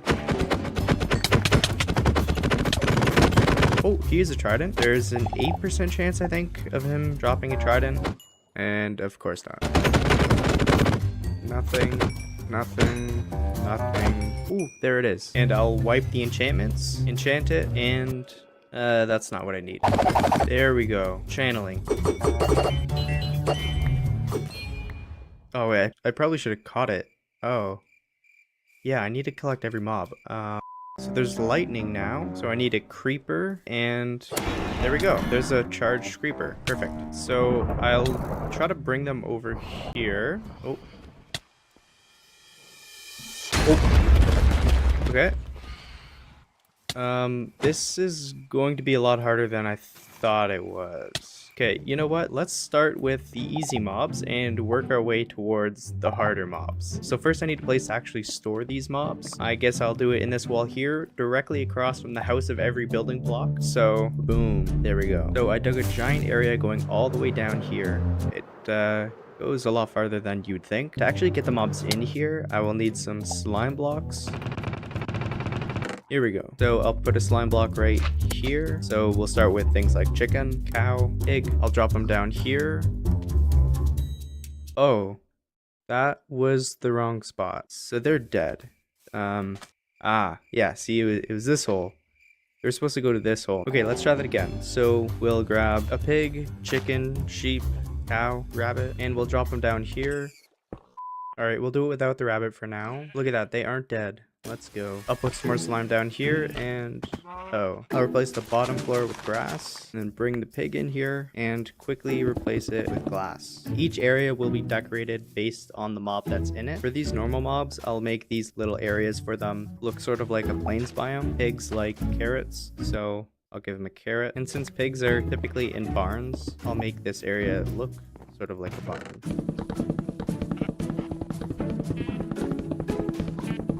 Just like that. And I'll do the same thing for the other mobs.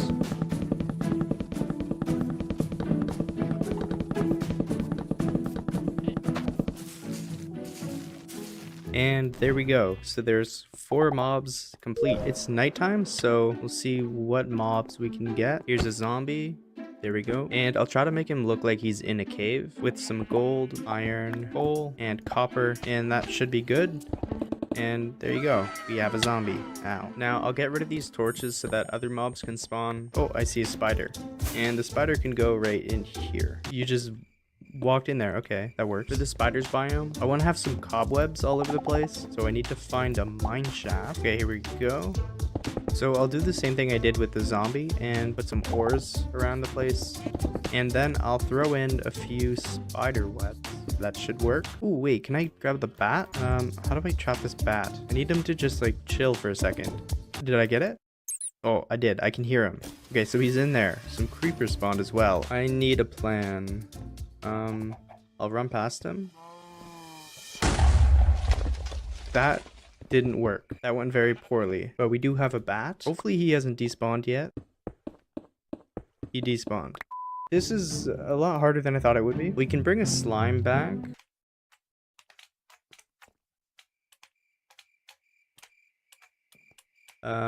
These guys are very slow. Here's another creeper. Let's hope I don't blow everything up again.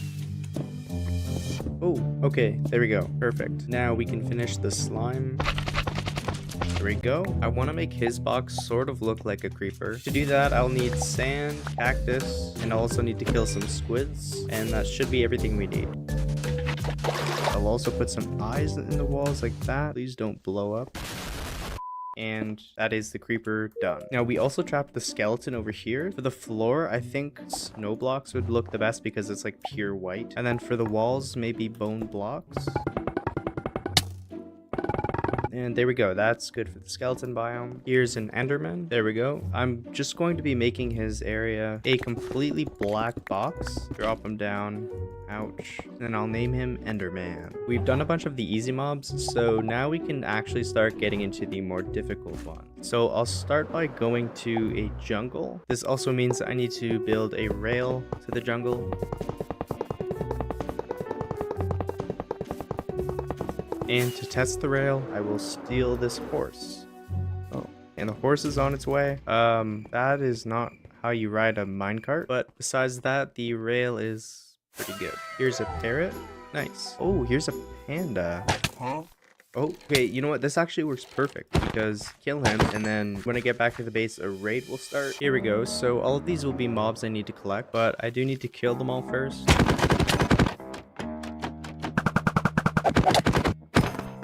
There's one. I need a Vindicator. And I don't think he can get out. He can still hit me though. This guy will be annoying, the Evoker. Because he does that. Also, I can't get the Vexes in a boat because they just die after a certain amount of time. And one of them should get in the minecart. Yeah, there's one. So I'll send him through. And the witch next.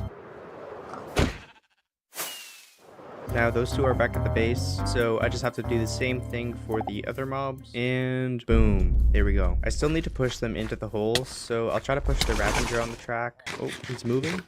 Oh, is he dying? Please don't tell me he's dying. No. Please no. He's suffocating in the wall. Come on. Oh wait, he's good. I need my Elytra. Okay. Well, we have the Ravager there, so that's good. For these mobs that are found from the raid, making their areas look like a woodland mansion is the best way to do it, I think. So I'll grab a bunch of wood. Oh, now I can start building the Ravager's area. I'm really just copying the way Mojang did it in their woodland mansion, so I'll have red carpet in the middle and white carpet on the sides. Now I need to actually get the Ravager in here. I'll push him on the track. There we go. If I build it from the back here, he shouldn't be able to hit me. Never mind. Surely he can't hit me from the side here. Okay. Finally. That is a big relief. You are extremely annoying. Doing that for the Ravager sucked, so I'm gonna try to figure out a better way to do this. For this one, I'll build the area first, and it'll be the same design as over here, so... just like that, and we can dig our way up. Oh wait, I forgot to put slime blocks down. I'll grab you, and then we can jump down here. Cool, so that worked perfectly. Now we can just do the same thing for the rest of the mobs. Oh wait, a squid just spawned. I think the floor should definitely be sand. Hey, that's me. Very cool. Nice. And there we go, there's the squid in. We have all the mobs from the raid, as well as the panda, the squid, the witch, and the horse. Oh, a glow squid. There we go. This is a much bigger project than I thought it would be. You'd think I would have learned by now. But nope. So I think we should start making faster progress. I'll start by grabbing all the types of fish. There's salmon. Here's some cod.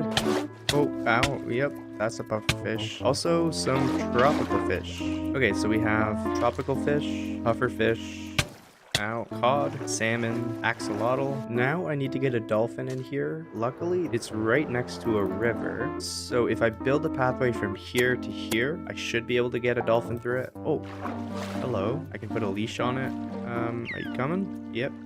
And then we just break this and we should be all set.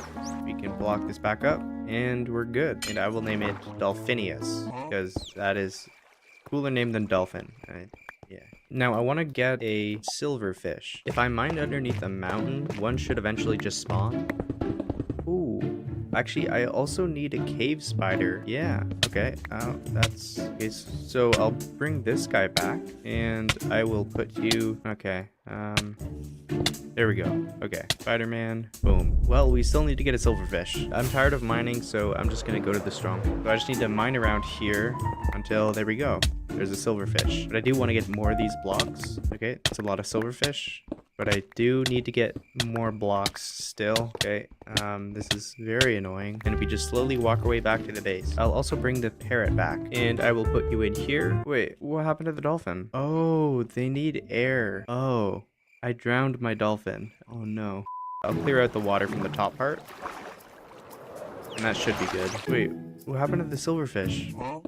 Oh, he was just inside the stone. I'll try to make the silverfish's box look like the stronghold. So that's the silverfish done. And there's the parrot done. So we're making a lot of progress finally. I've been dreading doing this, but I think it's time we go to the nether and grab some of those mobs. The first mob I'll get will be the zombie pigman. It is definitely easiest if I just... Okay, and then they're all chasing me. Get absolutely wrecked. Then I'll bring this guy back and we can put him in here. There we go. I'll name you Pig Guy. That's very cool. I just realized I have no idea how I'm gonna get a ghast. Here's a piglin. There we go. I will name you Cool Guy 7. Oh, here's a hoglin. That's also what I need to get. There we go. Okay, now I just need to push you. Oh, I forgot to name you. Uh-oh. Oh, he might despawn. Oh, he's also just gonna die. Unless I can save him? No, come on. We saved him. Oh. Oh, no. Oh. And he's dead. Okay, well, there's another one already, so that's cool. I think I can get this blaze. Yeah, there we go. That's a good name. You can go back to the base. I also want to get a wither skeleton. Oh, no. There we go. A little bit more.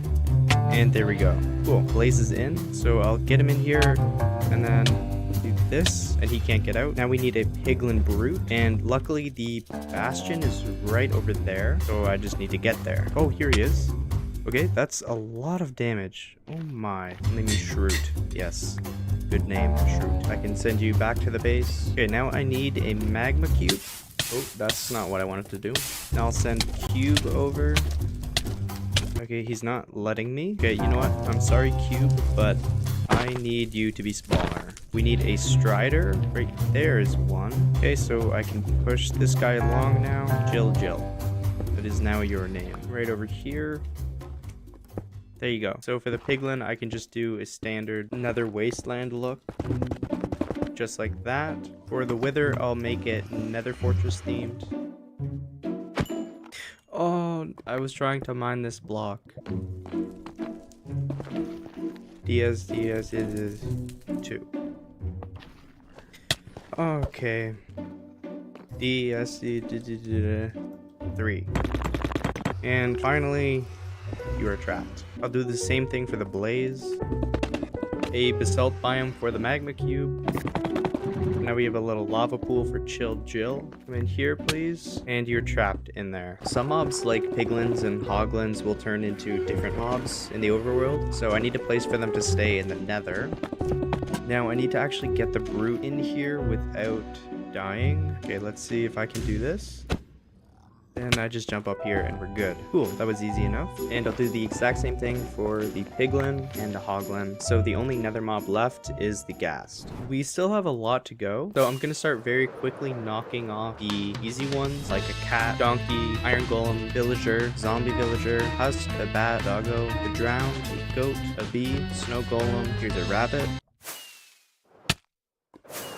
If I just do this, yep, there's the phantom. Now I'll pick up some end stone as well as some of these end berries. There we go. That's the endermite. Listen, I'm not doing what it looks like I'm doing. Okay. Here's a polar bear. Then I can put you on a lead, and you can't come. I'm sorry, buddy. I'll name you Pole Hair Bear because you are a polar bear. Here's a cat. I realize that I have an ocelot, not a cat. Technically, they're different mobs. Also, here is a stray. I do need you. Excuse me. Finally, the stray's trapped. Okay, now I can just take one of them here. Oh, the baby wants to follow you, I guess. Yeah, it's not gonna work. It wasn't me. Here's a fox. Oh, okay, I'm alright with that. That's fine. There we go. That's the fox done. Okay, you can come with me. Down we go. Oh, I thought there was slime. Now we're at a point where the mobs we need are really hard to get. We'll start it off with getting a ghast. Oh. I'll move the portal over here because the ghast is pretty thick. I'll just start with some netherrack, a bunch of lava. I'll add a piece of ancient debris, a bit of quartz. Oh, no, I'm not gonna hit you this time. I did that before and people didn't really like that. So this should be big enough for the ghast. Now I'll go to the top of the nether, and then I should be able to just... Yeah, I didn't bring obsidian. Oh, okay.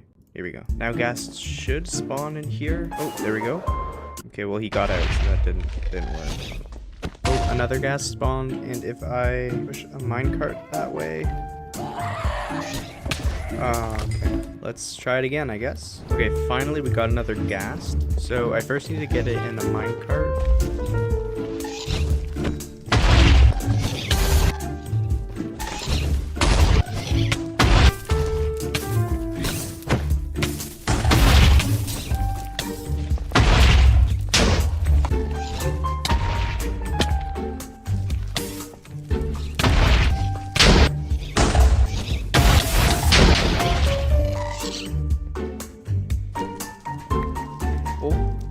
We did it. Now to get him through the portal, I think if I'd placed lava here like that. Oh, let's see. Yeah, he's here. Okay, that took way too long to do. We're gonna need a ton of blocks because we are going to be going to the end and getting a shulker. The closest end city to me is over here. Here it is. I really hope I didn't kill all the shulkers. I think I did. I think I actually killed every single shulker in here. Oh. Wait, no. I heard something. Yeah, he's right here. Okay. Oh, there we go. So he's in the boat. Oh, that was cool. Okay. So I just have to build a bridge going all the way from here to the planet. I don't want you to despawn, so I will name you Box, because you are a box. And I can just start bridging all the way across. Okay. Sometimes the blocks are just invisible, I guess. Then we can ride back in the boat. Huh? Oh. Okay, let's try that again. Oh, wait. He takes damage to his own thing. That's not good at all. So he's probably gonna die if I just bring him in the boat. So I'm gonna grab some rails. I push the cart there, it should pick him up. Yep. Perfect. And this last one should send him through to the overworld. Oh, that's not good. Can I hit this? Oh, that worked. Let's see if he's actually in here. Oh, there he is. He's just chilling there. Now we just need to make a rail from him to the box where he's gonna live in.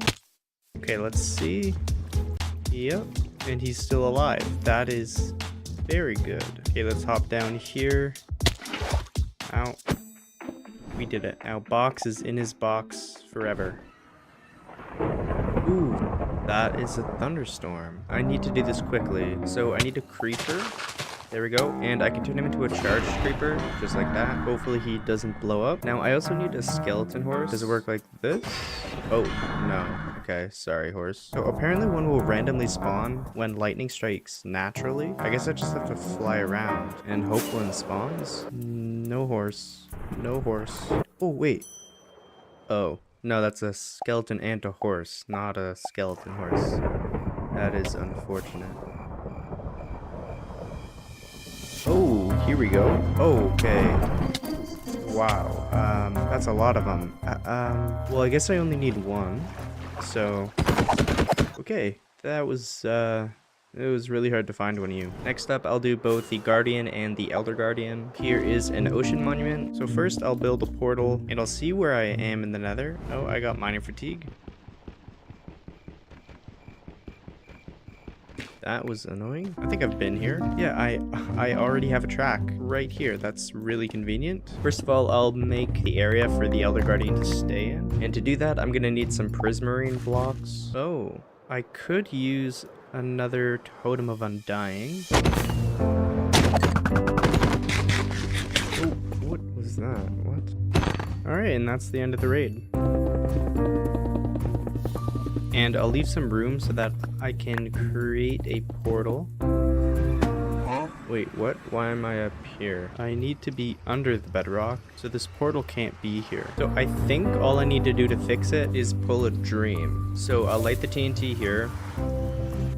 Okay, perfect. And then when I go back to the Nether, it should spawn a new portal. Oh. That's not what I wanted to do. I can still make this work. I'll just need to fly a few thousand blocks away. Here is one of the puffer fish. So he's trapped in here. Now I just need to build a track coming from the portal to the other track I had. Now I can let this guy free. Yeah, he went through. Now I can push him in the cart. Oh no. Oh no, no, no, no, no, no, no, no, no, no.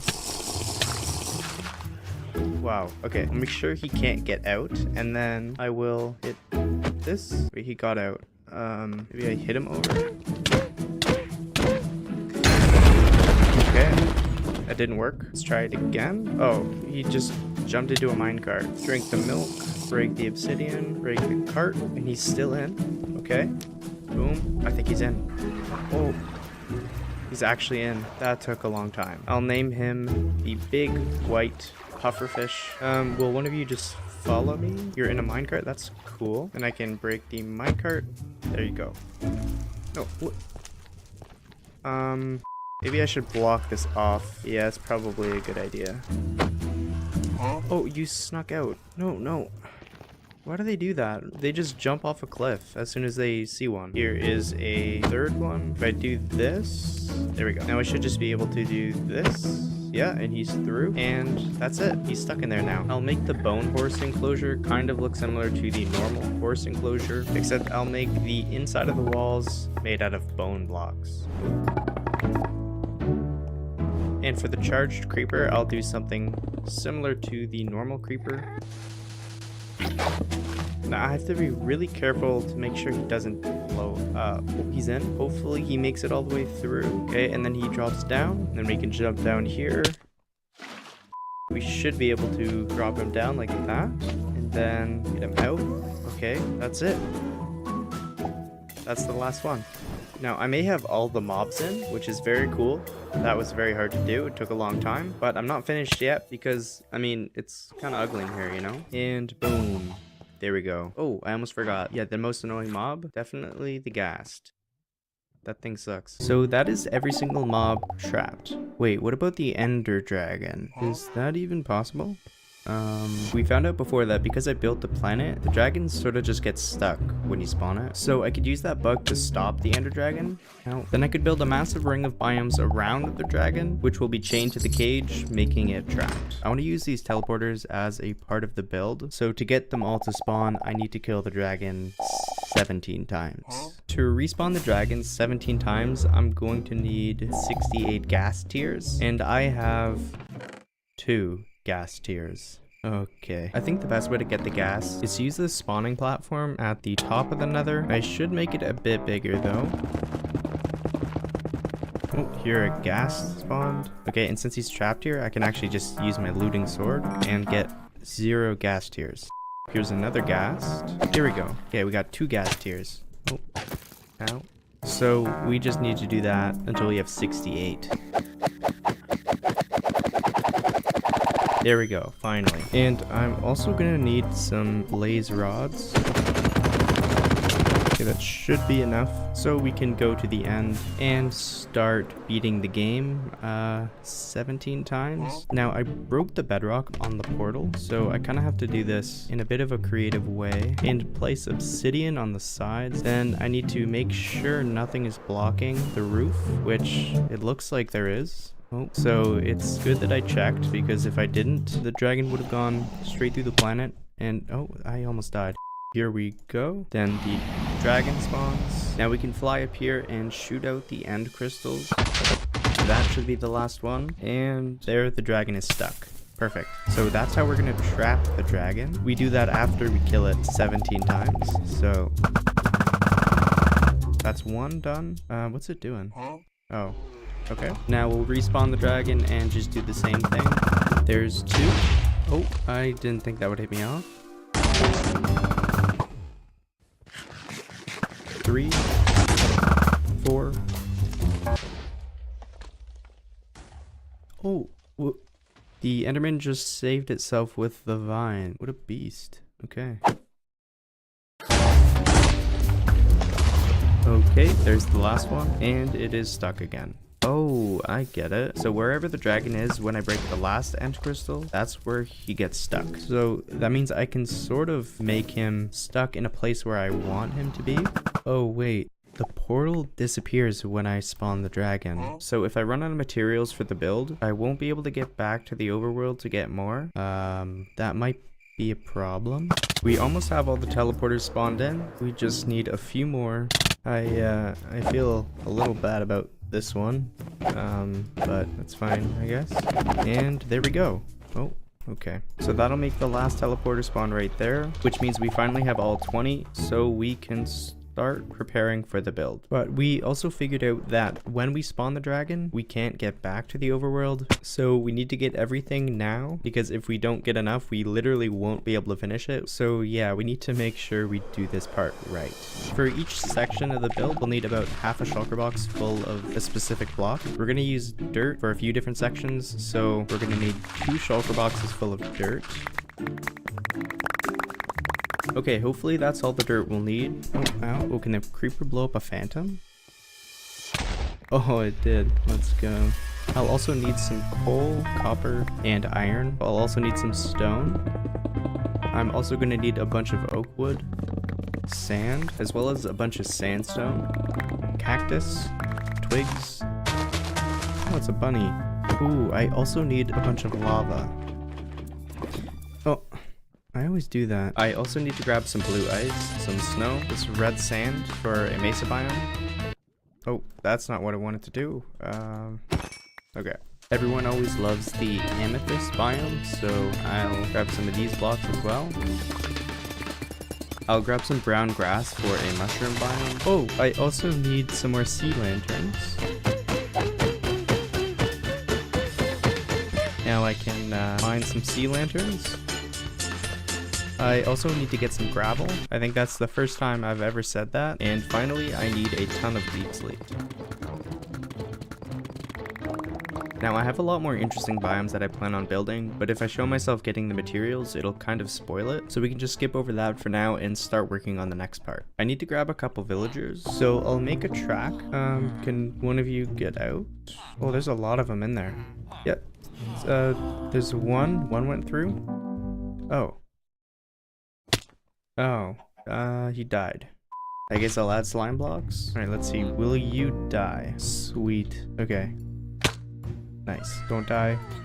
Perfect. Now you can go to the nether. It's a bit of a bumpy ride, but he's fine. And then I'll push him to the end. Oh, don't fall in the lava, please. Don't go back to the nether. Okay, hopefully this will work. Oh. Oh, okay, let's try this again. There we go. And he's right here. That was annoying. You can just stay here. Oh, sorry. I didn't mean to hit you. Okay. Okay, and then you can drop down. There you go. And you're stuck here. Perfect. And finally, I'm gonna need as much iron as I can grab. If I find out later that I didn't have enough iron, I'm kind of going to just be screwed. So we got all the materials, and finally we can spawn the Ender Dragon. And I need to time it so he gets stuck when he's right in the middle.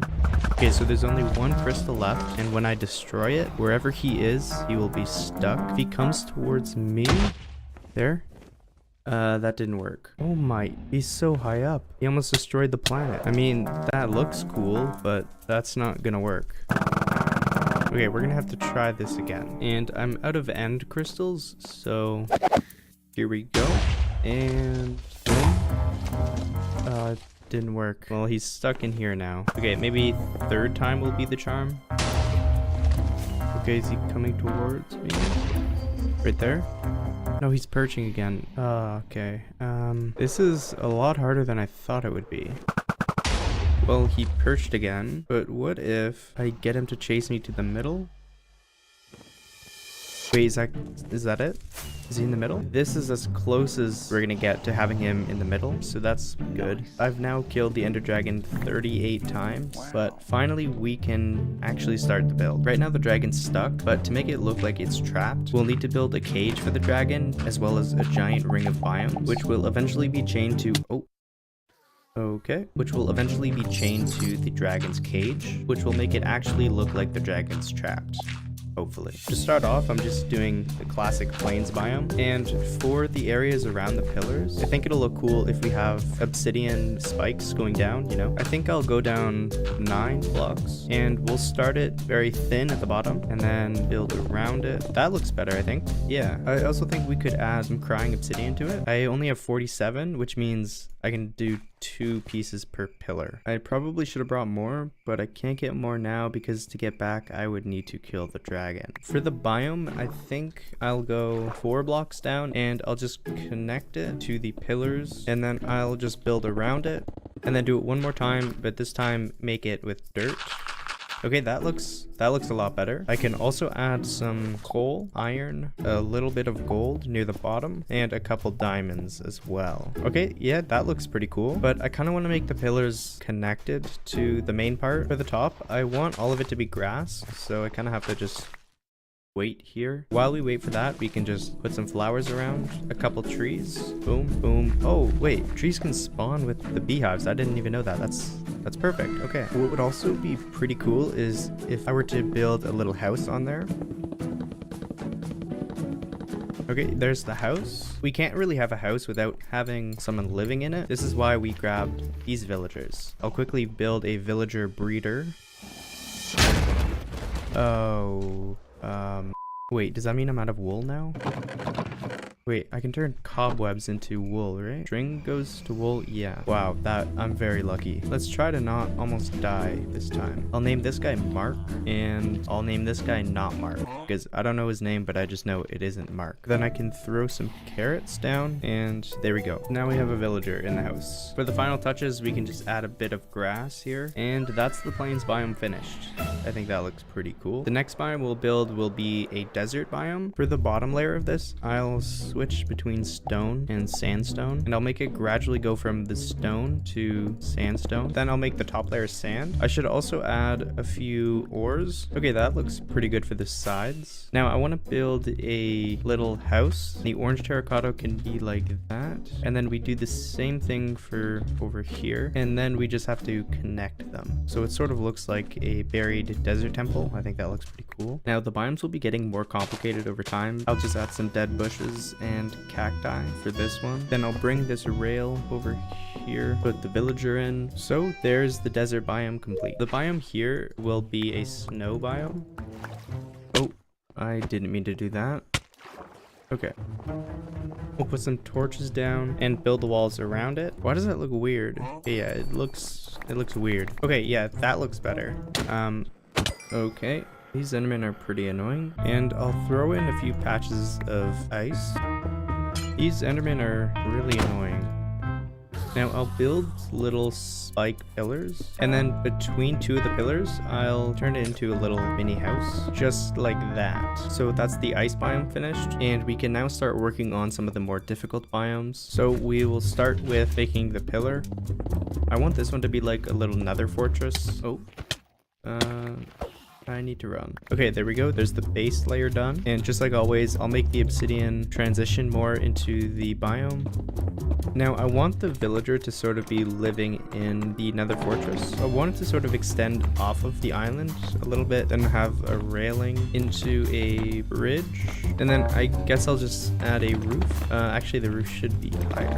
There we go. That's better. I also want to have a mini lava pool. If I catch the lava, and then I'll just make it it sort of look like it's a part of the nether. And I'll put some magma cubes. Okay, that looks pretty cool for the bottom. And I kind of want to have like a little floating glowstone blob. And finally we can add some gold and a couple pieces of ancient debris. Okay, yeah, I like that. Oh, I could also just set some things on fire. So all we need is a villager, and there we go. He's trapped in there now. Thankfully, the dragon is still stuck, so we can keep going with the next one. As always, I'll start with building the pillar. Oh, I am out of obsidian. Well, I guess I'll just build a beacon here. And there's haste. There we go. And we can mine into one of these pillars, and after we mine it out, we just pretend like it isn't hollow. Okay, there we go. This one will be a mesa biome. So for the bottom, I think I'll do white terracotta. And then the next layer, maybe brown terracotta. And then I guess red. I'm kind of running out of options here. Then orange terracotta. Then we can add sand to the top. Oh, hello. Goodbye. Then on the top, I'll add some dead bushes as well as some cacti, and I'll build a little house out of red sandstone. I guess I'll make the floor black terracotta. You know, it's kind of a weird looking house, but that's pretty much all we can do with the blocks we have. This biome is going to be a savanna biome, so the bottom will be a lot of stone. Then we'll gradually turn the stone into grass. The third layer will be mostly dirt. There we go, there's the top. But I also want to add a bunch of ores, so I'll add some diamonds near the bottom. For the top, we can add some acacia trees. That is a big tree. Why are these so big? Oh. For the house design, I'll pretty much just do the same thing as this, except with acacia wood instead of oak wood. Well, I need a lot more wood, so then we can add some grass, and there you go. So that is this biome finished. It's looking pretty cool so far, but it'll definitely look a lot cooler when we're finished. So let's keep going, I guess. Where did my totem go? I haven't been holding a totem. That could have been really bad. This section is going to be a basalt biome, so I'll make most of the bottom just smooth basalt for now. We're one block short. Okay, actually that's fine because I want to put a giant geode right here, and then I'll outline it with calcite. Then I can put amethyst. Okay, and that gives me enough basalt to finish it. Now I just need to grab a villager from the pit of villagers. Enjoy the rest of your life, I guess. Next one's going to be another nether themed one, but this time it's going to be the red nether biome. Now, on the top layer I'll have crimson nylium. See ya. Then I'll build a hut and I'll strip the logs because an unstripped log is an ugly log. I've said it before. And I'll spread some bone meal around and push the villager in. Perfect. Oh, between the planet, the transformed center, and this ring, the end is starting to look pretty insane. But we still have quite a bit to go, so I want to start making some faster progress. We can start with a jungle biome. I do want to make a little wooden hut, just like that. I'll add some puzzle for a worn out path. The next biome is going to be a mushroom biome, and I guess it only makes sense for the hut to be made out of one of these red trees. And I'll make the floor out of the mushroom stems. I'll also add a little path out of the stems. Wait, where'd all the villagers go? Did they push each other off and die? Did you kill them? Oh my god, I think he killed them. This one will be a deep slate biome. I also have some deep slate ores. And there's the deep slate biome. This biome is going to be a nether soul sand. Oh, that scared me. Okay. Okay, now I can use these bone blocks to make these things. I don't really know what they're meant to be, but they exist, so I'll also add a little pathway that goes through the entire thing. Now grab a villager, and you're trapped there now. Oh, wait. I'm out of food. Did I forget to bring food? I can't eat carrots because I need those for the villagers. I have 8 fish. I'm out of food. Oh wait, I could eat the end berries if I break this. Coarse fruit. Yeah, so it teleports you when you eat it. That's gonna be really annoying. Oh my... These berries are gonna kill me. Next up, I'm going to do a bamboo biome. I'll make little bushes. Then on the podzol, I'll grow some bamboo. I'll also put some oak trees here. That is a massive tree, but it kind of works. I fill in here, so I can make the walls like that. Then there's the villager in here. So that's everything finished. And the next biome is gonna be pretty interesting. Oh. Okay. That was... Ooh. Oh no. Okay.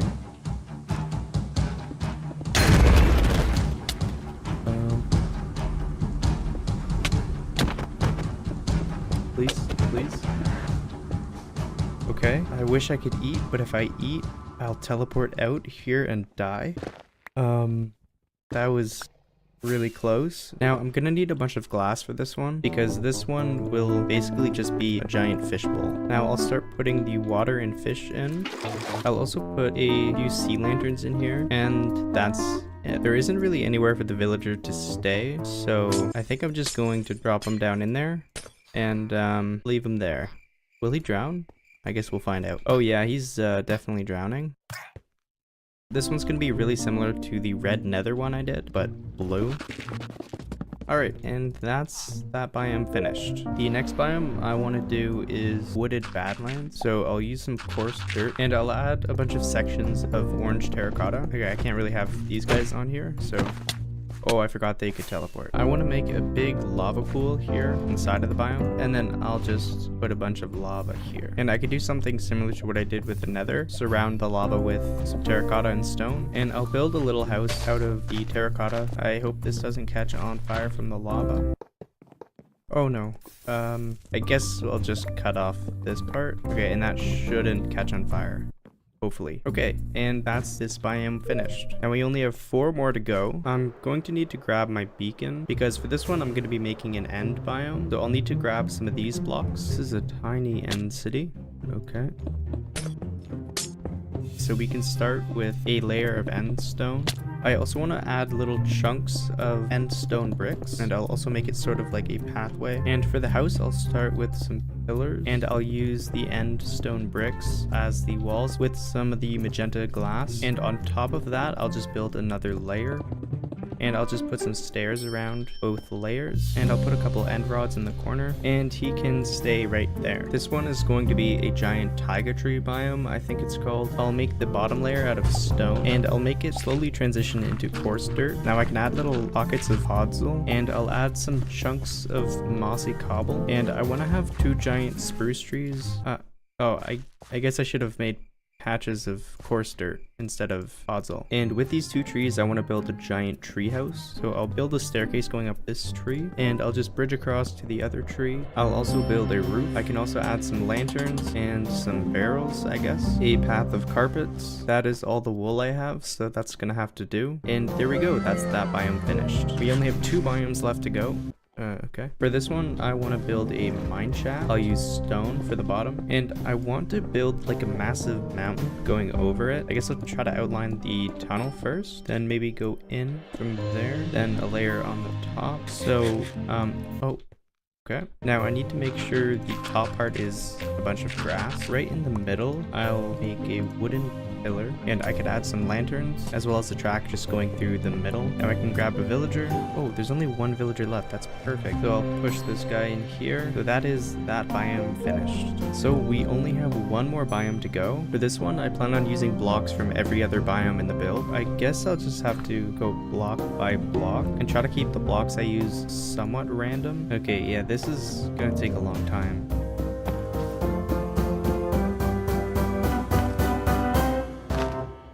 So that's the biome portion of the build finished. That's cool. Took way too long to do that, but we're not finished yet because we still need to make it look like it's trapping the dragon. So first of all, I need to see where the hitbox of the dragon is. So I'll try to get as close to it as I can.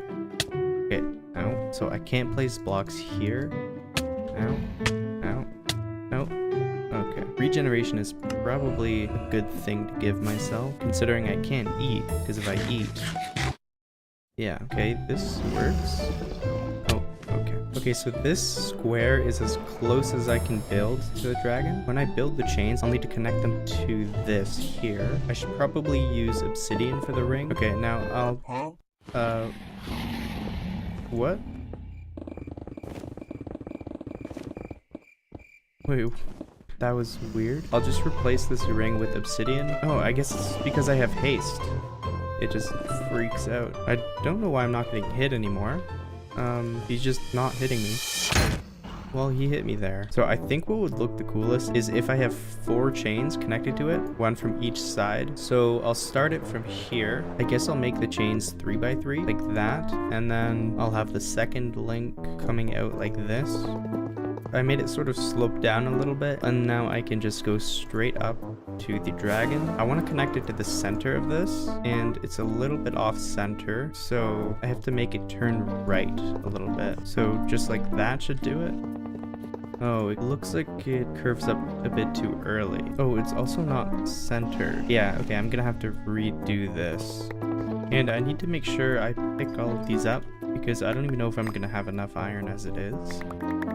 Okay, now let's take a look. Yeah, that looks pretty cool. It looks really natural. So I'll need to do the same design coming from this pillar here. So I guess I will just go ahead and start building. By the way, we actually hit 1 million subscribers, which is pretty insane. Thank you to everyone who's subscribed. And to celebrate, we came out with 1 million subscriber merch. You can get it at sandiction.store, and it'll only be available for 7 days after this video gets uploaded. So yeah, thanks again, and back to the video. Okay, that looks pretty awesome. Now the last thing I need to do is just build a cage for him. To start, I'll replace the obsidian with iron bars.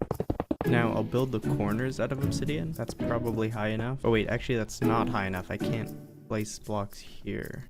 Can I pick this up? The game is weird when the dragon's like this. And I'll also extend the cage down below. There we go. Oh.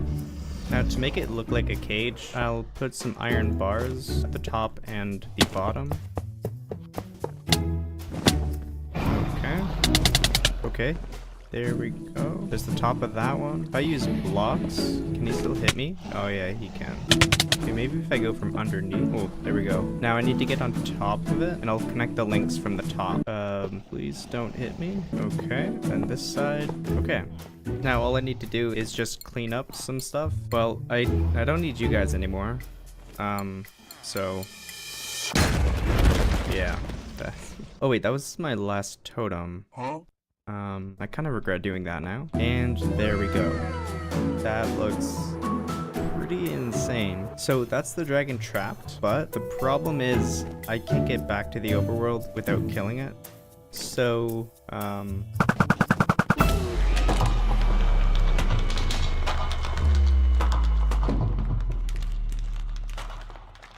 so that is every single mob trapped except for the bosses. I already sort of trapped the Ender Dragon in the last video, but there was a big issue with this because if the dragon's alive, you can't get back to the overworld, making it impossible to permanently trap the dragon. At least we thought. After I posted the video, a way to permanently trap the dragon was discovered. The only issue is that it sort of breaks the game. I'm not ready to do that yet. So we'll start with the easiest bosses and just work our way towards the dragon. So the first boss will be the Wither. To get the Wither to spawn, we'll first need a few Wither heads. Oh, first try, okay. Oh, he just jumped off the edge. Oh, there's another one. There's a bunch of mobs in here. Oh, okay. That didn't go very well. There we go. Finally, that's the last one. Now we just need some soul sand and we can spawn the Wither. So I think because I trapped all the regular mobs in here, it makes sense to put these bosses right over here. So the first thing we need to do is dig a big hole. There we go. It was like 3 hours of work shown in 2 seconds. Okay, so this side will have the Warden in it, and the other side will have the Wither in it. Actually, if the Warden's here, it might be too close to these mobs, so it might start attacking it through the wall. Okay, I guess this side's the Warden, and this side's the Wither. So I guess we can spawn the Wither in now, and I'll surround it in an obsidian box. Okay, and then I'll put the Wither heads on, close it up, and... Okay. Oh, it can break the obsidian. This could be bad. Okay, I need to make sure it stays here so it doesn't go after the other mobs. Oh, okay. So obsidian doesn't work. So we're gonna have to use a more complicated design. I'll need to grab some slime blocks, so it's good that this is in a slime chunk. I'll also need some redstone stuff and a few enchanting tables. So we need a redstone block here and 3 slime blocks above it, and a piston. And right under the wither we need a snowman. There we go. And we need more slime blocks. Now we can place these slime blocks here. A boat, so it balances in the middle here. I don't know how it's floating, but we're not gonna question it. And I'll put some enchantment tables here, the iron golem here, and we are finished. Place the head, water there, and then when he explodes, I flick this lever, then I grab the water, and perfect. So that's working. I'm surprised nothing went wrong. Oh, okay. He killed the iron golem. I'll drink a potion of invisibility and fly down here, and he's escaped, and the potion doesn't work. Okay. Okay, well that didn't go as planned. So the issue is that every once in a while the wither will shoot a blue wither head, which will just break the blocks and kill the iron golem. Oh, I don't have my elytra on. Okay, so we need to redirect the blue wither heads. And Rekrap came up with a really good idea to use soul sand and water to redirect the skulls. So we use the same design as before and just add in the water, and it looks like it's working. So the heads are flying up, but the main guy's mad at me. I'm gonna see if I can fix that. Okay, if I go back down now. Okay, it looks like it's working. Now, this explosion sound is already getting pretty annoying, so I'm gonna dig a tunnel so the explosion happens way over here outside of the area. That's so cool, it just flies down there. Wait, can I lead a mob here? We'll bring this guy over here, and he gets hit by the wither. Now he's going after the wither. Yeah, that didn't work. Now if we go back here, we can't even hear the explosions. Okay, well that's the wither trapped. Now the problem is it doesn't really look like it's trapped. So I'll outline a circle, and we can turn this into an arch here. So it looks like that. Then we can just build up these walls, and I'm out of nether brick. I'll also make a little platform here to make it look like there's an entrance. And for the area around this nether brick, we can just have normal netherrack. And there we go. Now I'll just add some details like some gold, quartz, polished blackstone bricks, and some nether brick fences. And now I have to do the ceiling. This is gonna take a long time.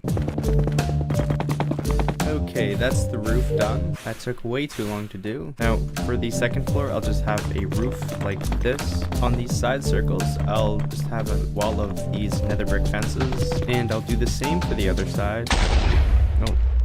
Okay. Now I can do the second floor, and I'll just add a roof to this. For this part of the roof, I need to make sure all the skulls can get past, so that works. What about this?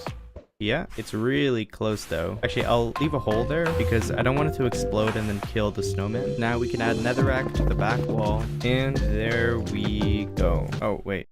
There we go. So that's the back wall done, but it still looks pretty plain. The snowman keeps shooting snowballs here. If I steal some snow from him, then we can put some snow on the ground. There are way too many torches here, so I'll add some lava pools for a source of light.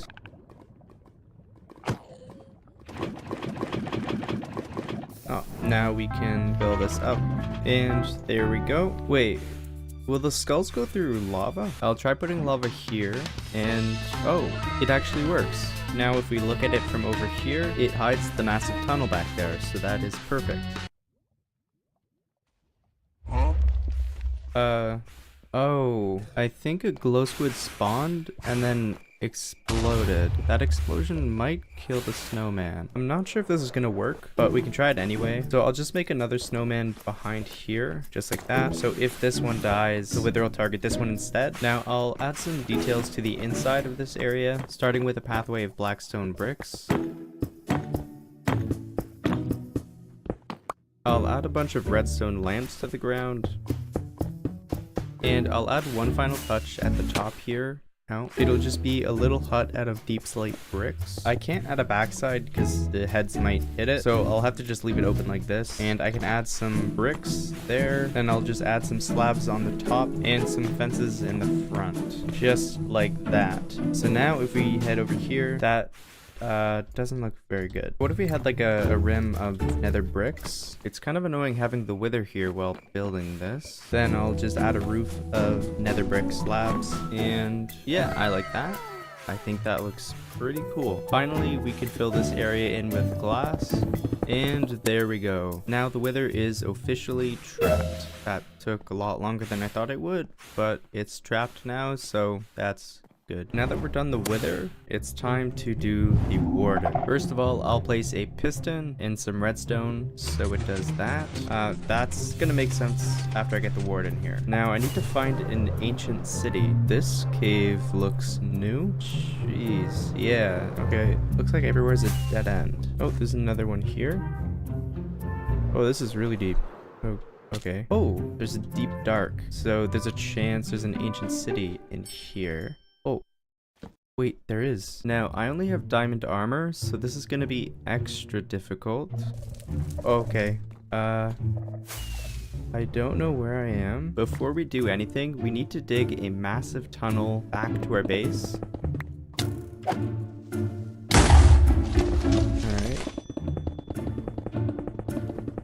And finally, here we are. Now we can just go and grab the warden. Oh. This is gonna be really hard. We can drink the night vision. Is the warden spawning? Oh yeah, he's spawning. Oh, he's right there. Can you come over here, please? He's just chilling at the top there, I guess. Well, he's not coming down, so I guess I'll just go loot some chests. Oh, okay, he teleports. So we run in here, and I need him to follow me now. Oh, he's gonna shoot me. Okay, ow. So if I sneak, then I should be able to mine the block. Oh, no. Okay, what if I just tank it? Okay, now I block him off, and we moved him. Moved him like 20 blocks. And we need to move him 5,000 blocks. Come on, Mr. Warden. Okay, yeah, so he's really fast. This is actually going pretty well. And while I'm running from the warden, I thought it would be a good time to announce that we got a plushie. It'll only be available for the next 2 weeks, so if you're interested in getting it, okay, wait, hold on. If you're interested in getting it, you can find it at sayaddiction.store. Again, it'll only be available for 2 weeks. Okay, 20 minutes of running later, and we're back at the base. Now, hopefully, it takes the piston. It's not taking the piston? Maybe if I just leave. Okay, the heartbeat's slowing down. I think if I go now... Oh, it's looking at the piston. That's good. It doesn't seem like he's targeting me. So as long as this piston keeps making noise, I should be safe. So to start off, I'll just have the floor out of deep slate. Oh, the darkness is gonna be annoying. I can move the warden back here for now. I'll build the same thing, and we should be able to do this. Oh, he's coming. And then we run. And it looks like he's on the piston again, so we should be safe. Oh, okay.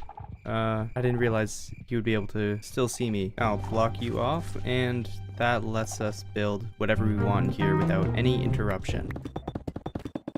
There we go, there's the floor done. Now before I can actually design it and trap the warden in here, I need to make it look similar to the wither area. So I'll have to mine out a bunch of blocks up top here to try to match the roof area. This is going to take a long time.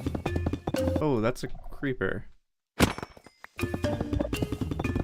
And there we go. That took a long time, but we still have to do the sides, which will take even more time. So I'll start by building around the edges, and I'll try to make it smooth into the ceiling, going all the way around.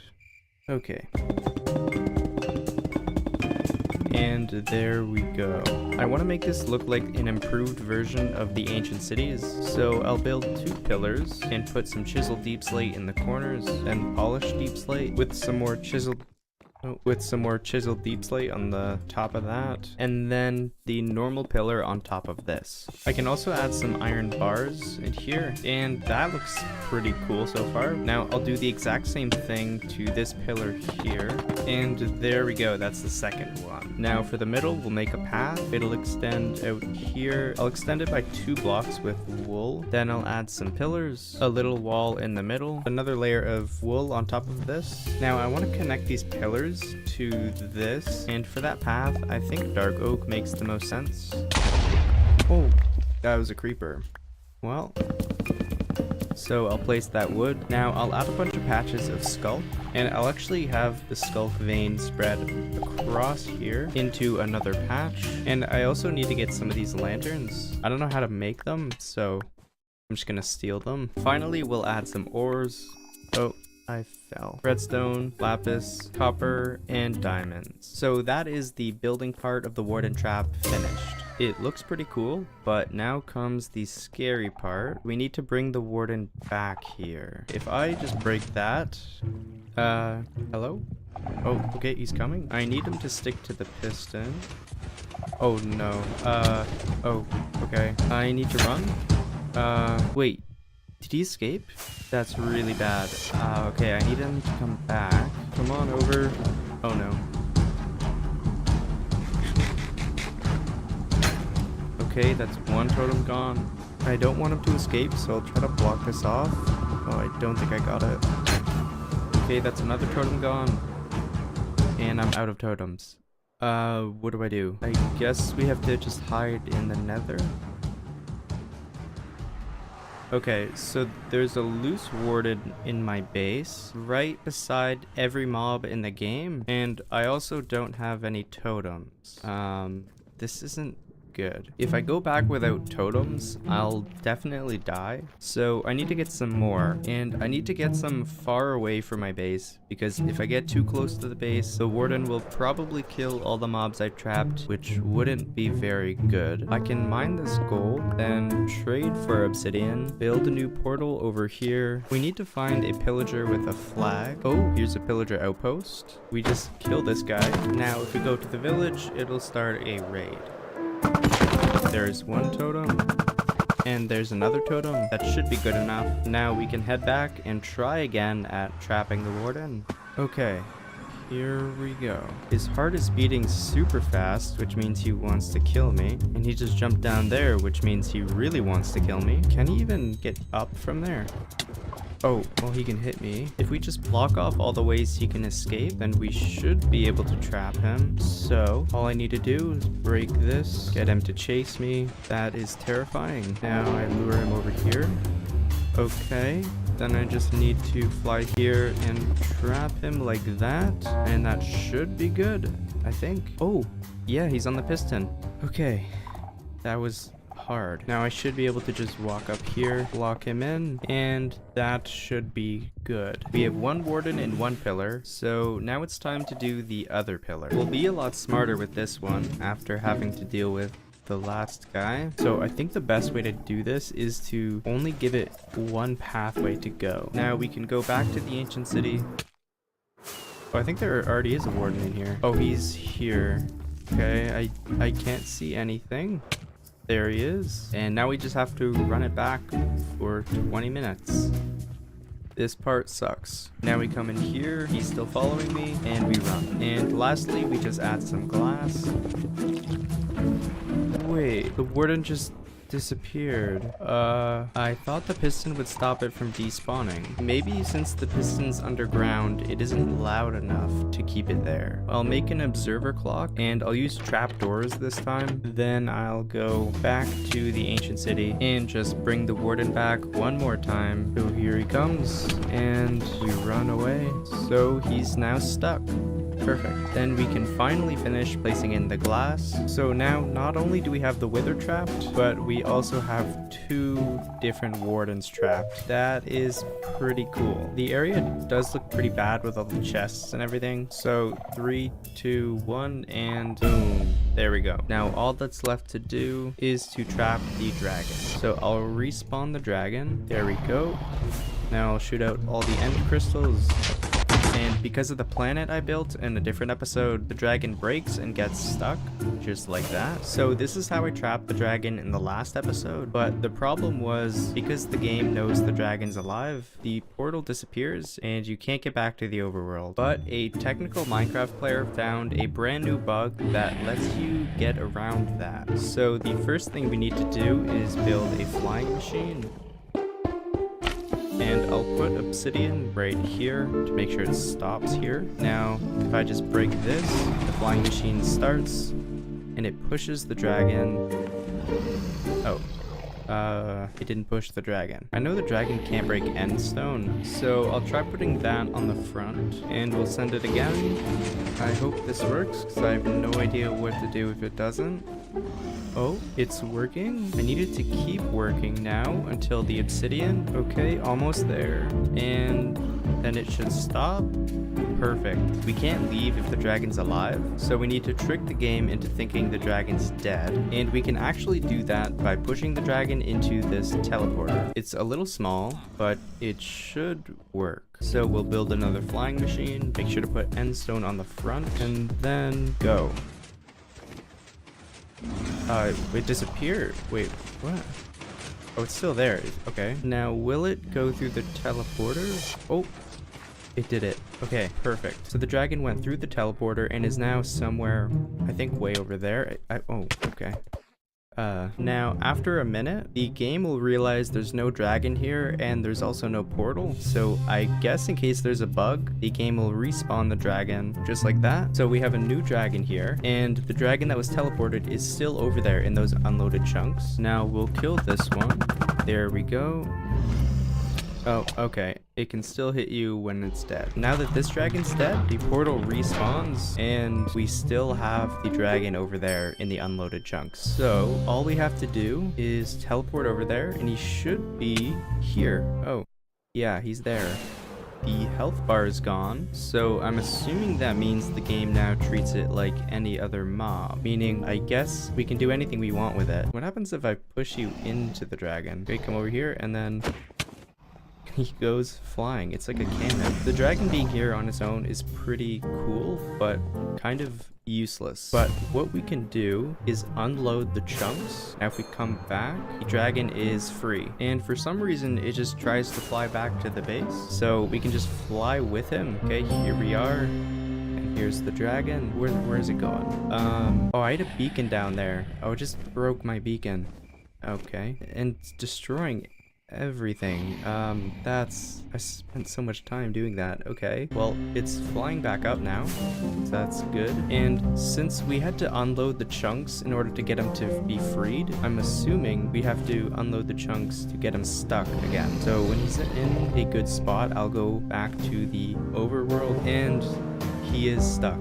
Perfect. Okay, so now we have a pet dragon and the portal is still there, which means we can trap it, but I kind of want to see what happens if I spawn another one. So we have two dragons running around now.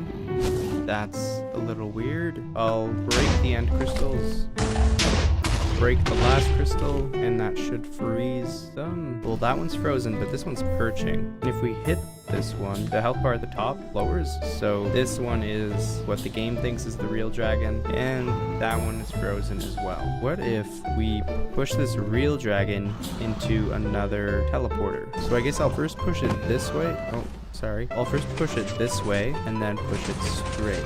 And it should just teleport straight through. It's not. Oh, okay, it worked. Now, if we just wait here, a new one should spawn. Ow. Well, it's been a couple minutes, but no dragon has spawned. Wait. Oh, this dragon lowers the health bar, so the game thinks this is the real dragon and won't spawn another. What if I put this dragon in the teleporter? So I need to lower it, then I'll push it to the side. Oh wait, it's stuck now. I can't push obsidian with the flying machine, so I guess we have to restart. Okay, let's try spawning another dragon. Now it's stuck, and we'll send it through a different teleporter. So we have 2 dragons now, and since I trapped 1 wither and 2 wardens, I feel like it just makes sense to trap 3 dragons. So we'll do this one more time. We'll push this one, and it stops right about here, and we'll send it that way. Please work. It didn't work. Maybe if we send it up a little bit again, and it doesn't work. Now, what if we teleport there anyway and go back?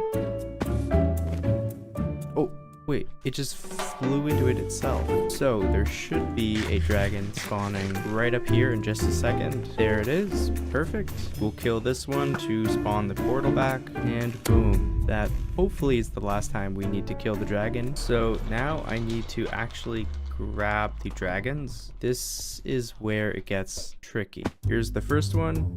It should just fly back automatically. Yep, there we go. Now we just have to watch as it destroys a lot of what we built in the other videos. Then we'll go to the overworld and then back to the end, and there we go, it's frozen. Perfect. So that's 1 dragon back. We'll go through this one now. Okay, here we go. The other dragon's still there, so that is good. And this one is now stuck. So we just have 1 more dragon left to get through this portal. They always just fling you as soon as you go in. Now we have 3 dragons at the same time. That's kind of weird to look at. And we'll wait a little bit longer and go in. That was almost really bad. The one dragon flung the other one up at the very last second. That was a little scary, because if they hit each other the right way, they just go flying. Let's see. And perfect. Now, I need to actually trap these 3 dragons. I was thinking I would do something like this cage, but because we can use flying machines to push the dragon, we don't have to make it that big. We can actually make it the correct size. So I'll build the first cage here. Now we'll try this, and wait, it was pushed too far. Okay, let's try that again. Perfect, so that looks like it's in the right spot. Actually, I can't place a stopper here. So we'll push it out of the way first, then we'll place a stopper and then push it back. And that should be good. That's the first dragon trapped out. Then I'll do the same thing for the second dragon. So I'll send this one over and I'll send it down as well. Yeah, that's like perfectly in the cage. That is really nice. Okay, and we'll send the third dragon over here. And this should be the last flying machine. So we have 3 dragons trapped right now. I'm pretty confident that has never been done before ever, but in the process of doing that I sort of made a mess, and the dragons also sort of broke everything.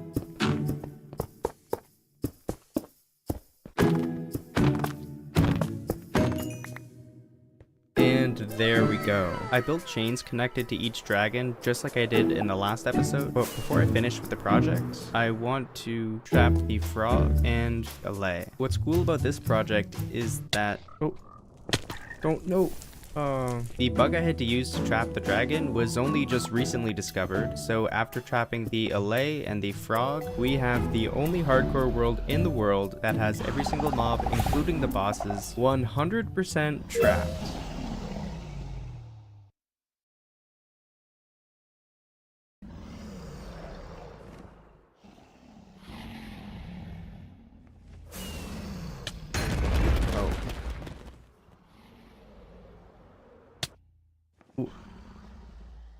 Oh my god. I was just flying around trying to figure out what the next video should be, and I tried to fly through the dragon's cage, but I missed. And I didn't take any knockback when I got hit by the dragon, and as I flew down, I died before I even hit the wall. So I think because I didn't take knockback, the game just miscalculated where I was. So that's how it happened. I'm pretty sure it was a bug, but I don't really know. And that is the end of the movie. I hope you enjoyed it. I actually spent a lot of time re-editing the early episodes to try to make it more watchable, because I had no idea what I was doing at the time. But also, if you just skip to this point, that's fine too. Now, as I mentioned in the intro, I would explain the reason why I probably won't be making more videos on this channel. Really, all it is just I have been getting tired of Minecraft and making the hardcore videos. I kind of just would rather spend my time doing things outside of Minecraft. But what I've been doing in the meantime has been another YouTube channel actually, and nobody knows the name of the channel, and that's how it's gonna stay.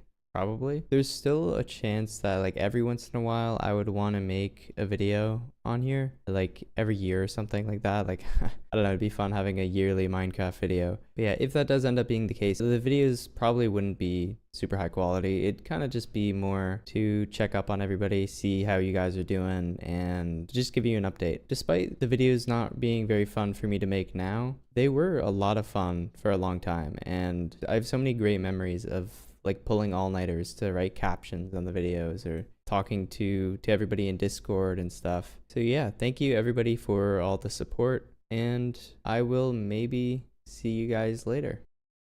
So I've officially survived 1,000 days in my hardcore world. And shockingly, I'm going to put it all into one video, because no one's done that before. So that you can see how my world progresses and all the crazy stuff I get up to. Oh, and also enjoy watching my editing and videos in general just get 10 times better. So grab your snacks, sit back, and enjoy the movie.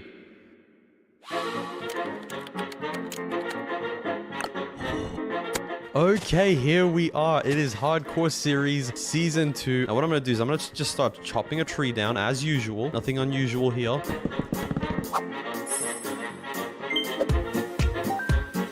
And here, I'm assuming, is one of the new ravines. Oh man, there's a seed there. I don't know how that happened. How did that happen? Damn, I mean, let's do this, dude. Let's do this. Before we go exploring, though, I do need to get some kind of food. Oh, hello, pigs. I do apologize for this. Oh my god, there's a bait. I cannot do that. It's too much for me, man. If you know me, you know I just travel until I find the right place to just settle down and, you know, build a base and all that. So, for the new we're gonna go down that cave in just a second here. Oh my god, this is another Let's start making our stuff here. Yep. May as well just chop some more trees down while I'm waiting for that. Melons as well. Emergency food. Dude, this is crazy. I'm like in a massive sinkhole, man. And where are all the mobs?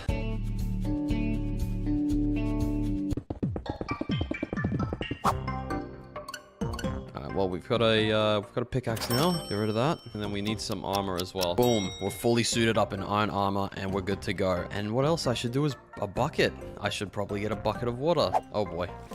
Axolotl. This is unreal. Lots of clay. Where's our first diamond? Come on. We're at minus 40 right now, dude. I'm just taking it all in, man. There's a glow squid with another cave over there. This is crazy. We need to be careful with our damage levels and all that because we can get taken out pretty quickly.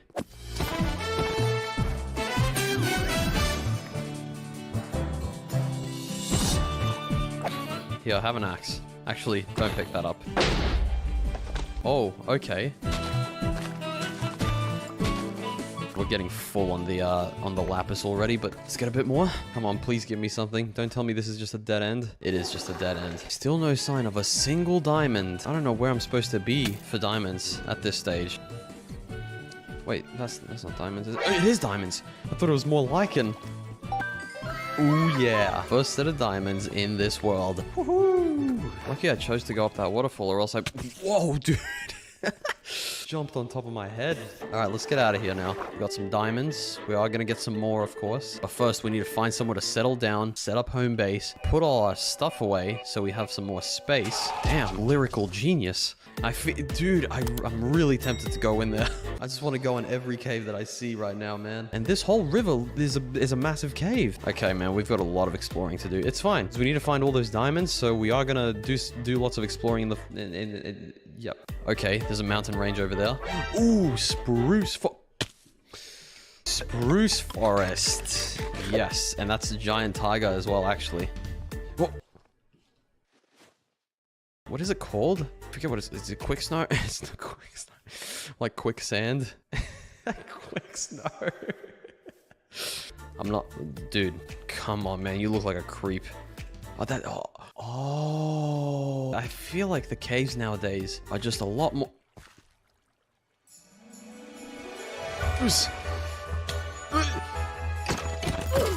Okay.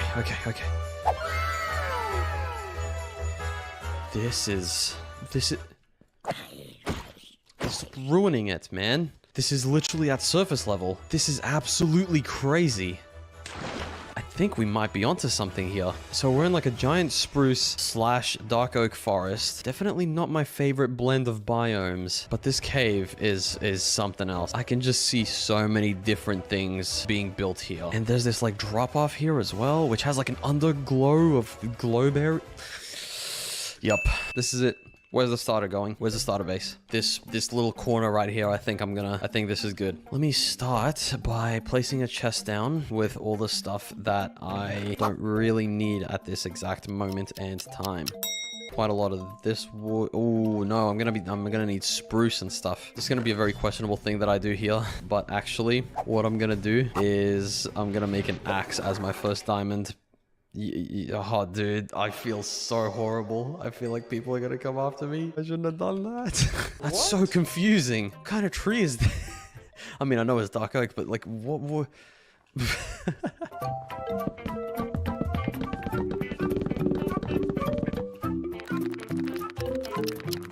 there's some bones here from the wolves, I'm assuming. So hold on. Hey, nice.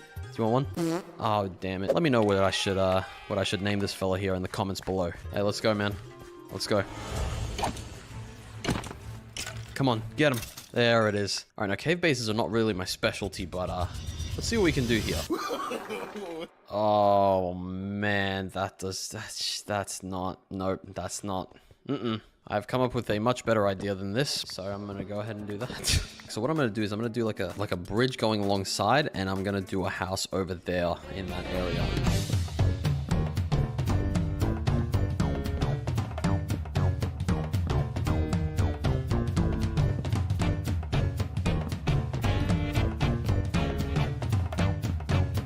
Kinda like this-ish. We've got some kind of little staircase there. Lucky there is some regular oak trees out here that we can mine up real quick.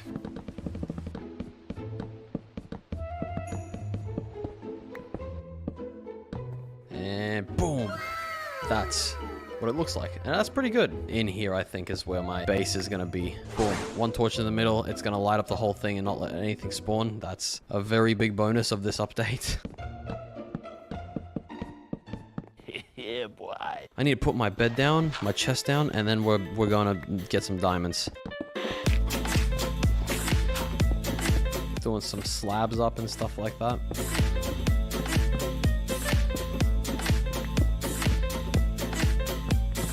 That's looking more like it. Maybe add some bookshelves and stuff. It's alright, whatever. I still cannot believe I found this. This is so stupid.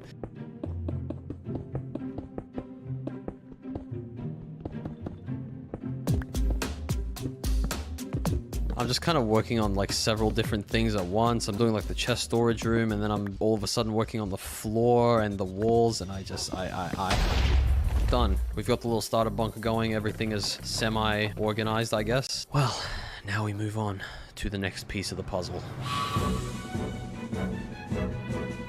Before we go mining, I need to find some food.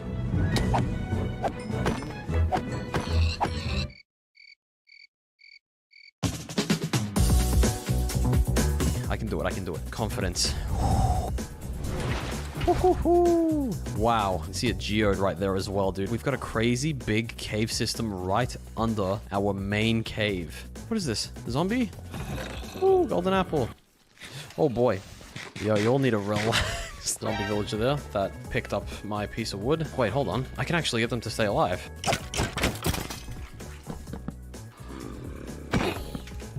Boom. Alright, now let's try this again, shall we? What is over this way? Skeletons, diamonds, hey!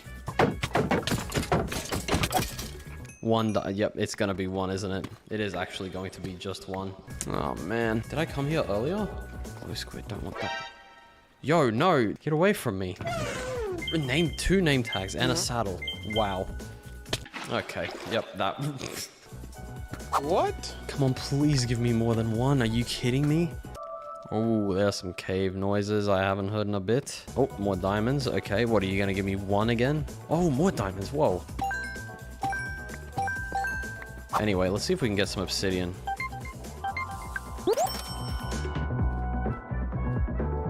This is my favorite part of every Minecraft playthrough is getting obsidian for the first time. It's so good. Hopefully nothing creeps up on me. You know what creeped up on you though? This video. I'm in your life now, so you may as well subscribe so you can watch the rest of this series. On with the show. I've been doing this for 4 hours. Oh my god, have I just found a whole new cave? Whoa. Whoa, whoa, whoa, whoa, whoa, whoa, whoa, whoa. Okay, we need to be careful here. Oh my god. From like every direction ever.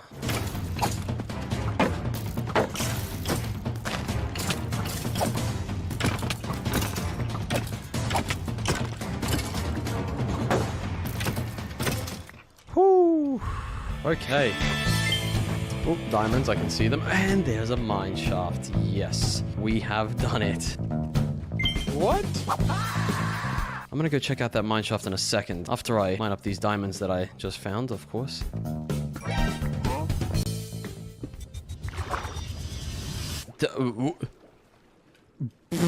I was actually about to not go in this water, but that would have obviously been a terrible mistake.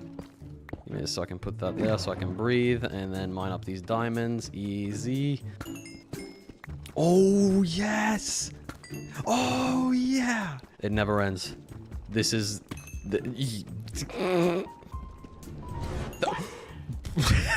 This is like half of my objective is in one vein.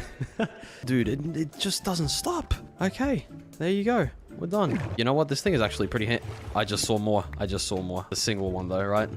I'm assuming. This goes into a spot that has more diamonds.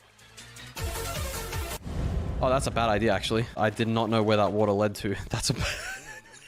I'm not kidding when I tell you I would have started crying. That was amazing, that spree of diamonds. I guess that kind of just shows you that in this... Oh my... what do I do? This is crazy. Oh my goodness. Come on, game. Give me something good here. Is this it's a geode. Anything down here? Any diamonds? That's all I care about right now is diamonds. Pretty good. I'll take wheat. Why not? And 3 music discs in 1 chest? I'll take them. Yeah. Okay, come on. The mission for diamonds cannot stop now. We are so close.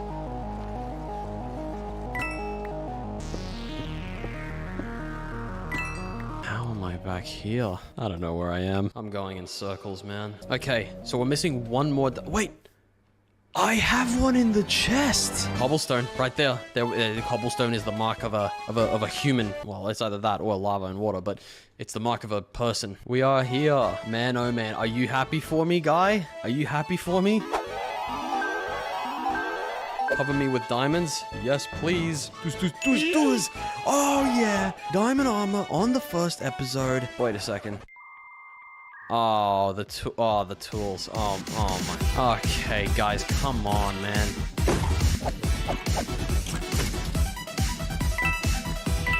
Two out of 5. I mean, I do have enough for the tools, but I want that enchantment table, man. Ooh, here we go. All right, now let's make these tools. We've got the sword, and finally, the shovel. In this video, we're going to make multiple farms, conquer a nether fortress, and attempt to fall through a tiny hole from the sky and survive. Do we?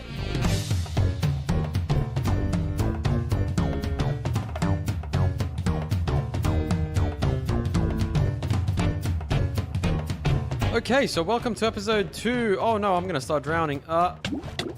Okay, now we did find some resources just before. We have some...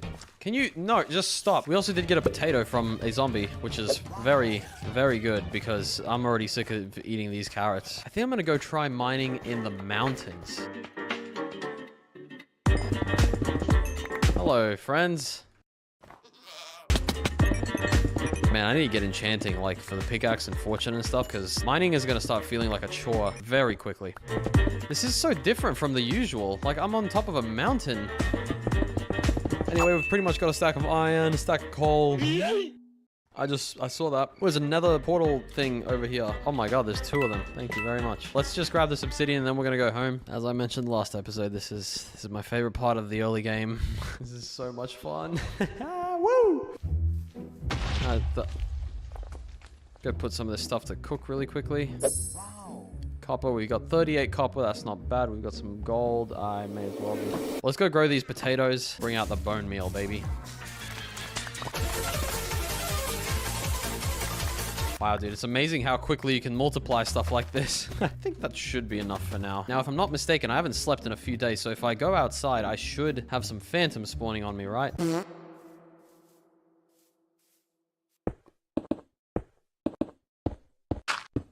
Okay, boom.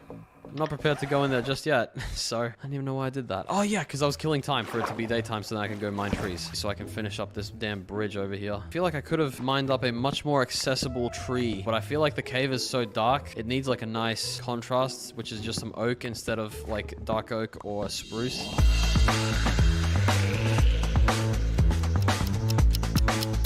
Okay, I've got 3 stacks, and I think we're good to go back home. Hey, chicken, come on, spawn. Damn, 2 stacks. We're gonna need at least 4 stacks, I think. Going down there, this is gonna be so annoying. I don't even... I'm gonna need way more. Are you kidding me? I've already used a stack.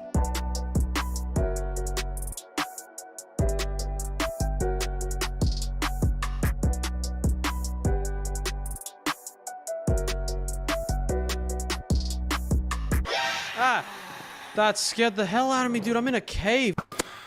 Okay, we've got 1 phantom member. That's all we need. And there we go. We've got our little staircase slash bridge hybrid kind of thing going across the wall to not only the top area of the cave, but our base as well. And now I feel like I've been doing R&D kind of building stuff, so I think it's time to go in there. Now we have a grass block from the Enderman, so that... Well, as long as that wasn't my guy, which we are going to name at the end of the episode. Armor's good. The sword is good. We have plenty of arrows. Here we go. Ah, come on, man. Good spawn, please. Oh my god, I thought that was it for a second. And let's go find ourselves a fortress. You know what? I'm not going to lie. So far, I'm not a fan of this spawn. I need to stop, dude.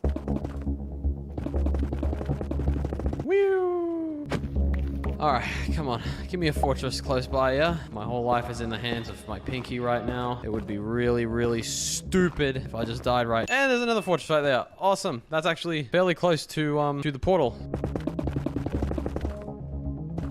Okay, awesome. We've got the advancement. What? And I've been in here for like a couple of minutes. What are you talking about? Oh, I suck. I need to get myself a little shelter or something here, right?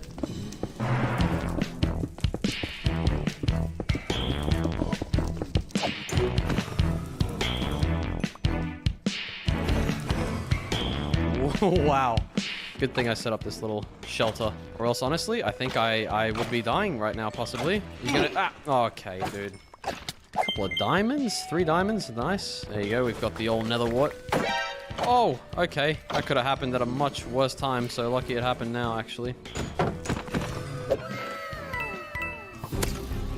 Yep. Who's gonna win? Who's gonna win? This guy's gonna die, yep. Oh my god!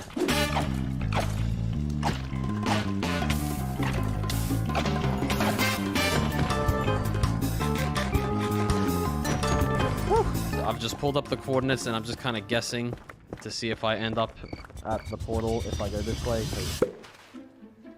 Okay. Go, boat, go. Epic stuff. We're home safe. We're good. We survived the dangerous nether. 6 diamonds. Oh my god, we've almost got enough for another set of armor. Oh, we can make a brewing stand now. Here we go. Ready, ready, ready. Local brew... When do you get the enchantment? Maybe when you actually brew something for the first time. I put that there. Alright, so now we're really getting down to it. One of the first things I need to do is make an automatic sugarcane farm. And there's some quartz right here.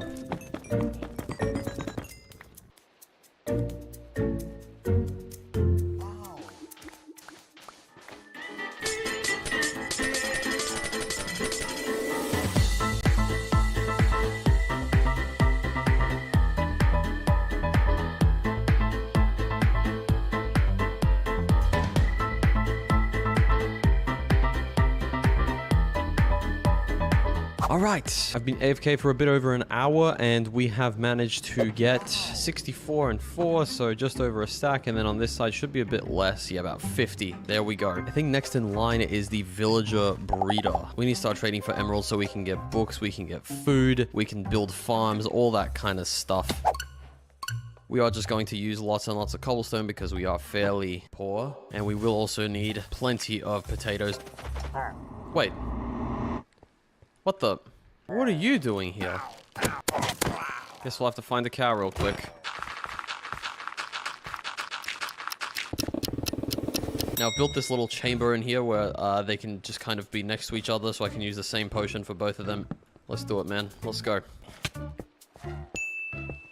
Boom. Alright, I'm not going to heal you guys just yet because I need to go get myself a bucket of milk to get rid of this effect. Quickly now before the skeleton completely kills me. Dude, are you kidding me? Idiot.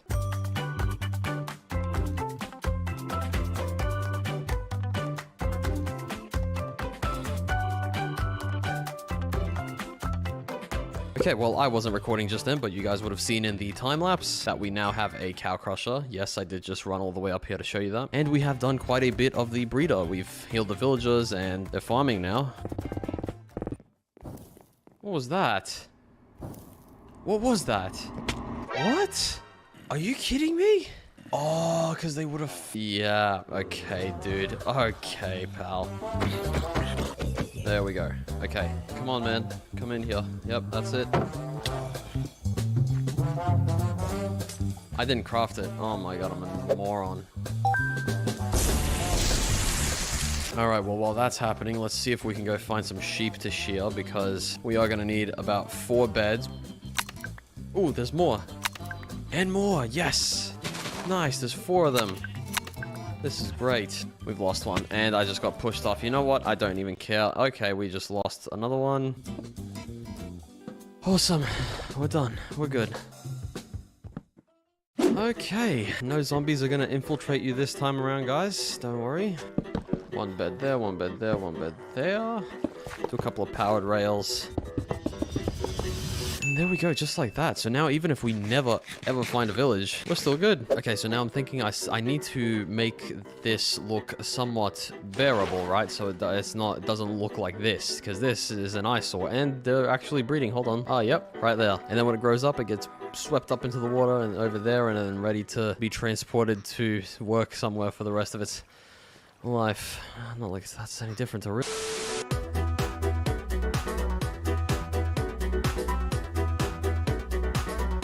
And there we go, we've got a nice textured wall. I could put some stairs up there, but at that point it'll just probably start looking a bit weird. And now to do the other side.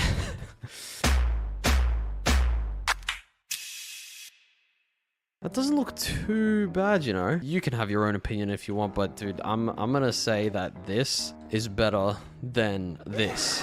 Like, come on. That looks even more grand than my own damn base, dude. Whoa, baby axolotl. What? The 2 chickens are surprisingly still chilling in this cave, and we've now got 4. I don't know why I did that. Breed these cows real quick, because why not?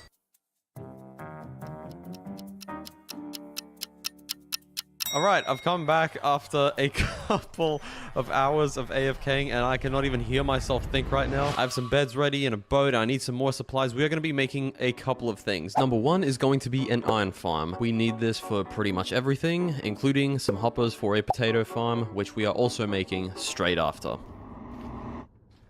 I can never do that. How does he do that? This is what we need. Some lovely crimson wood. Not sure how much we need, but we're going to collect half a stack or something. I don't know. Okay, never mind. I've got an autopilot and I've just collected almost a stack. It's great. I will need a new diamond pickaxe. I'm going to go ahead and just make one now because I have a surplus of diamonds.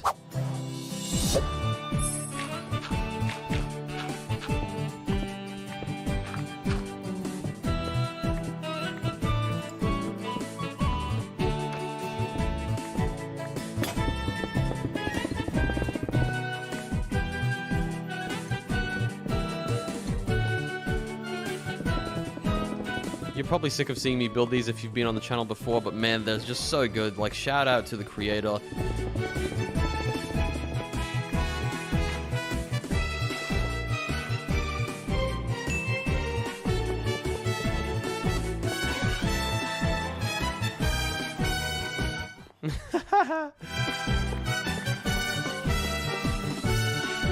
It's all right. It's gonna take us a little bit, but that's why we have time lapses, right?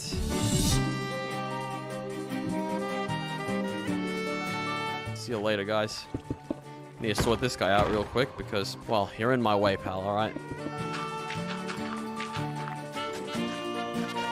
Give me some lava. Lava. I don't want redstone. There we go. Oh, that was stupid. Okay, I thought that was a drip leaf and it was going to kill me. Okay, pop some lava into the middle right there. And boom. There it is. I think that's it. Get rid of this. Pop the sign on. And then we should be good now. Now, is everything working as it should be? 3 villagers there. Zombie there. We're good. I hope. Can you please? Can you please? Maybe the nighttime or something's messing it up. So I've AFK'd for about 2 hours expecting there to be heaps of iron. And there's none. The golems are not spawning. Maybe the zombies just glitched for whatever reason. I guess the first step would be to get a new one and see if that works. Hey, come on. Let's go, man. Trust me, dude. The villagers are gonna love you. There we go. Oh, boy, would I love to know why this thing isn't working. Let me through! Okay, what if I sleep? Is there any caves, like, underneath there or something? How am I supposed to check? Like... Huh? Oh, my God. Are you kidding me, guy? We need to get some of these in here so that mans cannot spawn. Oh my goodness. Great. And then we cover that up like that. Yep, perfect. Okay, we're good. I think we're good here. So maybe now is when the AFK session starts. Oh, I need to build this damn potato farm. And then we're gonna go ahead and fall from the top of the world to the bottom, man. That's gonna be a crazy challenge. Oh, 1 piece of leather so far. Well, that's nice. I think I'm gonna give up on the whole homemade book thing and just rob the stronghold of its bookshelves when I find it. Oh, also, most of the chickens are gone. There's like 1 left. I think they just decided to leave. Oh, wait, what's this?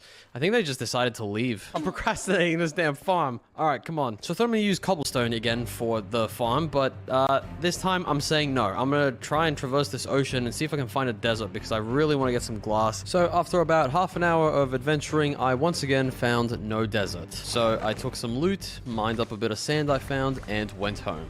There's an ocean monument here, and that honestly seems like not too bad of a monument to, you know, drain later on. Oh my God, I really don't want to do that again. All right, so from one of the comments from you lovely people, we are going to name the dog Draco, and this comment comes from Doritos Straight Boot. Draco, bang.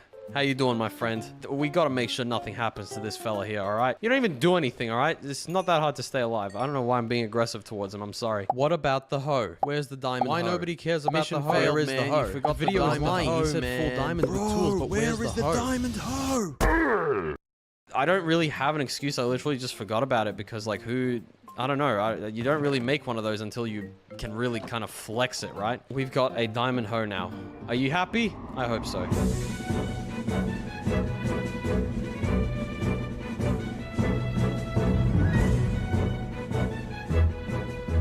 Oh, hello, my friend. How are you? Whoa, dude.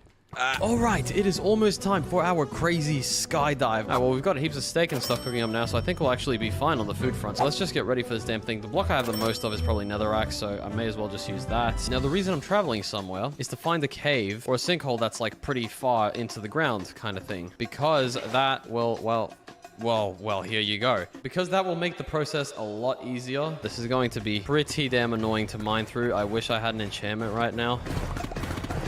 Oh my God, we found some diamonds. I mean, why not? You know, why not? Our first strip mining trip has been pretty successful so far. Okay, so I figured out you need to land on -60, and we're on -61, so we are more than fine. I actually almost forgot to put the bucket down here. We are out. All right, so I've turned on my cords up there on the top right, just so we don't have this ugly screen the whole time. Get rid of all these blocks just in case. And then where am I supposed to... Yep, I got it. All right, we're right there. Let's build up, people. Let's build up all the way to 320.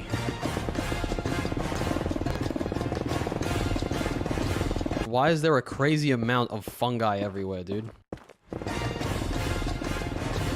There we go. I actually forget which way I'm supposed to be falling. I really don't. I cannot afford to mess this up, right? So hold on. You know, I don't mind our area. I like this little cobblestone coastline. I like the jungle edge there, mountains. You know, this isn't too bad, but I think it's time for the real deal to happen here. Here goes nothing. Oh man, I really hope I don't die. Whoop. Oh God, this is so scary. Oh my god! Oh. Look at this crazy tower, man. I think I'm just gonna leave that there. That is a pillar of, I don't know, something. That was really close though, because I was pressing back to like really stick myself back against the wall, and then I almost kept it held down after I entered the cave, which obviously would have been the end. Next episode. This is a timer, and in this video we're going to collect Ender Eyes to find the stronghold to defeat the Ender Dragon and then find an Elytra. After that I need to build an Enderman XP farm and enchant all my tools and armor. Oh, did I also mention we're going to see how many diamonds we can get with our new enchanted pickaxe? I'm in the nether to try and find a warped forest because that's where a lot of Endermen spawn. What's up, dude? I wonder if I can actually beat this challenge in that amount of time. I suppose you'll have to stick around till the end of the video to find out. Okay. How you doing? Oh, unlucky, dude. Thanks for the help, guy. No. Are you... Did it actually...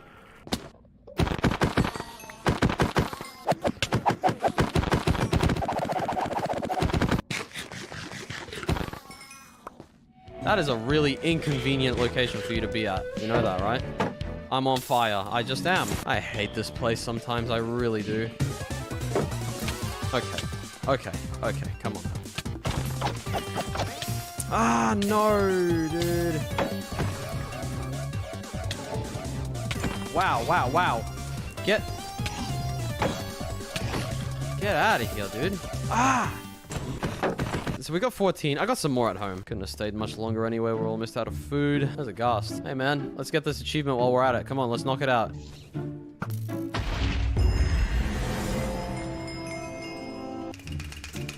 Going right back to the... Are you kidding me? See you later. Anyway, we've got our ender pearls and blaze powder. It is nighttime at the moment, so I'm going to craft the ender eyes. Why do I have this? Get this out of my face. It's been 30 minutes and I've collected some ender eyes. It's great. Yep, it's good stuff. We're good to go, man. We're good to go. Let's do this. Did it just break? Are you kidding? We found an oak forest. That's actually good. Oh, dude, I've been looking for a plains biome forever. And there's a village. We found it. That's a very nice looking village. Let me just take a screenshot of that. Which way? Oh, it's back this way. Silk touch. Yeah, why not? Oh, it's back this way. Okay, we're close. We're right here somewhere. You know what? Instead of digging, let's just go into this cave and see if we can somehow find it. I did hear a bat though, which means there is more cave action to be found. Oh, there we go. We found it. We got, oh, diamond, iron chestplate already. All right, man. Let's get to work here. Oh, we found a library. That's good. Whoa! What? I will come back and collect you. How did you miss that? How do I mark that I've explored this? Like that? Yep, there you go. Boom. Is that lava? Did I just find it? Is that it? Is that it in here? What is this? I'm genuinely wondering what would have happened if I didn't see this lava here. I would have been looking for this thing for, I personally think, hours. Let's check out the rest of it before we go in there. Oh, that's nice. What? I'm assuming I have already been there. Okay. Damn, that's a good book. What do I even drop for this? Flint and steel. See you later. Oh my. Oh boy. And now let me just make one of these. Don't need an apple right now. I don't need these right now. Let's drink one of those just to be safe. And let's jump in. This is it. Oh my god, that gave me a heart attack. I didn't even check if I had enough arrows. Thankfully, I do. Did I just look at them? I did. Don't do that. Why are you doing that, water?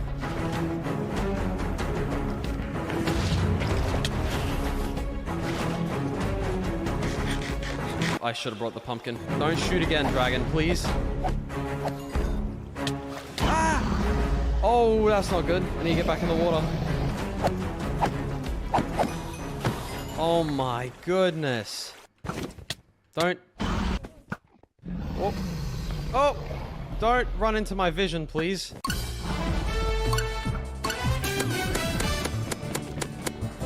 Oh, thank you very much. That's exactly what I needed.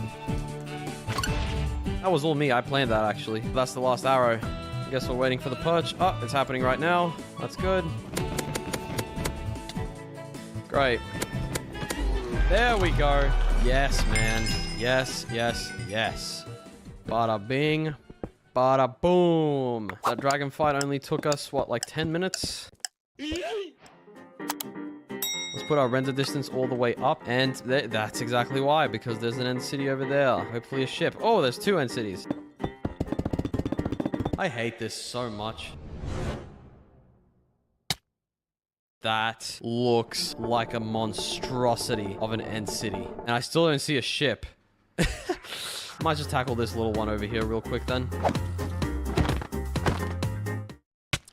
Come on, dude. Oh boy. I need to put this here. Oh, yo, what the? Why is there so... Oh my god! Stop! Stop it! Are you kidding me right now? There is a boat. Confirmed. That might be too far even. Okay. There is a lot! Oh my! You know what? You know what? You know what? Okay, that... Why? I came... Okay. Oh man. That has Mending of Death Strider. That's actually really good. Fortune 2. That's good. Because of Vanishing. And Protection 4. That's a very good helmet. Put that on.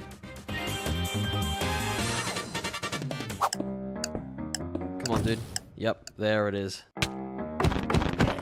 Protect the Curse of Binding. No! I don't know why I waited so long to make a shulker box, but here we are, I guess. Efficiency 4, Fortune 3. You know what? Let me take that. Why not? Okay, finally. Oh wow, I'm flying with an Elytra. This feels so amazing. It's been a while.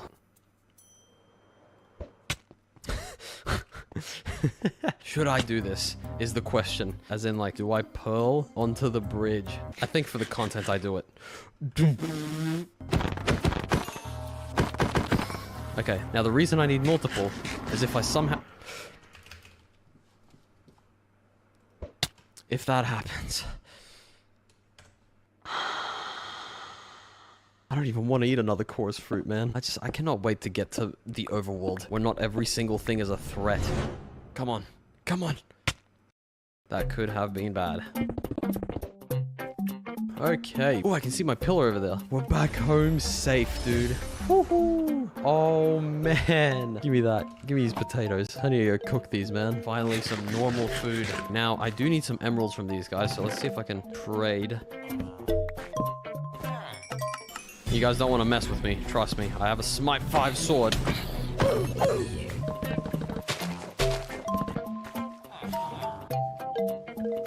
Fire aspect, no thank you. Smite, no thank you. Yeah, okay, dude. I'll see you guys in a bit.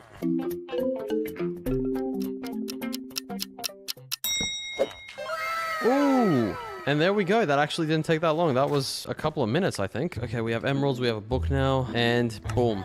Mending. Done. Okay, we've locked the guy in. He has mending trades now. Yeah, boy. Oh, yeah, I need arrows. Let's go check out that village that we found as well earlier. You know what, man? I apologize for this, but just the way it has to be sometimes. Oh, no. I didn't mean to do that.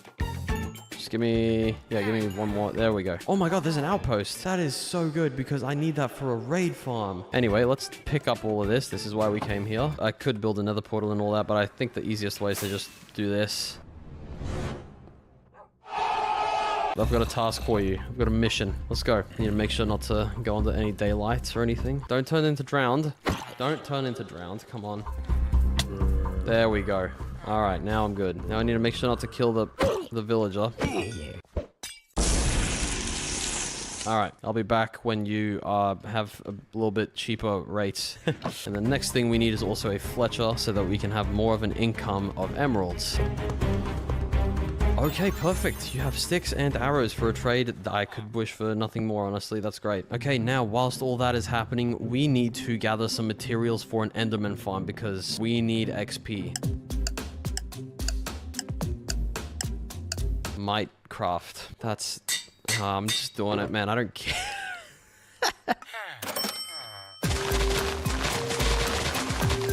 Now that looks absolutely horrible, but good thing that's not the important thing, right?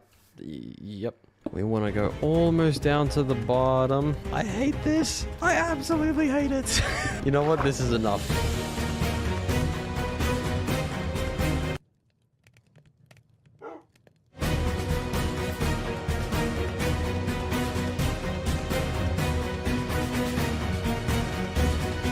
Now we need to just kill some Endermen for some Ender Eyes so we can try and spawn the Endermite. Try and say Ender in one sentence more than that. Uh-oh. Uh-oh.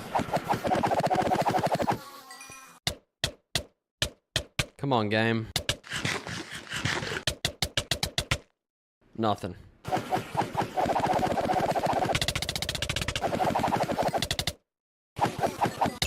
Finally. Now, okay, now you won't get in. There we go.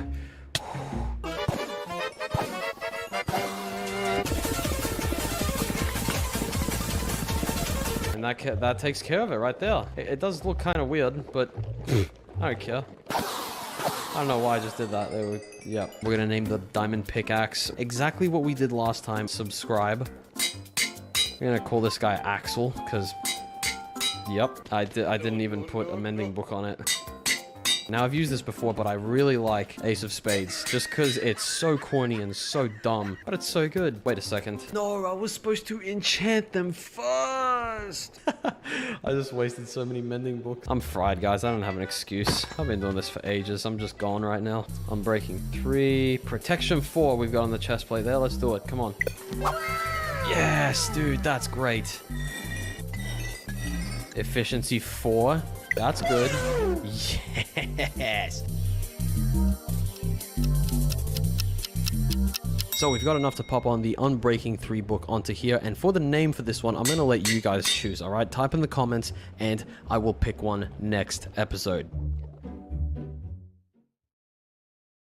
We finally have most of our tools sorted. We got some really good pickaxes here. The Ace of Spades is still in progress. The armor is incredible. The only thing I need is maybe some feather falling on the boots. But I think it is finally time for us to test out the pickaxes and see how many diamonds we can get in the new 1.18 caves doing some strip mining. Let's see how this goes. I don't know why I find it fitting that it's raining right now. You know, it's like it's a storm. Something's brewing. Things are starting to get epic. Okay, it's not raining anymore, so everything I just said, disregard it. Oh, we have an Instamine shovel now, dude. All right, let's go down. Oh my god, this is so much faster. Wow. Stop, guy. Get wrecked. But we're at minus 59. Let's eat. And let's go. All right, now, yes, we are going to use this strategy here. Come on. There we go. The 1 block strat.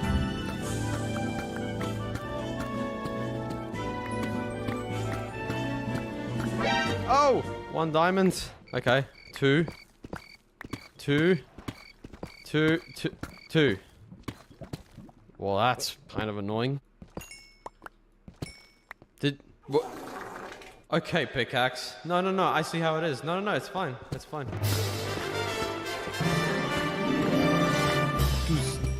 Does.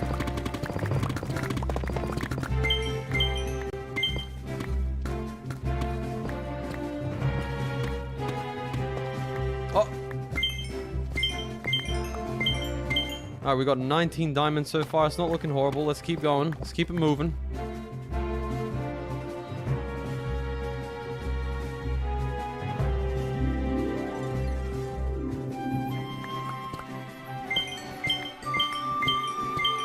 We have 41 diamonds. Woo! Head back this way. Okay, never mind. Head this way.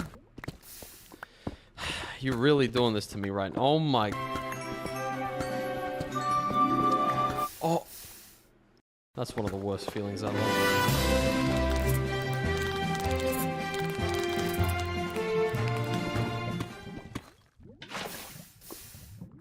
Huh? Okay, well, I've deleted my own water, and we did run into 1 more diamond here. Oh. Oh! Oh! That's a half tree. What the? This is the biggest cave I've ever found in Minecraft, and I'm going to attempt to transform it into a custom village, city, mega base. Now, first things first, as you can see, I only have 8 fireworks. If I don't have fireworks, that means I cannot, you know, come down here and then... Why did I just do that? Oh. So, phase 1. I clearly need a creeper farm. For this, I need to collect heaps of sand, smelt it into glass and dye it. Then I need a ton of trapdoors to stop other mobs from spawning.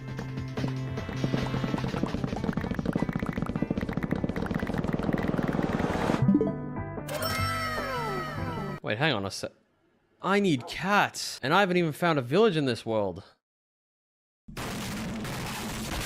So rail and minecart goes on top of here. Magma block goes on top of here. Then creeper and platform right here. Bang. So as you can see, it's not big, but it's fine because we're gonna go several levels up. I don't know how I'm gonna get the cats for this. Matter of fact, should be doing that right now. Whoa! Whoa! Freaking weirdo. Yeah, boy.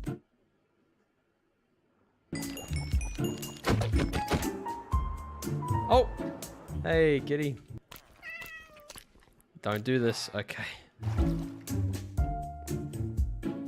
Okay, sweet. You just chill here. Yo, if I just wasted 3 fireworks to get here. Oh, man. You better not. Okay, we have cats, and I'm assuming you've seen a creeper farm get built before, so... Now to just spend an hour collecting materials, make a little marker, and done. Looks pretty good to me. Oh man, it feels so good to be able to do this. Haha, shoot! Now, let's move on to phase 2, collecting thousands of materials for the cave. Okay, so just finished up at the end of the farm, and we now have a much better axe with Silk Touch and Efficiency 5, which we will, of course, need for all the trees we will be chopping.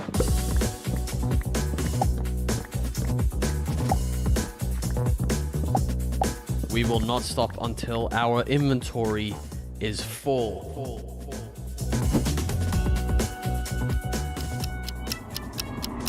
And voila, look at that. Woo! Oh my. Okay, so we've got our project box. We need to put the wood in here. However, this box needs to be able to differentiate itself from regular shulker boxes, right? So, boom. Oh yeah, I got a green shulker box. Yes, I absolutely did just go and get tons of cactus just for this. I did that. So we got plenty of wood. I'm not even sure if that'll be enough. Next, I need scaffolding because how else are we going to build this, right? We cannot just hover. I'm going to replace some of the sugarcane with some bamboo. So that should hopefully do its thing for a little bit. Just keep making bamboo in the background. Yeah, sound effects. All right, I came back with this much bamboo there. So let's see how much we can make. Okay, project box right there. Bang, bang. The next thing we need is glowstone. So we're going to get about, I think, 2 stacks of this, maybe 3. We'll see how it goes.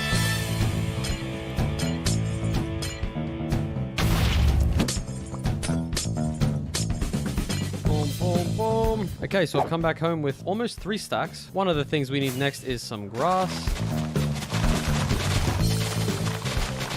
And we also need a little bit more spruce.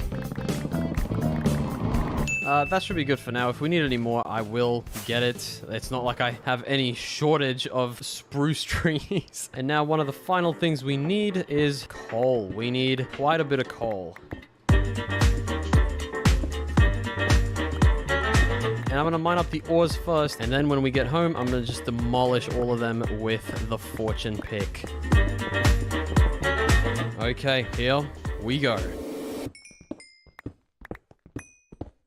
That's what we have right there from 2 stacks. And now if you're wondering why I needed all that coal, it's because I want to light up the rest of this cave so that this stuff does not keep happening. Yo, like, come on, man. See how annoying this is? Get out of here.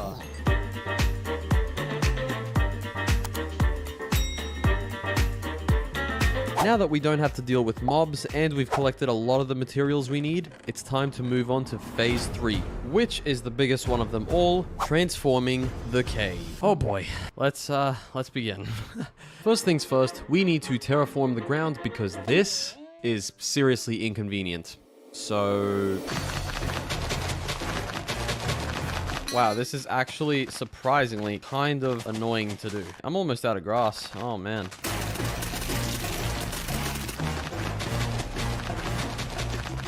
Okay, so I've gotten rid of most of the water, but now we just need to turn this into something that looks...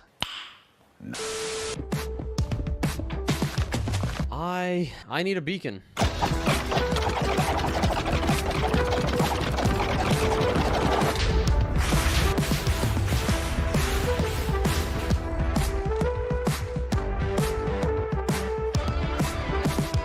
Oh, we're beyond full right now. Boom. Now all I need to do is place lots of grass.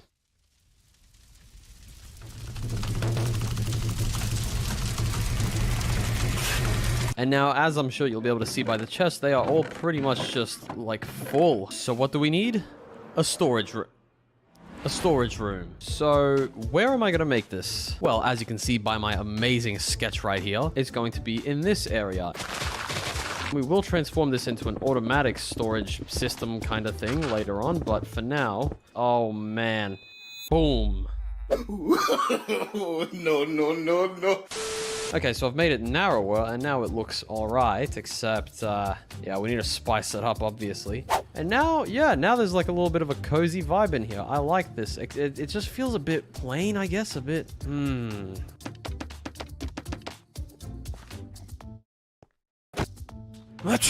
Wow, the fakest sneeze you have experienced in your life, but look at this place now. Oh.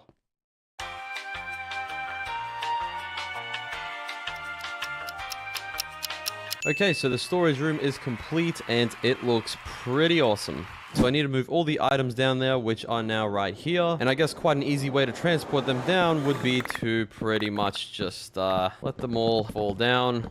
We need to hurry up or else all that stuff is going to despawn. Okay. Boom, boom, boom. Emeralds, sugarcane, farming. Okay, next round. Go, go, go, go, go. Oh, this is so scary. I don't want all my diamonds to disappear. Ah! Look at oh boy, oh boy, oh boy, oh boy. Food. Redstone goes in there. That goes there. Boom, boom, boom, boom. So if you did a quick Google search, you'd find out that items despawn after 5 minutes of sitting on the ground. And I was stupid enough to think I could organize everything in this time. No, I'm not doing it. I'm not doing it. I'm backing out. I'm backing out, dude. I'm backing out. Oh, man. This is so dumb. This is one of the dumbest things I've ever done.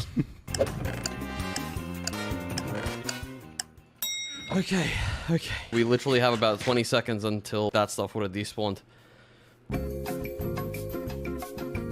Alright, luckily I came to my senses because this took almost half an hour to sort out, so all my items would have just been gone. Now that the storage room is complete and functional, let's work out the paths and bridges of this massive cave. Looking at the drawing again, you can see I have the area split up into different sectors, so I need to build up my paths accordingly.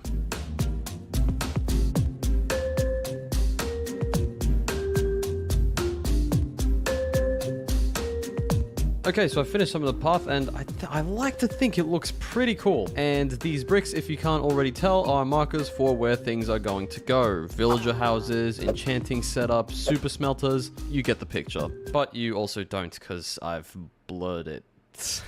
However, before we move on to replacing these brick pillars, we need to complete our navigation system, which means a bridge going along from that area up to there. Similar to that. These bridges are my least favorite thing.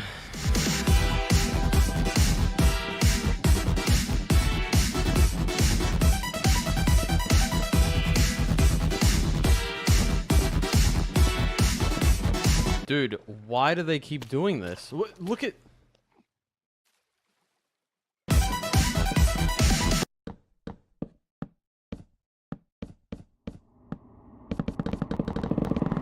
Now, whilst we're here, let me fix up this entrance to this sugarcane farm, which itself is horrendous, but for now, just the entrance. Boom, not laughing now, are we? It looks pretty damn cool. I mean, no, it doesn't. This is hilarious. Better than what it was beforehand, though. Right? Right? The problem now is, how do we get from here to here without having to go all the way around? Well, let me tell you, we build a natural looking pillar that is actually disguised as a water elevator. Kablowie. However, as good as it looks, it appears a little bit strange because there isn't another one on this side.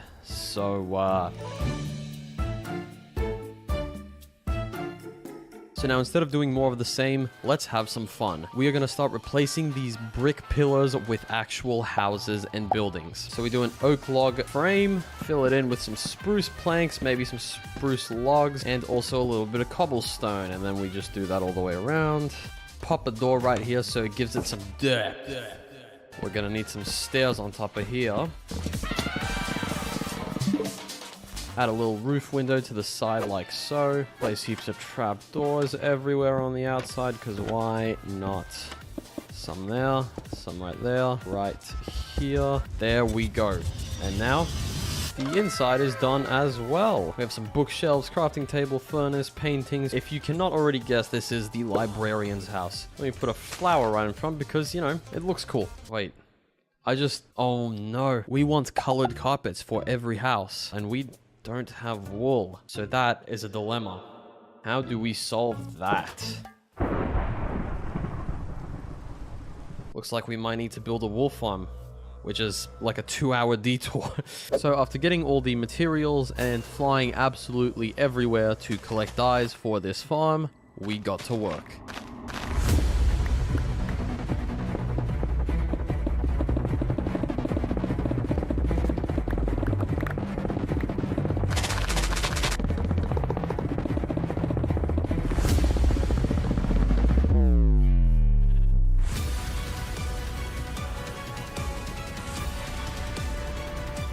Alright, it's just a wool farm, let's relax. But it is complete though, and I have already AFK'd for a little while, which means we do have some wool, not heaps, but you know, some. And we obviously need yellow for this particular house. I feel like an idiot, man. I spent so much time on this damn farm for that. Anyway, now that the farm is actually running over there constantly, let's do the other villager houses slash buildings.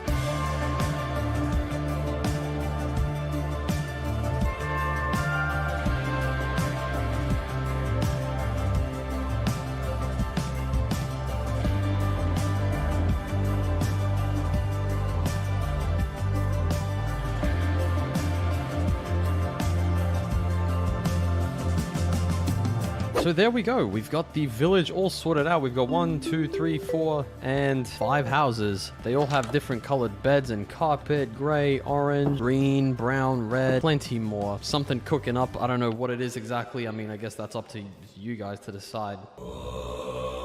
And I suppose now it's time to actually get the villagers out from the breeder over there.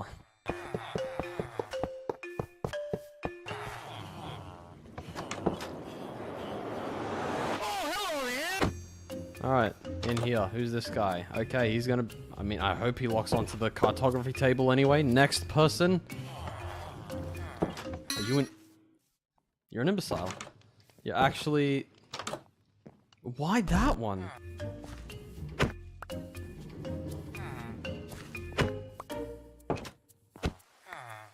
What?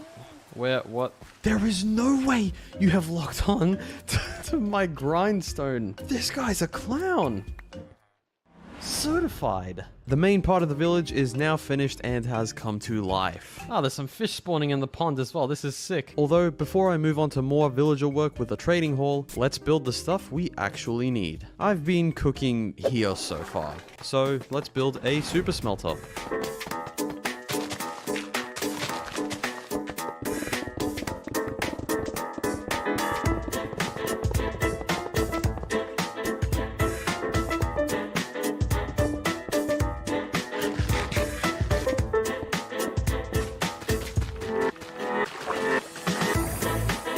We're doing a time-lapse here to save you from watching me build what is essentially a giant square furnace.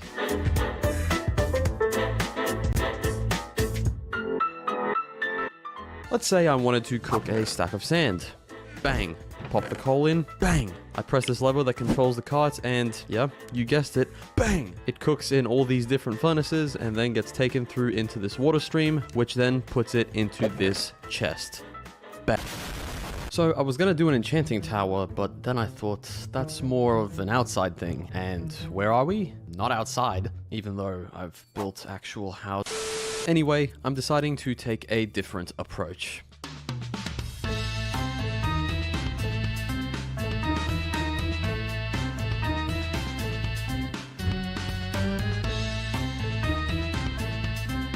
So I've built a path to it as well, and here is our enchanting setup. We've got chest storage, we've got a full level 30 enchanting setup, we've got anvils, grindstones, we've got this kind of cloudy glass thing going on as well. And yeah, sick enchanting structure whole thing. Let's move on to the brewery. I'm building this one out of nether blocks. Lots of stations and storage, water access, and even a little netherwort farm.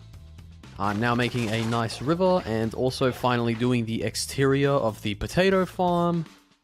So everything's starting to come together. We've got the village, we've got the enchanting station, the brewery, the super smelter. We've got the potato farm that is now disguised to look exactly like it's the home stretch, people. Now I need some lights for this place.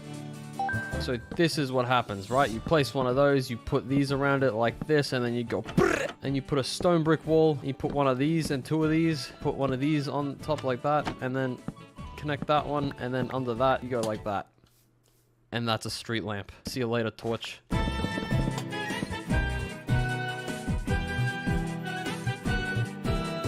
We're lit up. I like it. I guess you could say this cave is lit. Okay, one of the final pieces to the puzzle is our villager trading hall, which is going to be right over here. So,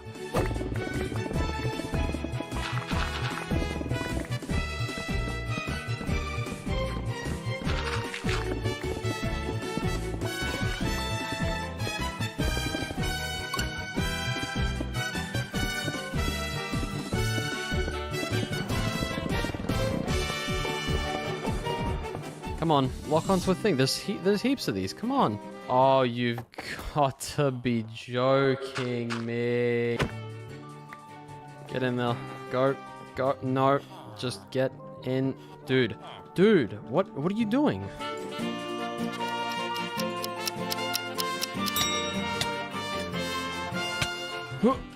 Alright. So long story short, I had this mending villager here, which I forgot to put in the hole. So this is me healing the villager and attempting to get him in there.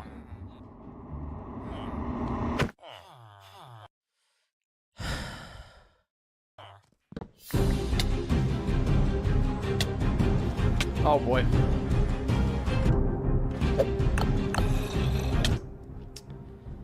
Let me think. Why did this stupid villager have to be so complicated? That's what I want to know.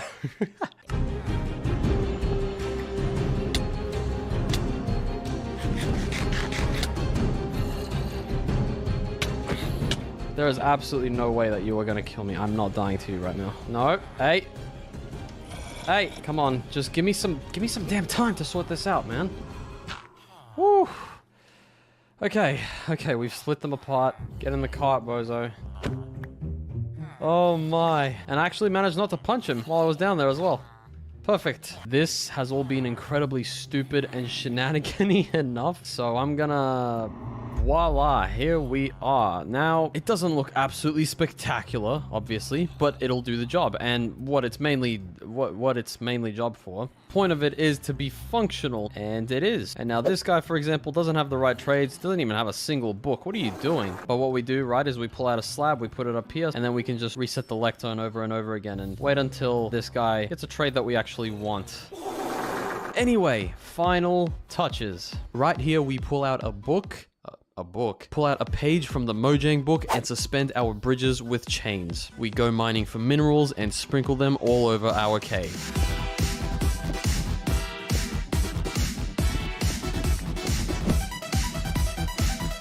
Wait, what did we actually do?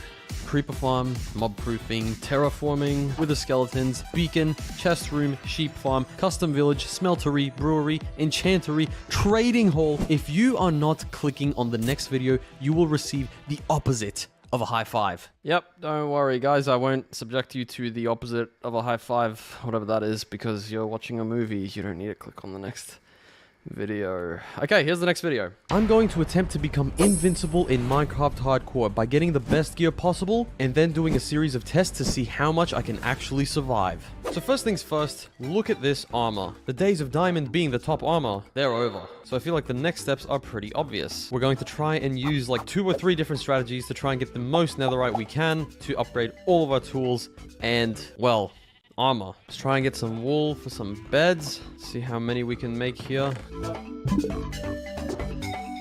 We have one thing that's missing. Oh, we don't have any magma cream for the potions. Okay, hang on.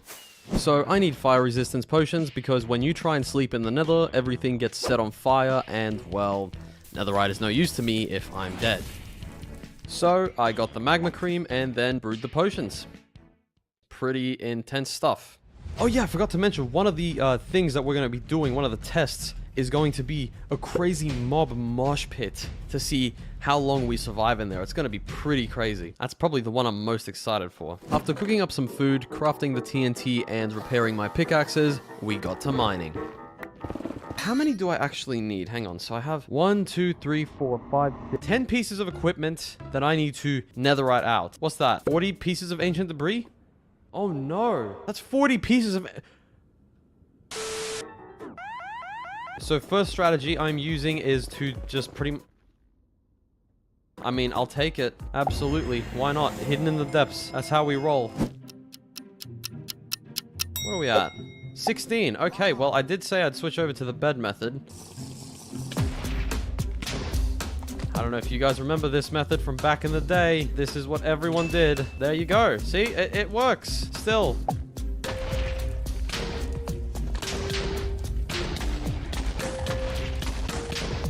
Yeah, boy. We are steady on our way to getting a full set of netherite, and it is pretty exciting. And now the final and most exciting strategy, TNT mining. The way this works is we dig 3 tunnels right next to each other and then fill them all in with connecting TNT blocks. And now we run. We run! We run! It's actually not that dangerous. I can just stand here if I want to. Come on, there we go. We got 1 piece. Ah, there we go. We've got some more. We've got some more. We've got some more. This is working. Look at all dude, people are gonna think I planted it, man. I didn't. I'm just naturally talented at this game. That worked a lot better than I thought it would. So after collecting that up, another round of explosions and some more chunk border mining.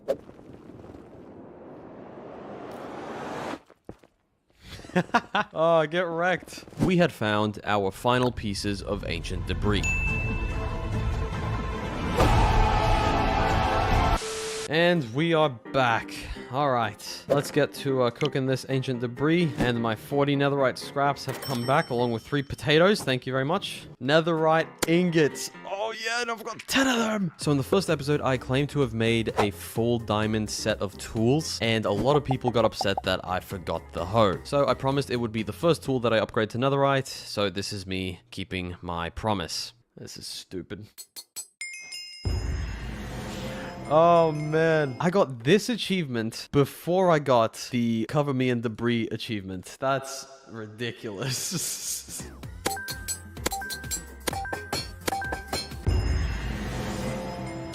Oh, look at that. I look so cool.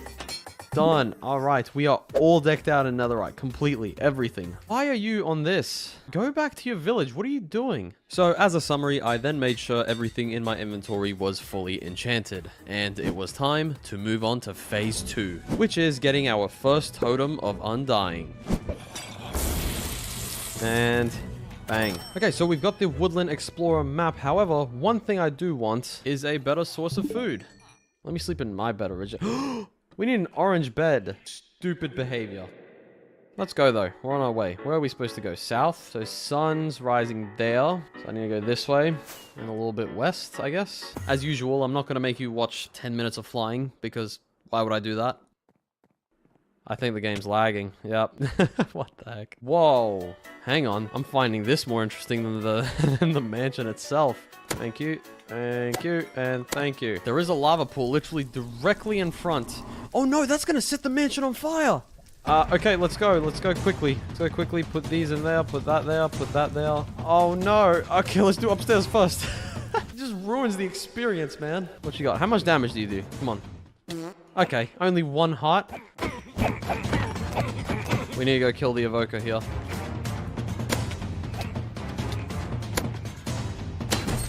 We've got our first totem, but we don't even have time to relish it. Oh, goodness. Grab these books, I guess. I don't know. Can I get a notch apple, please? Yes, we got a notch apple. Come on, another notch apple. Go, go, go, go. Yes! I actually moved in my chair. Okay, this fire is really doing its thing. Guess I have to fly home on a rainy day. But hey, we came out with some more books, 2 totems, which, yeah, realistically isn't that much, and 2 enchanted golden apples, dude. Wow. And now I have thought of using my player model as a totem, right? It looks cool, but how about we don't all rip off Sandiction? If you do have any ideas for the totems, though, please do let me know. Oh, yeah. The thing is, though, we've got a couple of totems, right? We've got one there, and we've got one that we're holding. So what do we do now? Let me show you I mean business. Totem box. We need to fill in this whole thing. So what is the best way to do that? Well, welcome to Phase 3, where we build an amazing raid farm that gives us hundreds of emeralds, totems, and a lot more. And then it's on to the survival test. So I need 27 stacks of glass. We need lots of sand, so,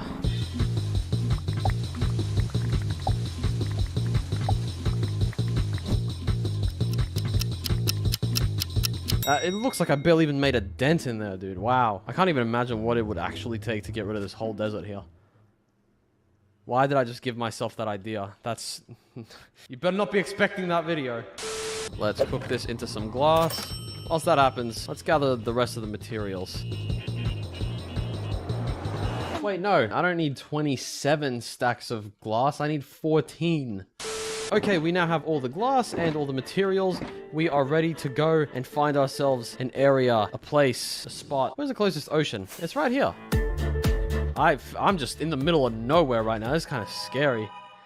Should I drain that thing one time? Okay, let's begin. So I put the composter down. Okay, so... Before you move on with the farm, you just got to bring the villager over. Let's go do that, I guess. This is going to be really annoying.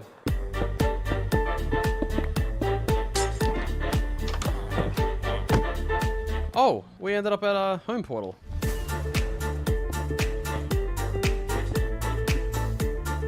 That's us up there, right? You got him. Okay. Okay. We're good. Trapped in there forever. Sorry to break it to you. No way, dude. No way, dude. I hate the nether. I hate it so much. All right, enough shenanigans. Let's build the farm.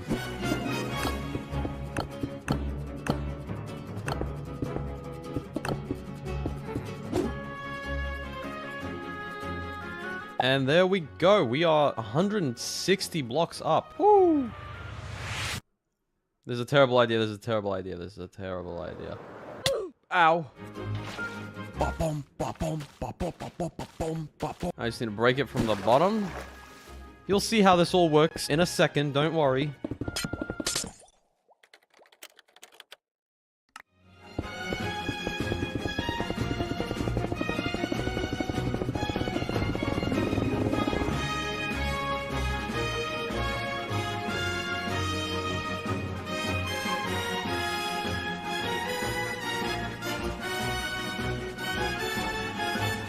The farm should be complete. I think I want to make just a few buckets here with milk. There we go. And then we need to find that outpost. Anyone home? There we go, we've got one. All right, I don't need to kill the rest of you. Just give me this. Thank you. Now, I don't even want to think about going close to home right now. Here comes the moment of truth. If I drop down there, a raid should start. Now we go back up. Oh, there we go. Bwah, bwah, bwah, bwah.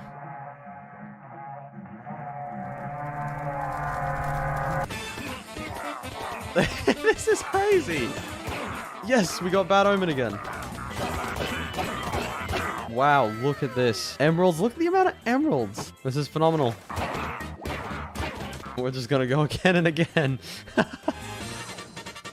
We already have so much loot, several stacks of emeralds, and now I already have filled up the totem box full of totems. We are good to go. But let's make sure to drink some milk before we go. And now it's time for our final task, which is to see how invincible we truly are with all of the stuff we just got. We don't want to lose all of this stuff, especially last episode. The thought of that is really disturbing. Okay, that actually wasn't that bad. That's a piece of cake. How far can I fall while surviving? This far? Oh my goodness. That is so scary. Next, let's actually do our invincibility test. You know what? Let's just take a look at the whole surrounding area. Oh no. It looks like we're on a planet. Because we are. Put this on just so we cannot save ourselves.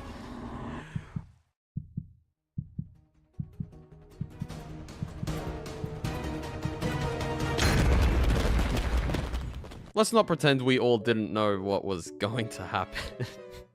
Don't worry, we do have a real proper one coming in a second. Jumping into a lava lake. You know why? Because we're invincible. Look at this. That is insane. Let me eat. Hang on. Could I just stay in here forever? Look at the... What is going on? Now, what's the difference between having the chest plate on and off? Oh, man. That is hurting.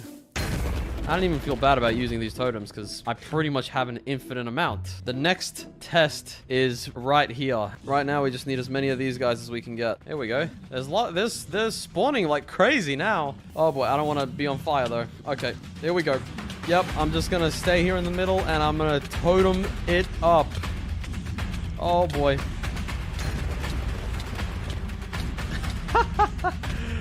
Look at...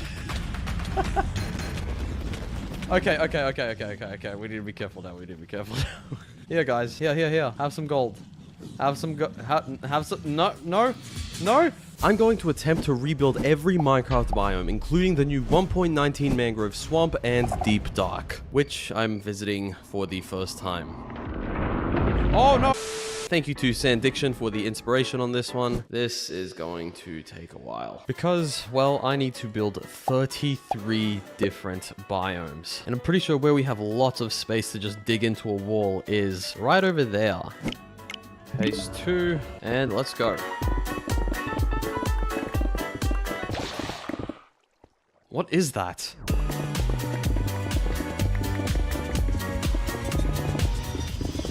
Alright, so we've got 33 rooms between 2 floors, and now we need glass blocks for every single one of them.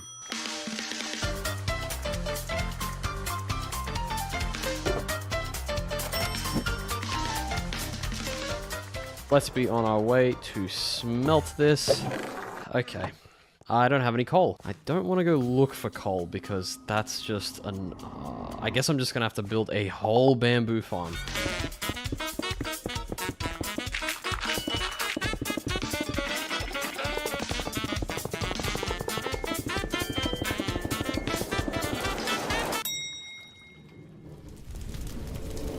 But at least we've now got fuel coming in to the Minecraft with Hopper. It's time to get started on the rooms. Quick disclaimer, I'm not doing every single biome that exists. Example, I'm not building both jungle and jungle edge. They are going to be instead one room.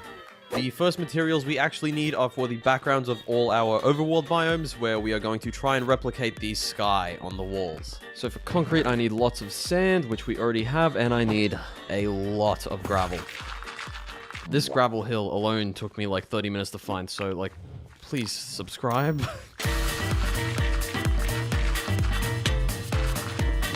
Oh man, I'm gonna need a lot more concrete than what I have right now. That doesn't look too bad, I'd like to think. And our first biome is going to be not a plains biome, because that is just actual little oak forest. I like it. Looks pretty nice. Now, what do we do about the lighting situation? One of the things I can think of is maybe doing a glowstone pattern like this. So, there we are with some glowstone that's nicely just lighting the whole thing up, which means yet another block that I'm going to need to collect for all of these biomes. I'm making this so much more difficult for myself. Up next, I want to do a desert, and I don't have any cactus. Let me pick up some dead bushes while I'm at it as well. I'll grab a little bit of red sand as well to see if we can make it look a bit more interesting.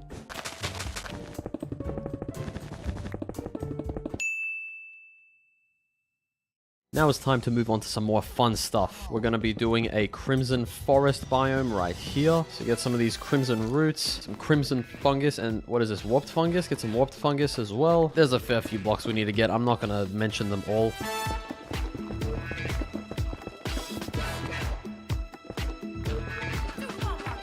We'll put a tree right there. We'll have some weeping vines hanging down.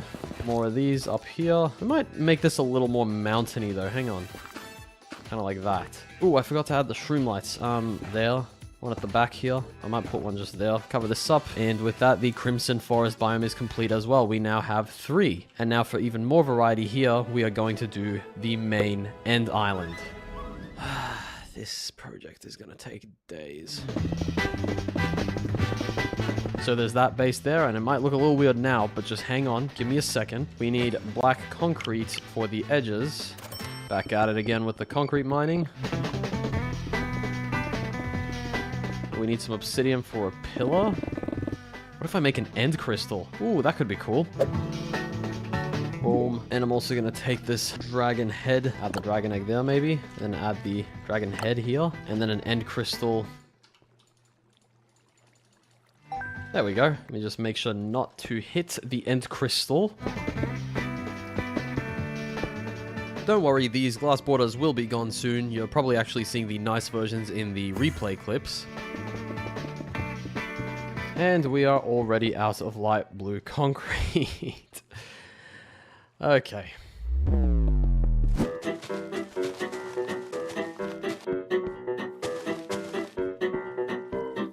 And now I'm missing a piece of glowstone. It just never ends. It never ends. There.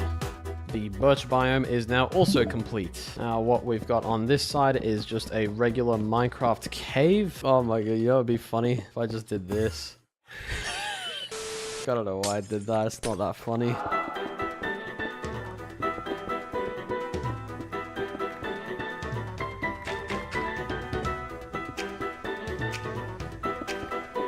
Now, see, this one's kind of plain and it does really blend in with this whole thing, but once we decorate this hole, it'll be fine. And there's a little Easter egg here. I went for the classic Minecraft dead-end cave where you go expecting to find something, but you find nothing. So, the dreaded dead end. Let's move on to the next 2. One of them being the end islands, which, well, I need to do the wall again.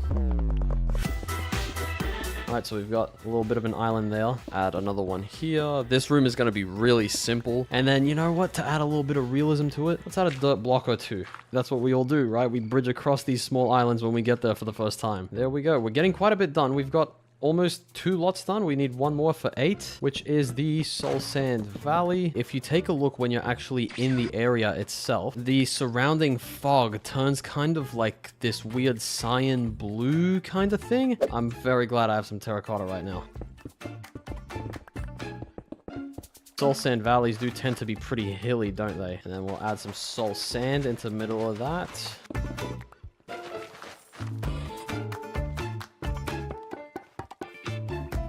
And done. Okay, Soul Sand Valley complete as well. We've got some bones, some torches. Cool. This place is starting to look really nice now that I think about it. All right, I think I want this top floor like just finished. So let me just speed through this, dude. Let's go. The first one being a giant tiger.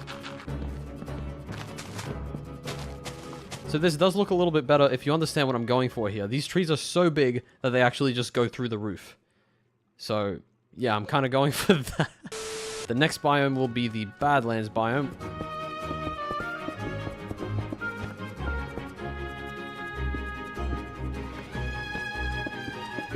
I like that. That's cool. Next biome is the Warped Forest.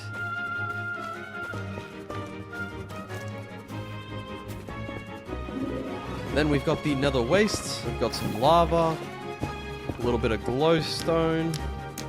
Hopefully that doesn't reach the wood. I forget how fire mechanics work, but which reminds me, I also need to do it to this biome here. So that is the Nether Waste biome complete as well. And we now need to do the jungle biome. I'm calling this one Spiky Cave because why not? We've also got Basalt Delta. And this one here has actually just reminded me that I can add a little something like that in here in the Soul Sand Valley. Yeah, that makes it look a little bit more full. Look at us go. Also here, we're gonna add an ancient debris piece somewhere. Matter of fact, let me just go do that right now. This could end up taking me like 30 minutes, but I guess it's worth the risk, I think. Okay. I've entered the headspace of putting a piece of soul sand down and pretending like it's ancient debris. I think we want to put it like on display, right? Like right here. Bang. And last but not least, the End City biome. Now this one requires a little bit of adventuring from us, so I guess we're gonna go collect some blocks, some shulkers, things like that. Collect some of this endstone brick, the glass as well actually.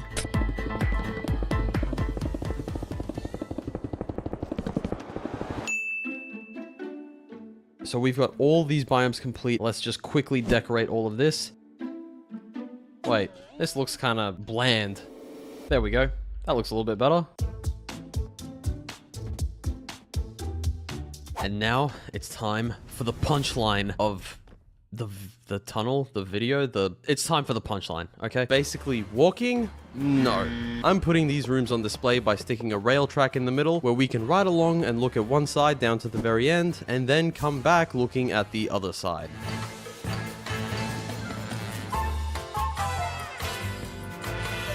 And now that that is all done as well, including this really cool looking painting wall kind of thing, I need to get all these biomes done before we move on to the big final one, the Deep Dark.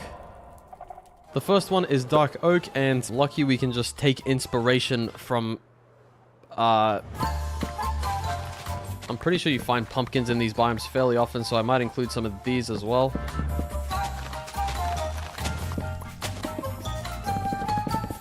The next biome we need to work on is the Lush Cave. What if I just put some drip leaf down here, right? And I just... yeah, there we go. Gets rid of, like, almost all the work I need to do. Glowberries here and there. A nice spore blossom right there. And there's a last couple details. So we finished our first two biomes, and as you can see, there is quite a long way to go. We've got a lot of room, so let's just get through some of these quickly. First one being over here. This is the Nether Fortress biome. Now, I know I already did the Nether Waste, but I thought I'd give the Nether Fortress one of its own dedicated ones because it's cool. What I also thought would be cool is to get a Wither Skeleton head and put it on display. This was not cool. Actually, it was quite the opposite. Oh, why did I... 5 of them? Surely I get one skull out of these guys. Come on.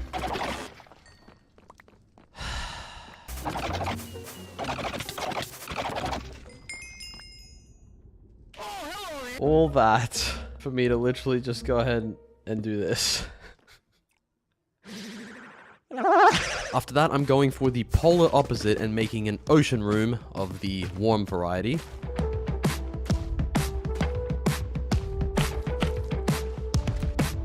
We've even got some remnants of a shipwreck in the back, as well as lots of tropical fish. Yo, what are you doing? Hey, no! Why would you do that? What happened? Next up, we've actually got a Piglin Bastion. Now, I know this isn't a biome, but I just felt like including it anyway, similar to the Nether Fortress. I just think it'll be a cool addition. The next biome is a mine shaft of sorts. Again, it's not a biome, but just, come on.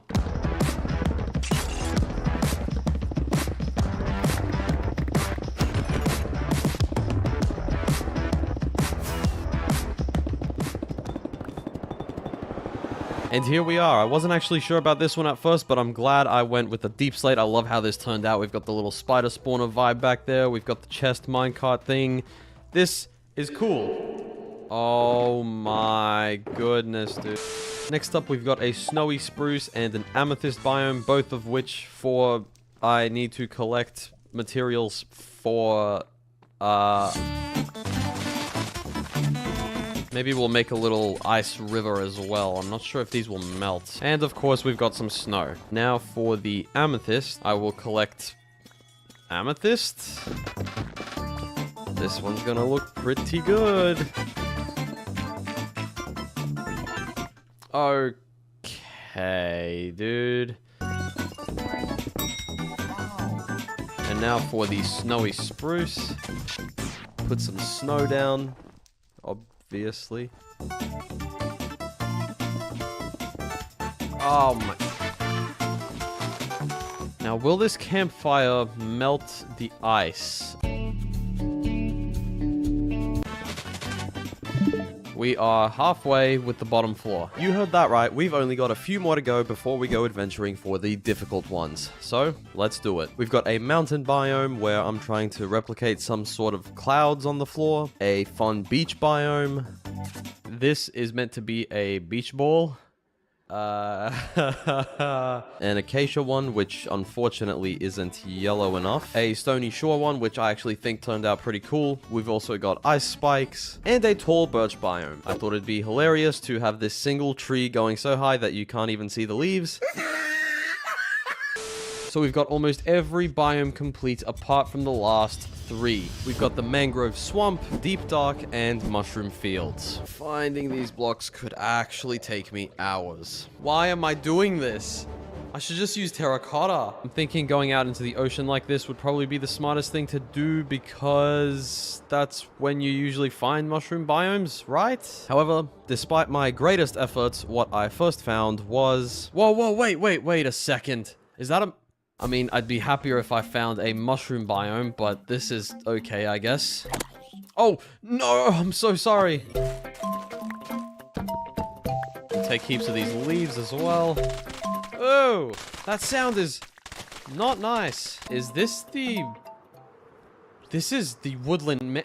I've just found the woodland mansion. This counts as a mushroom biome, right? All of these.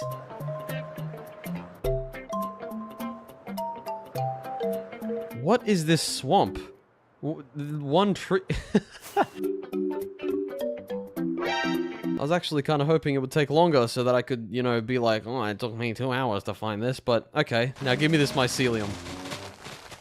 Take some of this as well. Some mushrooms. Some of the other one. Yep, that's it. That's all we came for.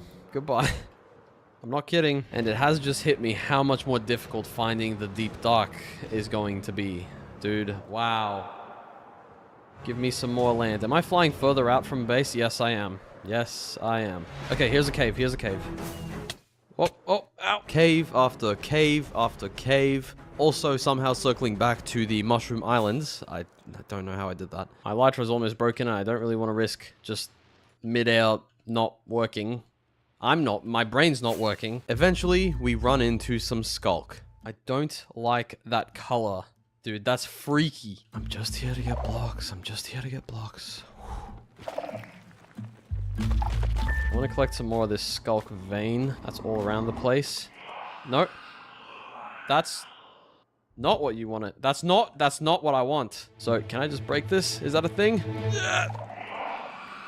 Is there another one? There's another one somewhere. This is not good. That's it, right? I've just spawned him. Okay, yeah, you know what? You do you. I need more Skulk itself. A couple more catalysts, maybe. Okay, bud, do you want to... You borrowing back in? Alright, great. Oh, wow. Okay, the hoe breaks this much quicker. I don't know what I've been doing this whole time. This bat is a threat to my existence, dude.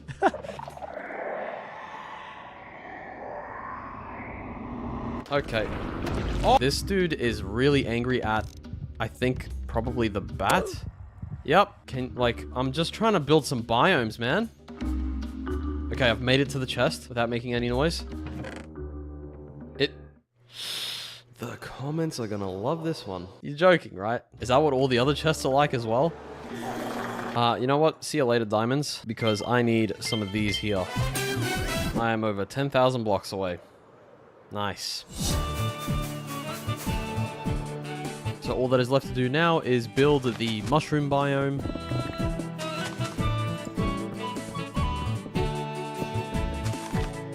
That looks pretty good. Unfortunately, there's not much more you can really do with that. That's what the islands look like. Should have brought a cow or something. We've got the mangrove swamp biome.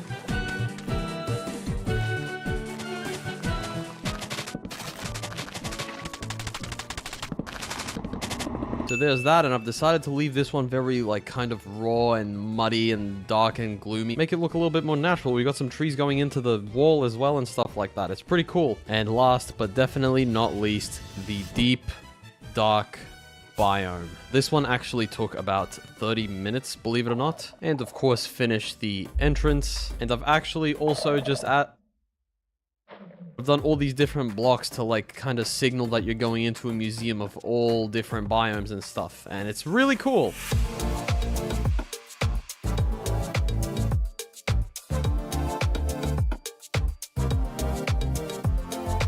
So because I love building unnecessary things like last episode's biome hall and this whole transformed cave, I'm going to need some help getting materials. For example, this gold farm that took me like 4 hours to build is going to give me all the gold I need for anything I decide to create. I'm going to build a lot of these, starting from the small and easy ones, working our way up to some really complicated ones. First of all, we've got the gold farm. Now I'm going to build a carrot farm. I'm going to do it here under my potato farm, and it's going to be exactly the same. Built these so many times that I just kind of know them off by heart. That's not a good thing. I can't believe you've done this. And now I have both of the farms I need to craft as many of these as I want. How about that? Oh, some of them are some of them are... Okay, let me just pick these up. Where are they? Here they are. Next, let's build an automatic chicken farm. If I could find any, that would be splendid. Okay, here, we've got 2 chickens, about 10 years away from base, and nighttime's coming as well, so that's great.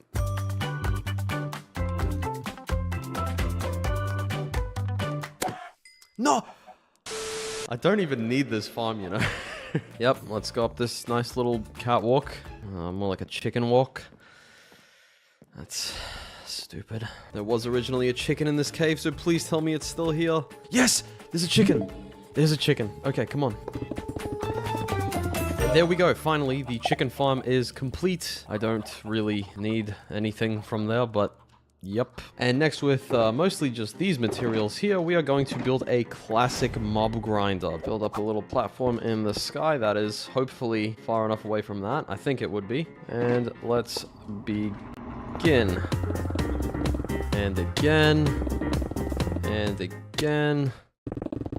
And again. Now, I forget how many blocks water travels. I think it's 8. Let me see if I've done this correctly. Should stop right there. Yes, perfect. I love invisible blocks. They're my favorite.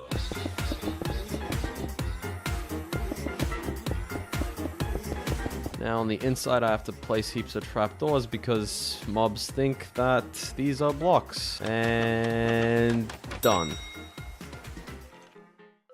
Oh my! And there we go, we've got the mob farm sorted as well. Now we do need a leather farm, but I'm going to have a way better design than what we have going on right now. So, see you later. I'm going to use a different building block for once. I'm going to make some terracotta. Stone brick has kind of been my go-to, so we'll keep that going as well. And my last bucket of lava will go to this as well. But that's okay because we're making a lava farm later on. And I just need a little bit of warped fungus. I think I need like 4. I got 5. That cannot run. And I needed 5 warped fungus. Oh. And there we are. I know the primary thing will be pork chops here, but I mainly want leather for things like item frames and, whatnot. I'm gonna AFK for about maybe 10 minutes. But I don't know if you noticed, in this farm, we used some lava, which reminds me, I don't want to have to come into the nether to get lava every single time I need lava. How many times have I said lava already?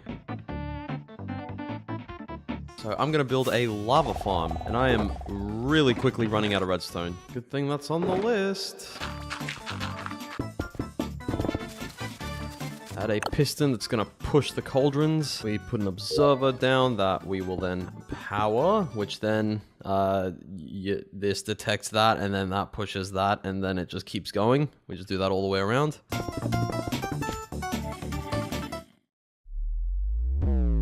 Now we just need to add a ring around the outside where the lava is gonna sit, and done. Cauldron has already started filling up. Oh, multiple cauldrons. Now we just need to do a little bit of redstone.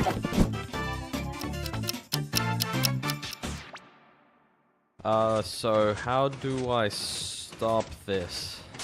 After about 20 minutes, we have this much here, which isn't actually too bad. Okay, so what's next on the... It's a watermelon farm. Now, I don't want watermelons, or mud, or cactus, or honey. I don't even want some of the difficult ones like a guardian farm, but I'm still going to attempt to make it because that's what I titled this video. So I think I'm going to get through these ones pretty...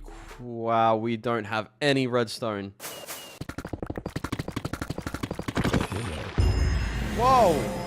And just like that, now we have plenty of redstone. So we're going to be doing both pumpkin and melon in this one, so we can just tick both of those items off. Okay, where do I want this? In here, maybe? Dig a quick hole, make it 2 blocks deep.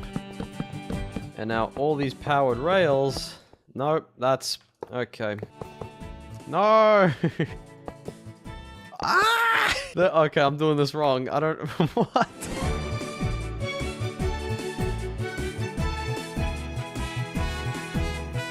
And there we go, stuff is already coming in. Once all these crops are fully grown, then it'll actually be quite a lot faster. This next one I'm brushing over at the speed of light because it's a mud generator. If we ever need mud bricks for whatever reason, this will come in handy. Now for the cactus farm, I've never built one of these. However, this one I'm going to freestyle because how hard can it be? If these are the only materials I need, surely it'll be super easy. I'm an idiot. Alright, now I'm assuming the rates here are going to be horrible, but let me just AFK, and after about 30 minutes... Oh. There we go. There's the other one done as well. Our rates should now hopefully be better. We'll come and check this towards the end of the episode. So the next one is actually a bee/honey farm, and after collecting some materials, including lots of glass bottles that took me ages to get, I am now in a forest looking for beehives. Okay, so it's coming to nighttime. That means they all kind of go back into their little beehives, and you just grab it.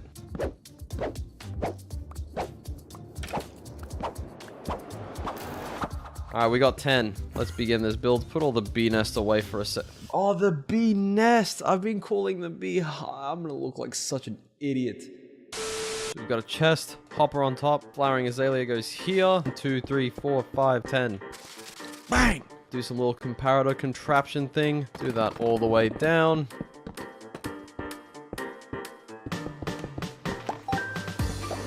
No! That's not what I wanted! Oh, God. I can see you float. Don't float away, please. This isn't a chicken walk anymore. It's a bee walk. Alright, I'm fairly certain that looks like nighttime to me, so... Boom. And with that, the bee farm is complete. Now, it's time to move on to the bigger farms. Firstly, I'm going to be making one of the new 1.19 slime farms. They require barely anything else other than lots of blocks and lots of brown mushrooms, which I'm going to run around and collect because who wants to build a mushroom farm? Ah, Axel, my friend. Why don't I just go all the way to our trusty mushroom island that I found last episode? Look at how many there is around here. Look at all this. What? I'm gonna be absolutely rich in brown mushrooms. Now that I think about it, I should just make a nether portal. Oh, I don't have any pumpkins. Good thing I have a farm for that. Oh boy, this is gonna fill up a little too quickly, I think. So I'm gonna go to my local swamp biome, place a hopper on top, quick redstone clock, pretend like I know what I'm doing, totally not following a tutorial or anything.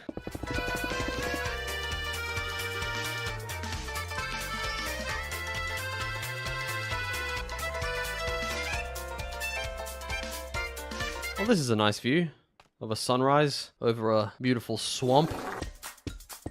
And let's destroy this scaffolding right here. I've done that a few times in the video now, and I'm not really sure if I'm ever going to realize that it's probably not funny. Let's then do a quick AFK test. That is amazing. I'll be able to build just about anything I want to with the farms I'm accumulating here. Okay, so I have a little bit of a problem. This honey farm is soon going to rapidly start running out of bottles. And what better way is there to fix this problem than to build a witch farm?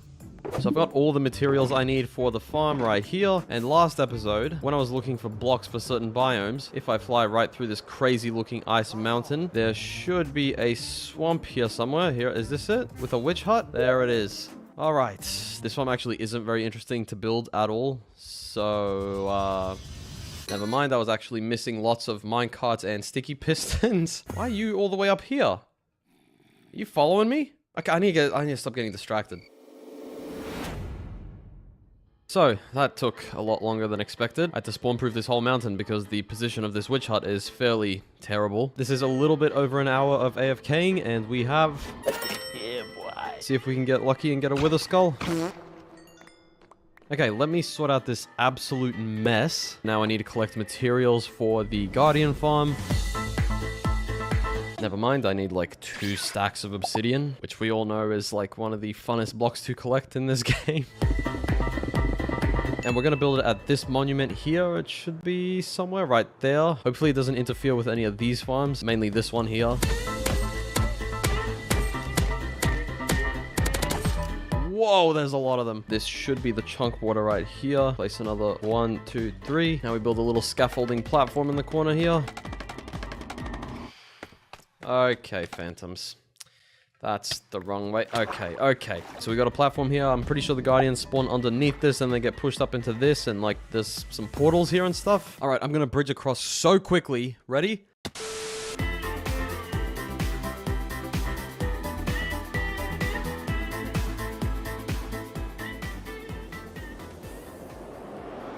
I think that should be it for this top area here. Now we actually just need to go and activate every one of these. Oh my goodness, my frames are dropping. I mean, I can see why, I think. I'm playing a slideshow. All right, let's test it out.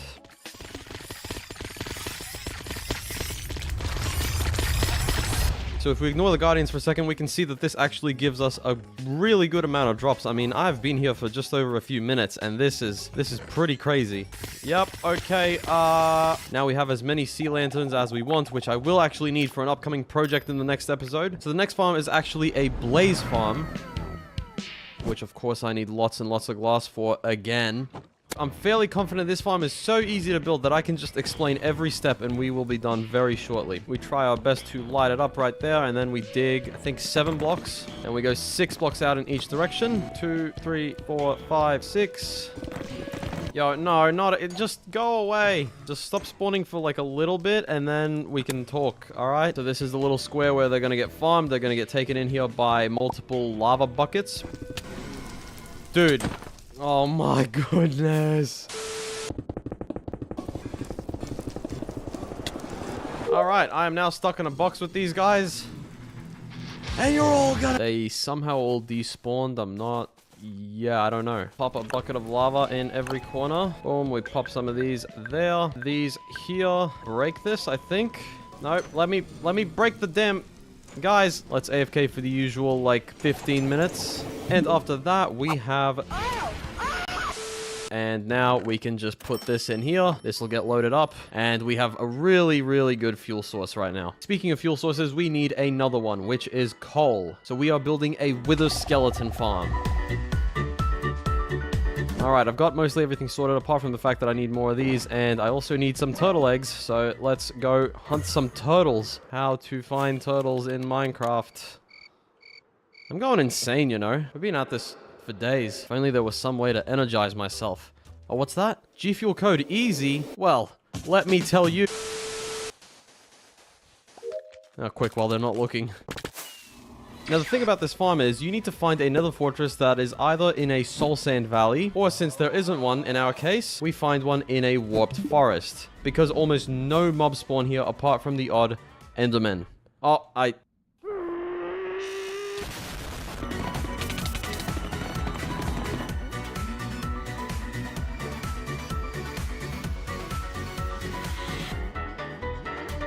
And this is kind of how it works. They go through that portal all the way down there. They go into the overworld, and then there's so many of them that they push each other through this portal. They come here, and then this is where we just go bang! And after the classic 10-minute AFK session, now trademarked, we have all of this. Wow. Oh, okay, guys, come on. Don't block my... You have a fire aspect sword? What is that about? Oh my goodness. Whoo, that could have gotten bad. Okay, it is the home stretch. I have a farm for just about every single item I want. But there's a few more to go. Luckily for me, now I have a wither skeleton farm, which I do need. I also need pumpkins, but hey, look at that. I have a whole set of pumpkins. Look at that blazing speed. Now what we're making is a wither rose farm. Number one, because I don't want a squid farm for black dye. And number two, and voila. Now I just need to generate snowmen. They get turned into wither roses and snow. I recycle the blocks. And after doing that just a few times, I have 3 stacks of black dye. This is just too good. I get a free beacon out of it as well. Like, come on. Now this next farm right here, I actually wasn't planning to build. But when I was looking for string earlier in the episode, if I fly just about 5 seconds over here into this cave, we have not 1, not 2, but 3 spider spawners. So, triple spider farm. Let's get to work. I should just go get a beacon.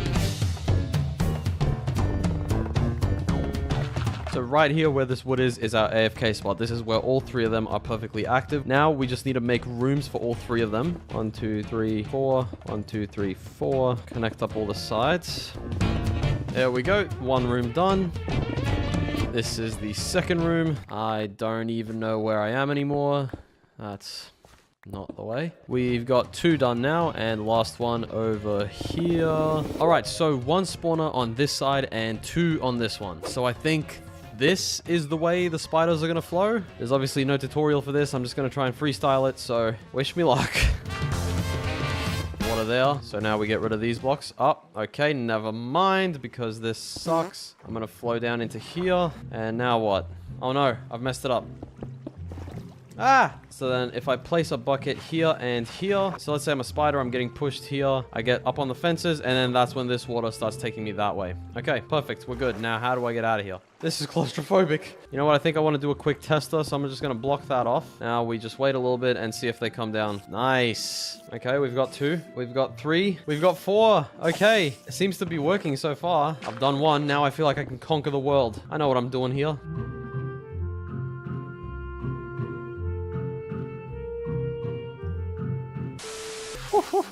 Wow, this is crazy. I'm gonna pick up my stuff and this farm is done. If I ever need string, I have, I think, more than enough. That was crazy. Now, what is one farm that you always need for pretty much every project you're ever working on? The answer is a wood farm. And the reason I've waited this long to build it is because, well, I need honey blocks, I need slime blocks, I need lots of redstone, lots of bone meal. You get the picture. So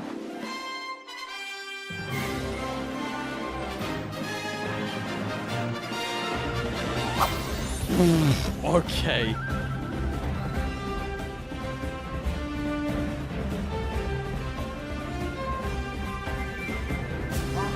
Oh, you thought I was joking at the start of the video? No, I actually built this with gold from the gold farm. AFKing for days. So I'm gonna try and transform the air. No one else has done that before, right? Actually, I'm going to build a massive ocean on top of this island with a new custom water dragon, builds and decorations, and I'm going to get rid of this ender farm here and build one inside the actual ocean. Man, I am in for one big project. So out of many, first comes step number 1. The shape of the island is a bit hard to work with at the moment, so I need to get to some terraforming.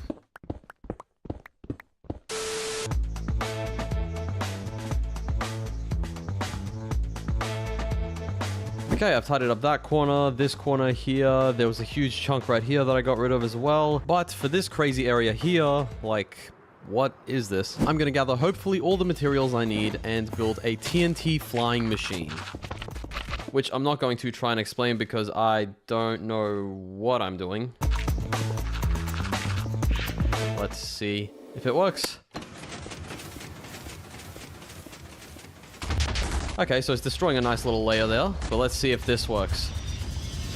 Yes, it does. It just sent it straight back. Now I'm just like every other hardcore YouTuber. I've built a flying TNT machine. Activate one and activate the other.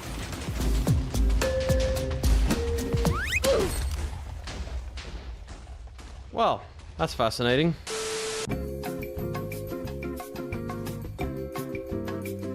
Now, this obviously looks pretty terrible, but I'm gonna need to fix that up later because first, I need to build a massive glass border around the whole island so that I know what this edge here is gonna look like. Then I can actually fix it. And this glass border, by the way, is going to be 64 blocks tall. So the amount of sand I need...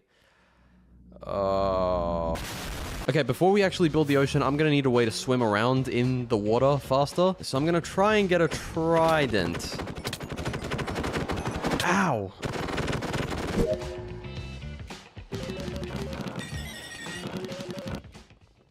Oh, okay. Finally. Wow. And what do I call this thing? Okay, totally did not take an hour and 50 levels to achieve the flying fork, but here we are. We can now...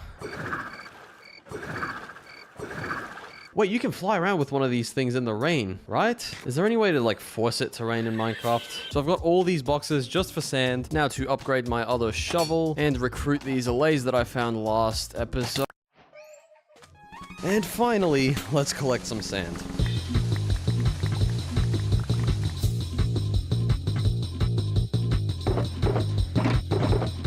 Six shulker boxes to cook. This should take a good little while. In the meantime, I need to make a flower dye generator so that I can make orange dye, so that I can color all my glass orange, because I'm orange.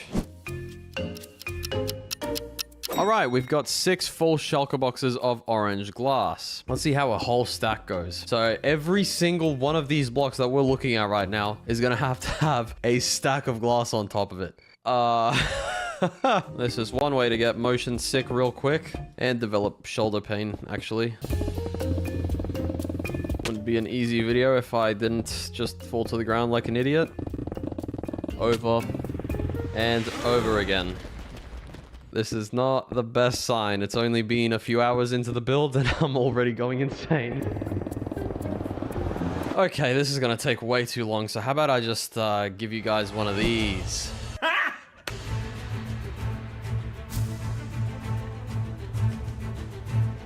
Never mind, I've used all the shulker boxes thinking I was going to get to maybe halfway, but this is not halfway.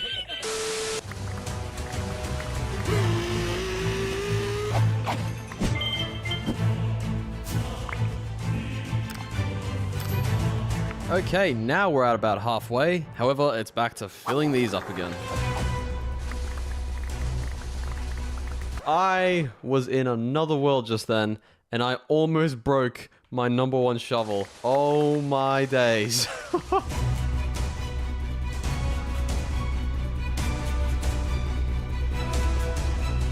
And this is it. I've circled all the way back. There is one more pillar to do.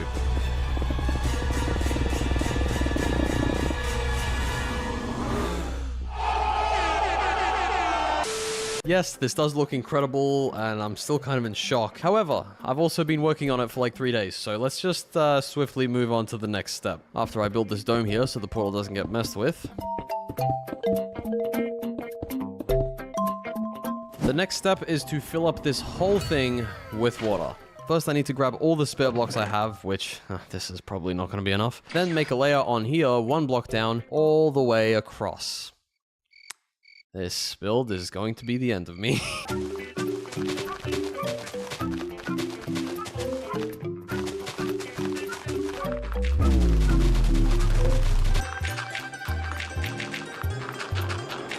And done. Wow. Now to just make a line of blocks all the way across and then put water on all of them. And because they are infinite water sources, they should spread to pretty much everywhere on here. There's a few corners that need to be fixed up like so. And now to break all the dirt blocks.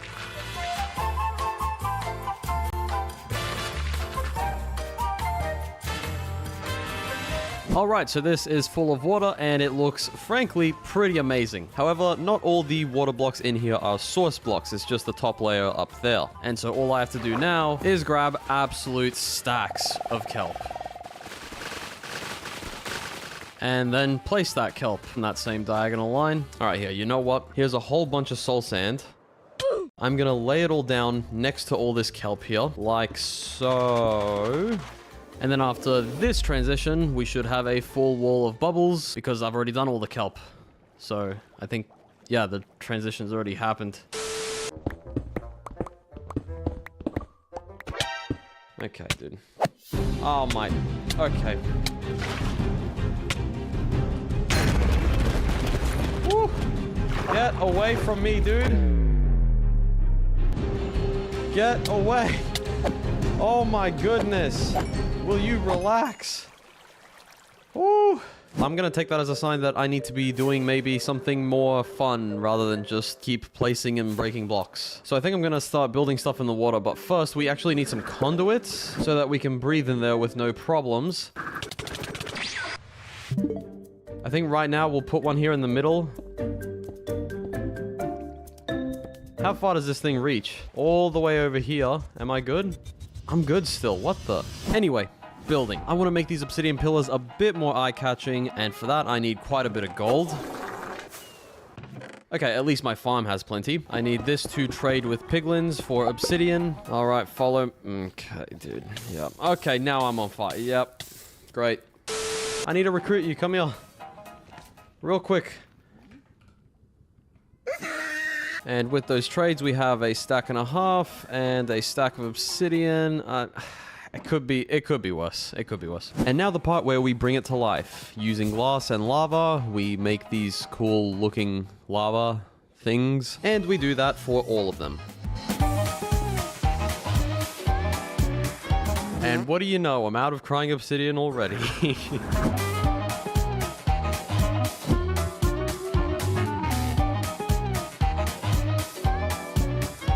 And boom, we've spiced up the obsidian pillars and they look pretty cool. And we're not done with them. I'll be adding some stuff to the bottom, but first I need to figure out how much space I have on the floor, which means we need to move on to other builds. Something like a Mars base type of thing, a tiny ocean monument, something ginormous later. Anyway, for the Mars base, I'm gonna try using white concrete, a little bit of gray concrete, and I'll figure the rest out later on.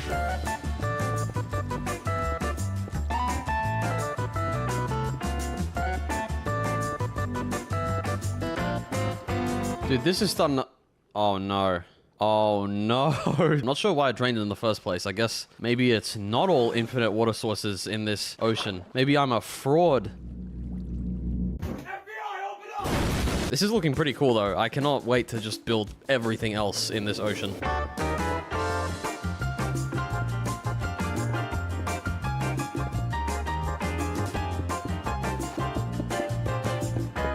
Alright, and that's what we have so far. So this is like supposed to be like a decompression chamber. Ha! I know how space works. We've got a couple of domes and like a little square room as well. And I don't know, maybe that's where people sleep. I don't know. Enjoy that while you can, Enderman, because you will be gone soon. It's like an infestation. It's gross.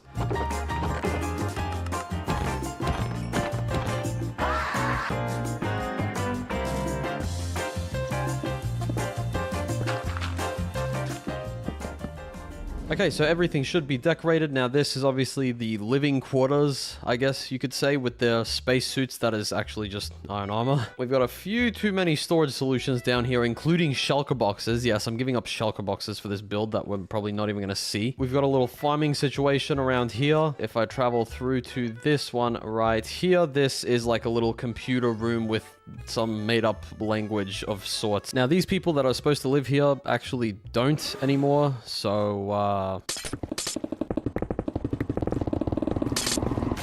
all right, from a distance, here we are. We've got the pillars so far and the ruined space. Okay, well, I can't see it anymore. As you can see, there's several, like, little wreckages with debris hanging out, water going everywhere. All the Endermen are gone. So this is where someone used to live. I still don't know who. But that's the kind of story I came up with. Next piece of the puzzle, we're going to go over here and we're going to build an ocean monument. Yeah, because it's small. It's going to be smaller than Okay, now for that, we're obviously going to need some prismarine and some prismarine bricks, and I'm kind of out of prismarine stuff. Good thing I have a farm for that. So this is how we're going to do it. We're going to go 1, 2, 3. There's a gap here of 1, 2, 3, and then 1, 2, 3. And then those are the two sides going back that way. And I think we're going to have to extend this forward a little bit. That's too short. And all right. Now we bring in these stairs, which are going to do this. Really? Okay, well, we're just going to have to roll with it. Oh, would you look at that? I forgot to craft some dark prismarine for the middle of the thing. I don't know how I function in day-to-day society. From the outside, you can see into here, and you can see that this is just a big fraudulent monument. So let's just patch that up real quick. And now you cannot see into it.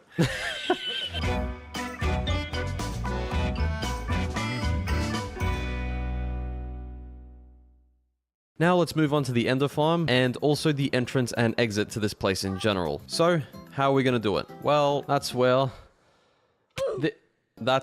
this platform comes into play. And instead of telling you, I'll just show you.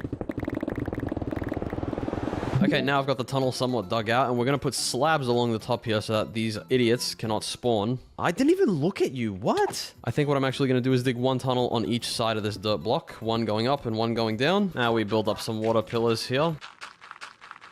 Now, obviously, it's going to be glass, so when we're in there, we can look out.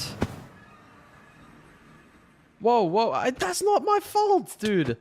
Oh, my God. All right, so this is where our little bubble is going to be right here. Alright, we've got our room and our home base. So when we spawn in the end, we come through the tunnel, we come up here. This is where the Endermen fall, we can farm them, and then we'll have like a little enchanting setup over here. Pretty cool, right? I think, maybe. So I'm at Y level 76, and I need to add on around 40 to that. Not too tall, because then it would go above water level. And I also need enough space for the old Endermite to fit in there.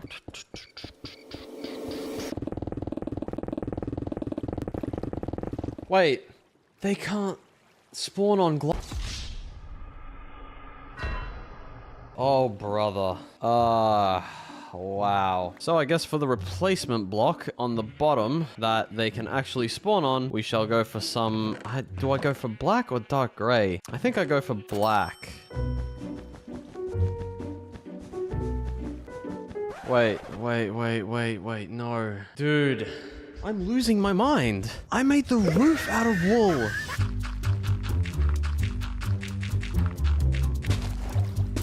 This is what happens when you play too much Minecraft, guys. I really don't quite know how I've let this happen. Ah, we've got our first Enderman spawning. That's a good sign. However, I still need to do the rest of the thing. Now I've finished the room, and we've got plenty of Endermen in here. Need to make a bridge all the way to my old farm so I can transport this guy. Oh, whoops. I did not mean to make that many Oh, at least I know I'll have enough, I guess. And this whole bridge should be spawn-proof, so we won't run into any Endermen. Let's see how this goes. Stop it. Stop it immediately. I would love to put on my chest plate for damage reduction, but okay.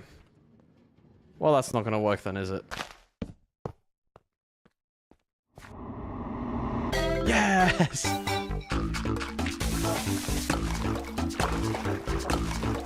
See you later, Enderman. Where are you gonna spawn now? Okay, so everything is spawn-proofed. Now let's take a look. What? That is phenomenal. Now it's time to clean up these dirt pillars. Epic transition, right? It was. Anyway, we've got more stuff to do. First thing being, we need to transfer this setup into the new farm and get rid of all of this. The space feels really empty. I feel like I'm just staring into nothingness, which I am. Next up, I'm going to try and replicate some statues that I made in Creative. So this should be interesting.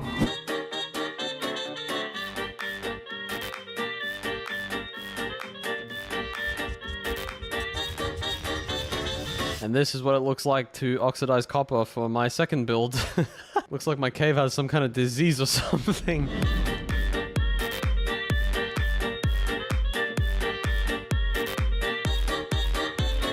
So we've got the two massive titans battling it out. As I'm sure you can tell, it's the Enderman because this is the End Realm and it's been transformed into the ocean, which is kind of that guy's fault, I guess you could say. I don't know. The build I want to do next, dude, that looks so cool from a distance even. There's just these two massive statues. Anyway, the build I'm doing next is along this line here. I'm going to do a line of those underwater ocean ruins. Some cold, some warm. And then we're actually going to get some drowned guys in here and we're going to trap them in there. And they're going to be stuck forever. Wow, dude, I thought I had heaps of moss blocks. What happened?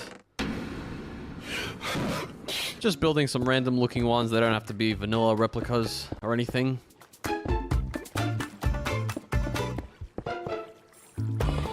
Now, how do I get this guy in here is the question. I think I'm just going to build the other ones first.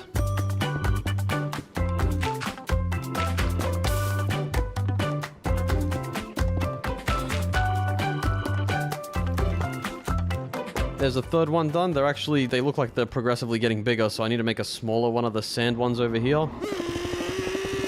Alright, so we've got 4 of them done, all ready to trap a drowned guy. Before I bring them in though, let me just place some tall grass and kelp. Now see, that makes the place look a lot better, doesn't it? That's why I'm gonna do it for the whole thing.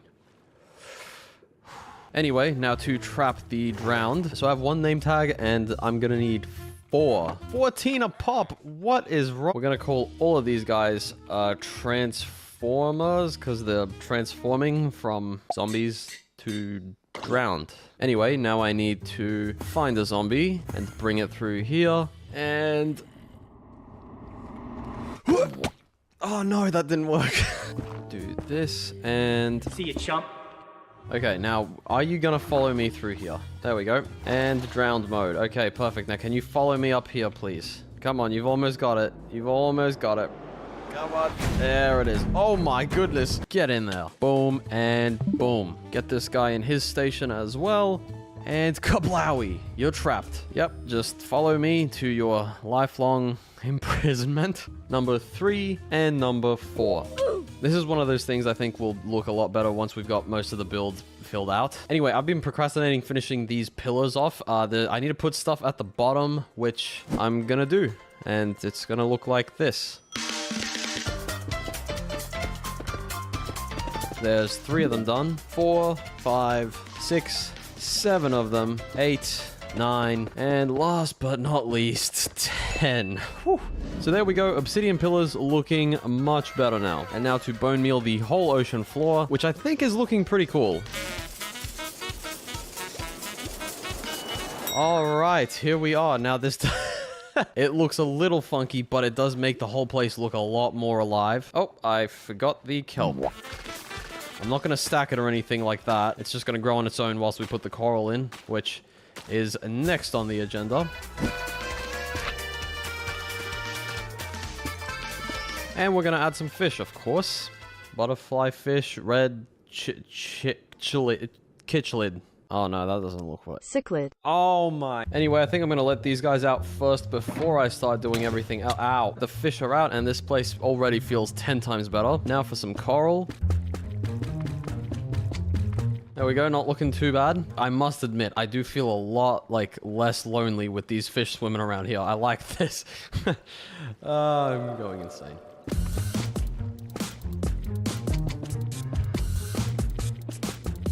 I'll be honest, I'm just kind of placing blocks randomly, and I think it's kind of working. Time for some coral fans and whatever else the other stuff is called. And the pickles, of course, randomized, you know, 1 here, 2 here, 3, 4, 5. Can you do 5? No. Put some on top of the coral as well, why not? Oh, you need to waterlog that. And there is all the coral done. Now this place is looking even better. I mean, this project is sick, dude. Look at what I've built. You know what? This actually doesn't look right. I'm gonna change the bottom glass. And voila, that looks a lot nicer. While I'm at it, I'm just gonna transform this. And this looks a lot nicer too. So, now what?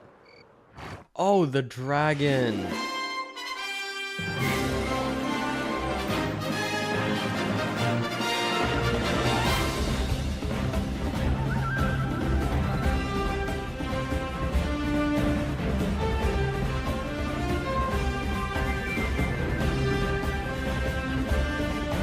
Oh my, I forgot to fix the, oh.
not the way a human does.